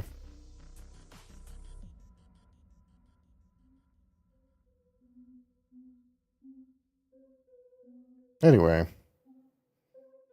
Seems like they do still have some here. I don't know if BSW has some. I'm guessing not, but...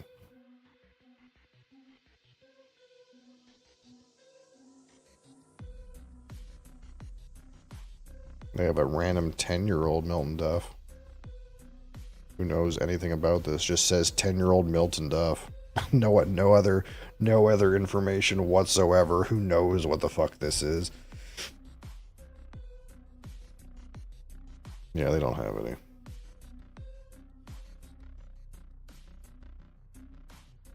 They got a 9-year Milton Duff Artist Collective. Doesn't even say what ABV it is. Who knows? I have to look it up. That's one of the things I hate about BSW is like... Yeah, it's this thing. Is like there's such like a giant bulk...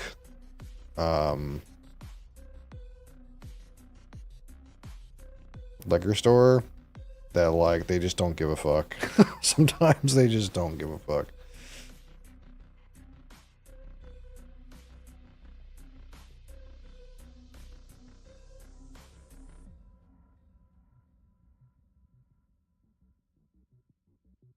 Don't have much in here, I don't think.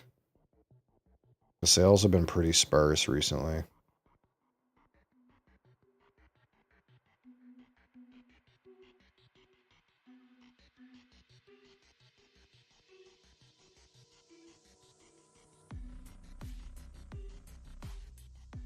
But yeah. Anyway, boom. Great stuff. This is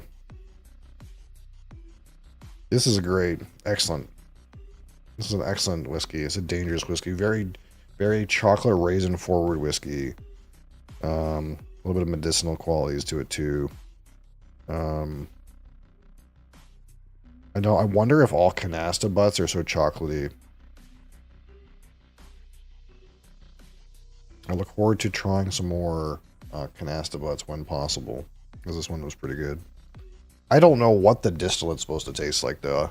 Like it's a Milton Duff, but I couldn't tell you what about this is Milton Duff. I think I'm just tasting the barrel, to be honest. Maybe that wet hay will come in eventually and I'll taste it, but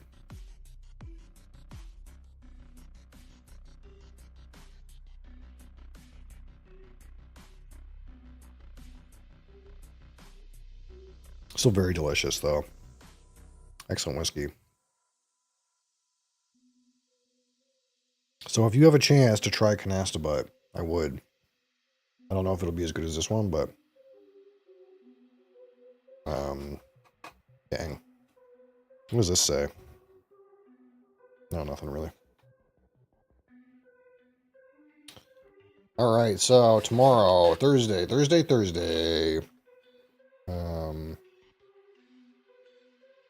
We'll probably get one of those Japanese little alcohols out of there. We'll get like that soju out or something like that lychee soju or something tomorrow.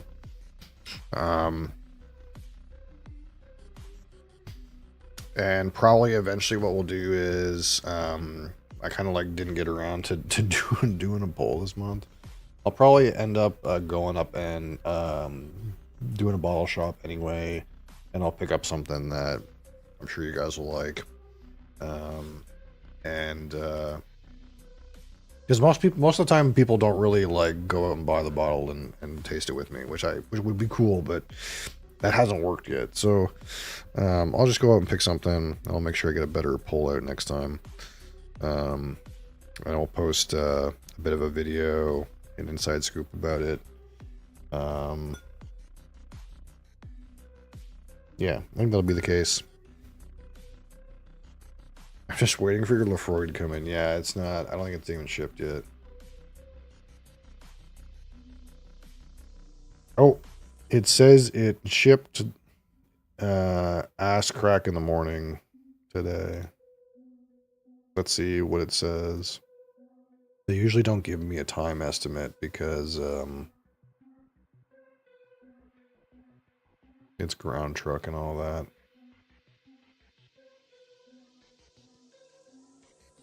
Oh, I mean, actually, it's a good ways.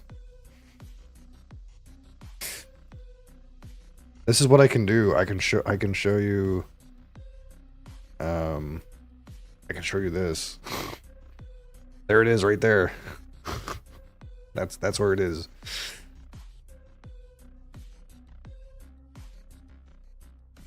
It's coming from here, and it's gotta go all the way over here. But there it is right now. That's how far we are. Here, that's the best update I can possibly give you.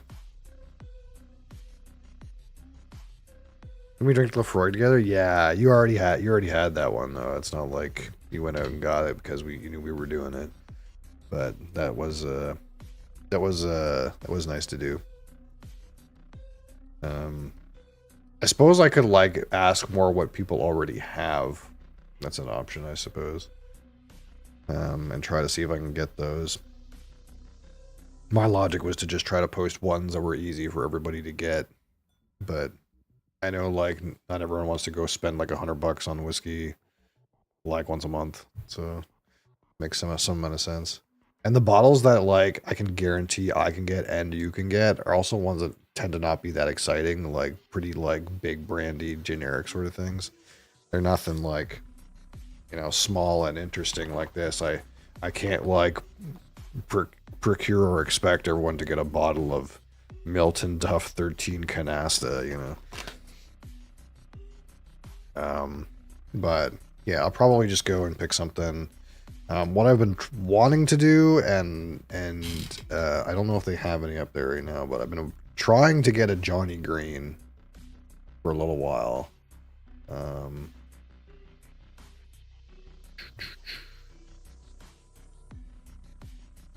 you already have the stuff, I'd be interested. Yeah. But Johnny Green's been selling out a lot around. I actually tried to get a Johnny Green on the most recent order from BSW, and they didn't have any to sell me, which is wild that they don't have a Johnny Green. So, I mean, we could even just talk about it a little bit right now. It's not like I'm in a rush to get out of here today. But like, I think the Johnny Greens, or do they call it 15 year? I don't know.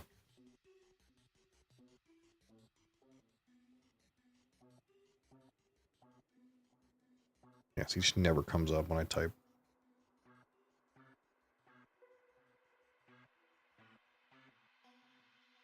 There's some at York, but it's not my preferred place to go. Mom has to drive me if I'm going to go to York.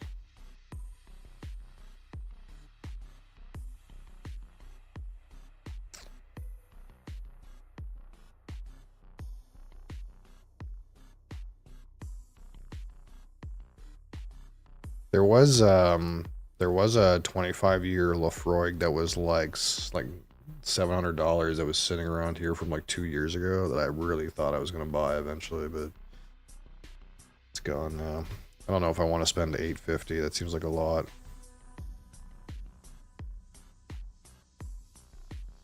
I want to have one of these though. That's like, if I have a gold bottle right now, I think it's this thing, which is now discontinued, by the way. They don't make these anymore. But I think this is the one that I would like to have a big bottle of. A big boy bottle.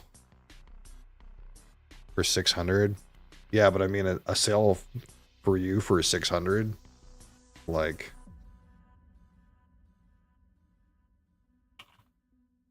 that's basically the same price as it is straight here.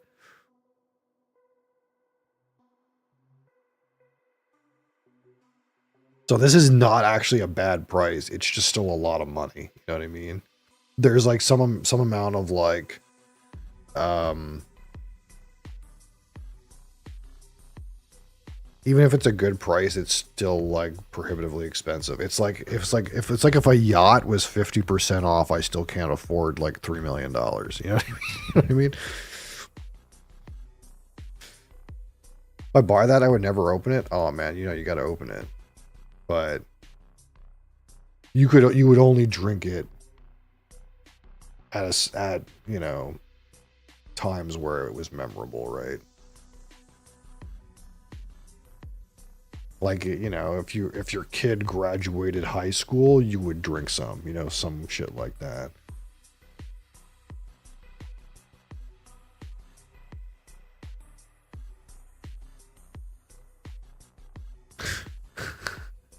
I can have 19 cents and get the Macallan.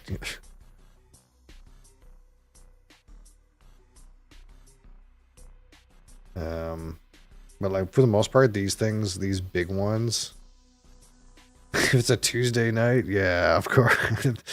any old Tuesday, you know. Every Tuesday is memorable for me.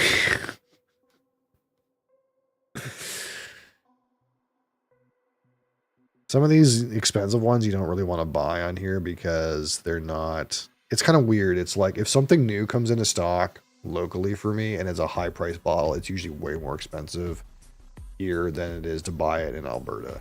But if it's one that hasn't sold forever, like this Lafroig that was bottled literally 2.5 years ago, that's been around here for so long, and they don't like adjust the price upwards or do anything.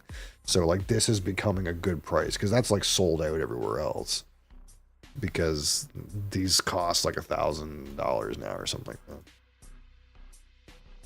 Inflation makes this a good deal.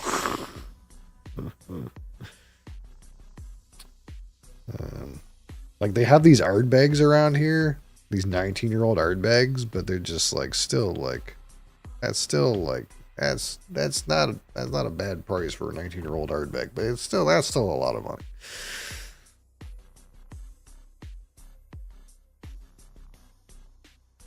I need to get an Octo eventually too. There's some Octos here.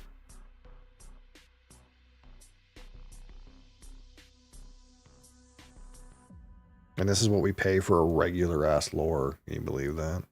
Isn't that fucked up?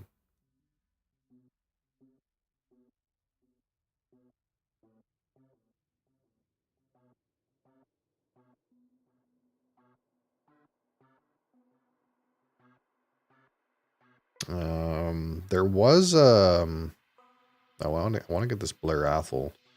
There was a Glen Ord that was like on sale. This one. They still have some of these. They still have 4 of these. It's a cask strength Glen Ord. 13. It's on fucking liquidation. It's tempting. The tempting one. I've never had a Hart Brothers whiskey before, but there's a Glenmoe Calvados cask. I still got some of these around too. 12-year. Ben Romach 15. That's not a bad option. This is a good whiskey as well.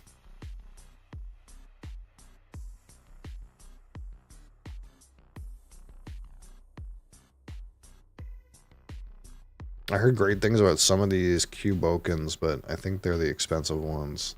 I think the 15-year-old one is supposed to be really good. We always get a Dalmo. We never tried a Dalmo yet. You can always get these because they're overpriced. That's the nice thing about Dalmore and Macallan. You can get them anywhere. They're never sold out because no one wants to pay that much money for a 12-year-old fucking 40% alcohol whiskey. But, you know, we gotta try one eventually.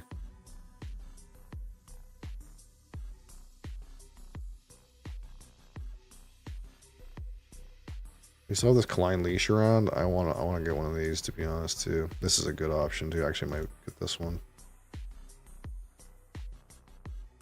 This is the only regular release Klein leash. This, and it's not a bad price for this age statement, right?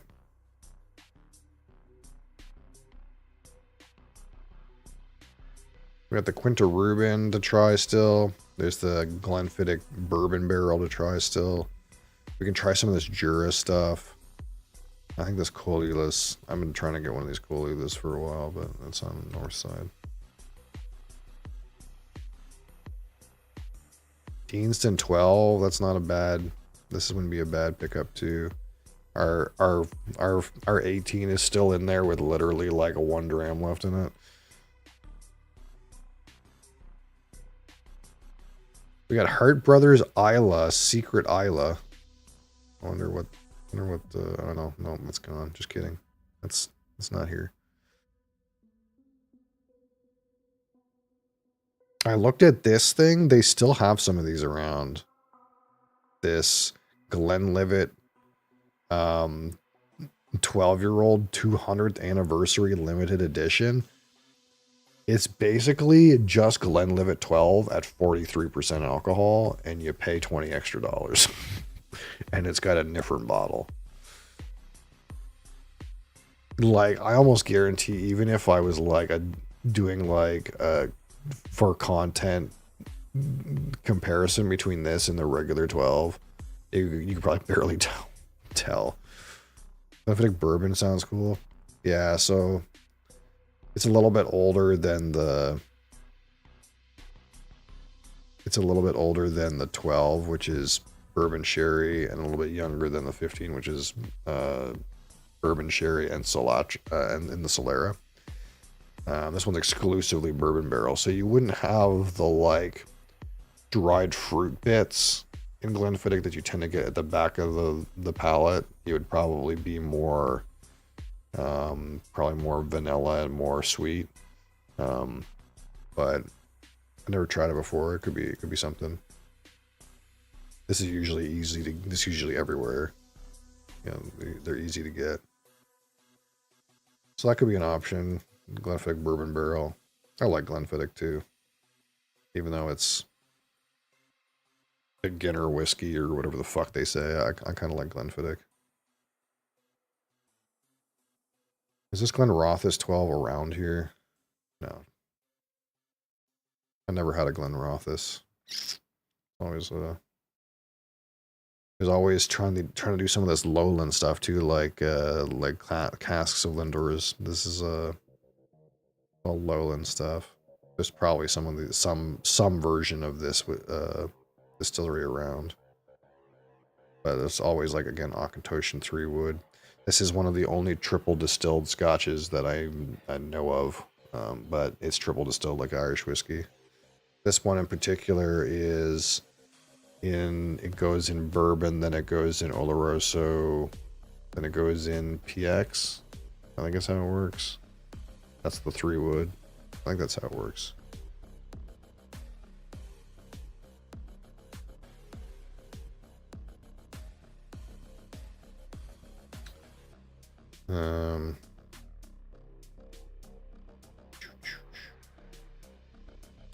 This Glengoyne's not around here. There's always like these easy ones, like these random Talisker variants. Glenlivet 12. I also heard apparently these Glen Murrays are actually pretty good. Like I posted in a whiskey Discord that this is the price of Glen Murrays near me. And they were all like, oh my god, why are Glen Murrays so goddamn cheap? I was like, I don't know, I thought they were kind of shit whiskey. Because they were like so goddamn cheap. But apparently they just sold out everywhere. Yeah. Huh. Interesting. Apparently these are not bad whiskey, these Glen Murrays. Even though they look like, oh, I could get the 12. They're priced to sell. Like that's a fucking bargain, dude.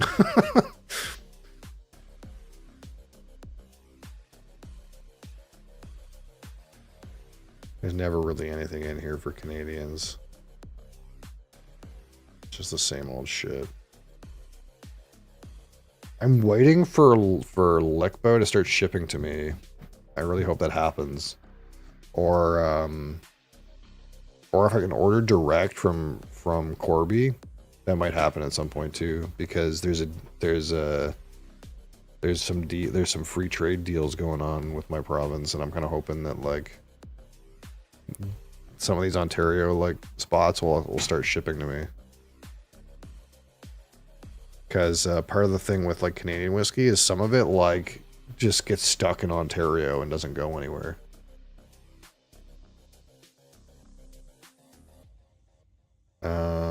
What else is here? Got Irish. Man, the Bushmills 21 is like twice the price on here. Here's a Redbreast 21.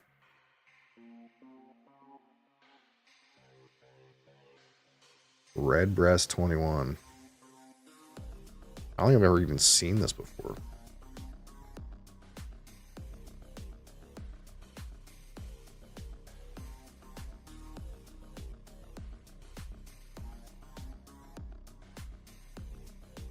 Yeah, see, it's like the 21 is like the price of the 18 in Alberta. You can't justify paying this. There's this Jameson 18 though. Milton very rare, you know. Some stuff going on. I can get a Bushmills 12. I think I've only tried the 10.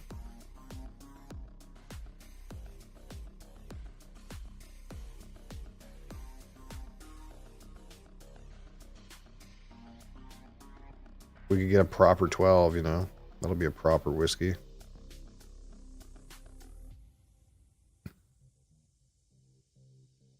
There's never anything in here. I'm waiting to see if they'll drop the price of this Camborne stuff even more. There's some guys I was talking to who are from Australia, and they're like, well, you know, that sounds really expensive still. And I was like, okay. Like regular price $300? Like, you fucking me? But they were saying like especially like Shiraz, like this might be a nice one to try if like the price is like not stupid.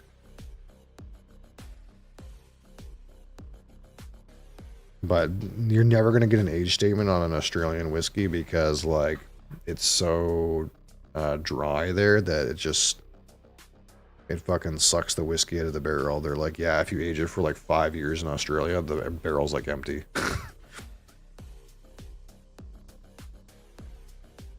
Got to try the proper 12. Might start throwing fists. I wonder if they have the proper 12, 13 in here.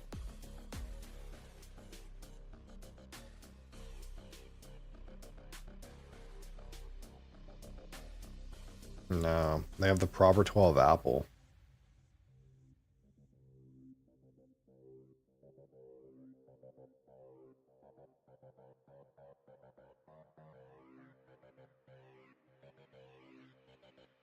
Here it is, the proper 12, 13-year-old.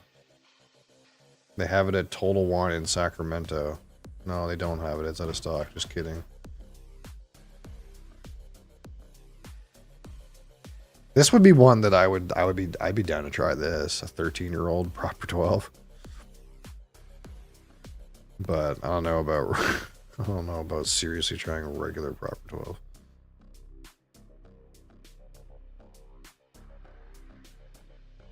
Shiraz wine is delicious. Yeah. So that's what I heard is that like since the barrel, like the barrels are really impactful in Australia, this like whiskey is like really like it's a Shiraz barrel, but it's also like turbo barreled because of how like it's kind of like how a Texas whiskey, it's like so the barrel impact is really strong. That explains why there's only one of these left, even at this price. It's just really expensive. There's one sherry cask. There's 7 of the port cask. And there's 6 of the brandy. So it's not surprising that the Shiraz is the one that's basically sold out.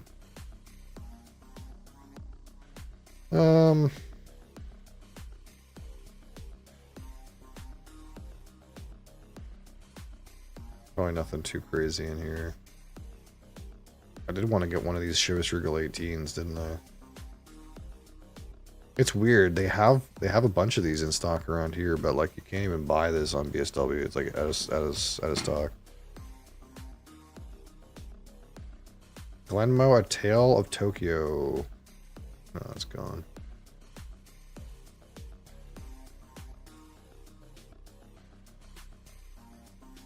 What's the gold again? There's like a weird thing that happened with Johnny Walker. It was like, what happened? It was like the gold was the 18, but then the 18 became like the platinum or something, and now it's just called the 18. But now the gold is just the gold. It's not an age statement. Weird. And of course, if you want a Johnny Walker that comes with its own snowsuit, then you got the Ice Chalet, you know. You want a Johnny Blue that has a snowsuit? Dear God. They never got any good rum in this year. I don't know what happened, but they had no rum. The Spirits Festival had literally no rum. They had nothing there. And it's still the case where like these Armagnacs that I want are still only in one store. They're not selling, okay? You've had 22 for like a year. I've been looking at this bottle for like a year. Can you please distribute this item? I would like it if you distributed the liquor to other stores.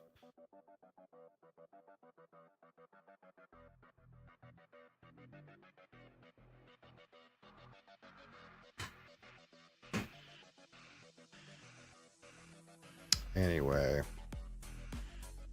Yeah, I don't know. I'll probably get a...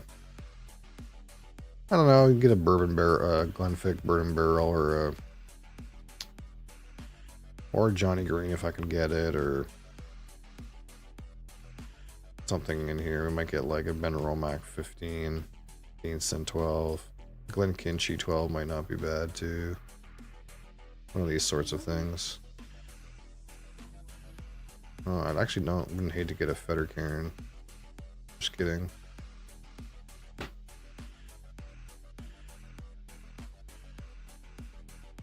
I'll like try that next weekend or the weekend after.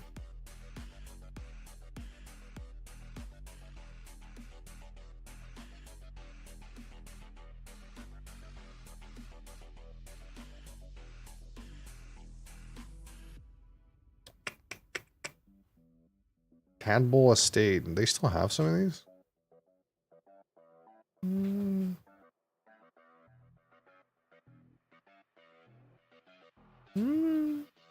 Maybe. Look at this Pomerol that's been in stock for literally a decade. I kind of assume something's not right with this bottle. It's a 2023 special release Port Charlotte, and they just don't sell. They sold like 2 of these in a year. What's wrong with it?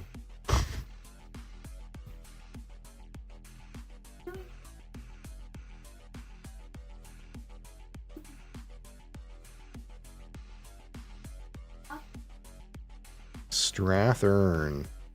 Ooh, who owns this? Strathern. No, not Edmonton.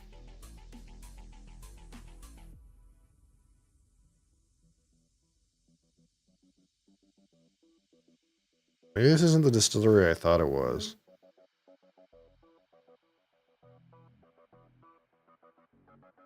Oh, it's owned by Douglas Lang. Okay.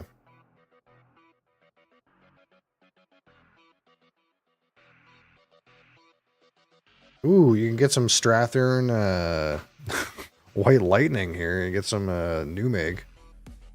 Anyone got a barrel?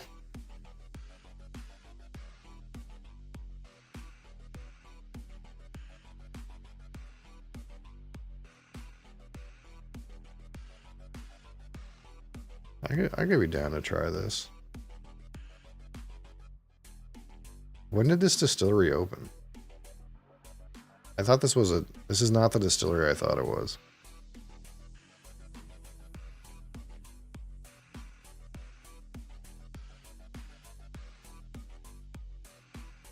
(2013). 144-hour fermentation. They're trying to get the literally fruitiest malt that they can possibly have.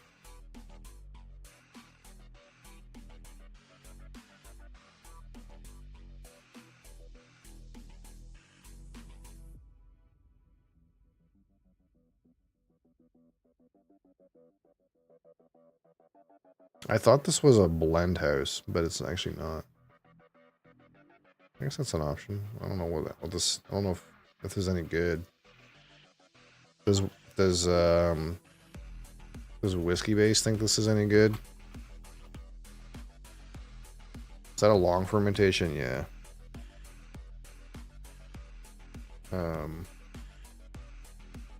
A lot of them are like 50 hours or like 70 hours. So that's like, for example, one that I know off the cuff is if you're talking to Tobermory Distillery, they don't work on the weekend. They'll leave the ferment over the weekend for 72 hours.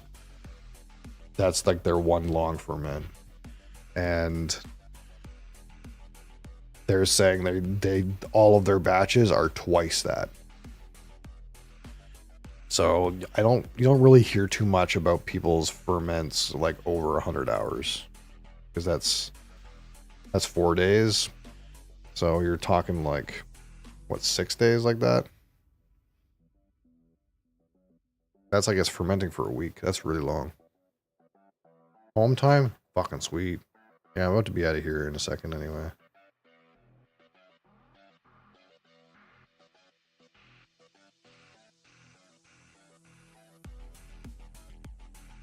I'm just curious what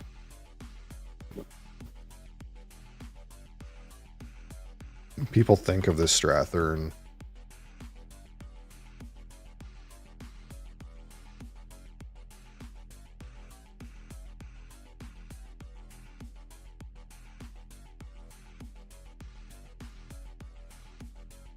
It looks like it was an old distillery that, like,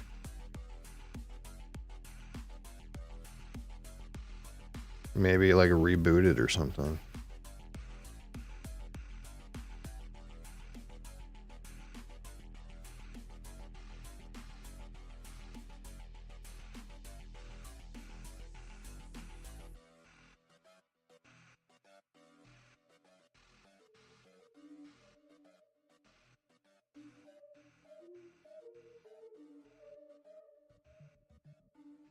Intense and full-bodied youngster. Shows great potential. Oh, okay. Basically, this guy said the thing's too young still, but it's not bad. That's pretty much what those words mean.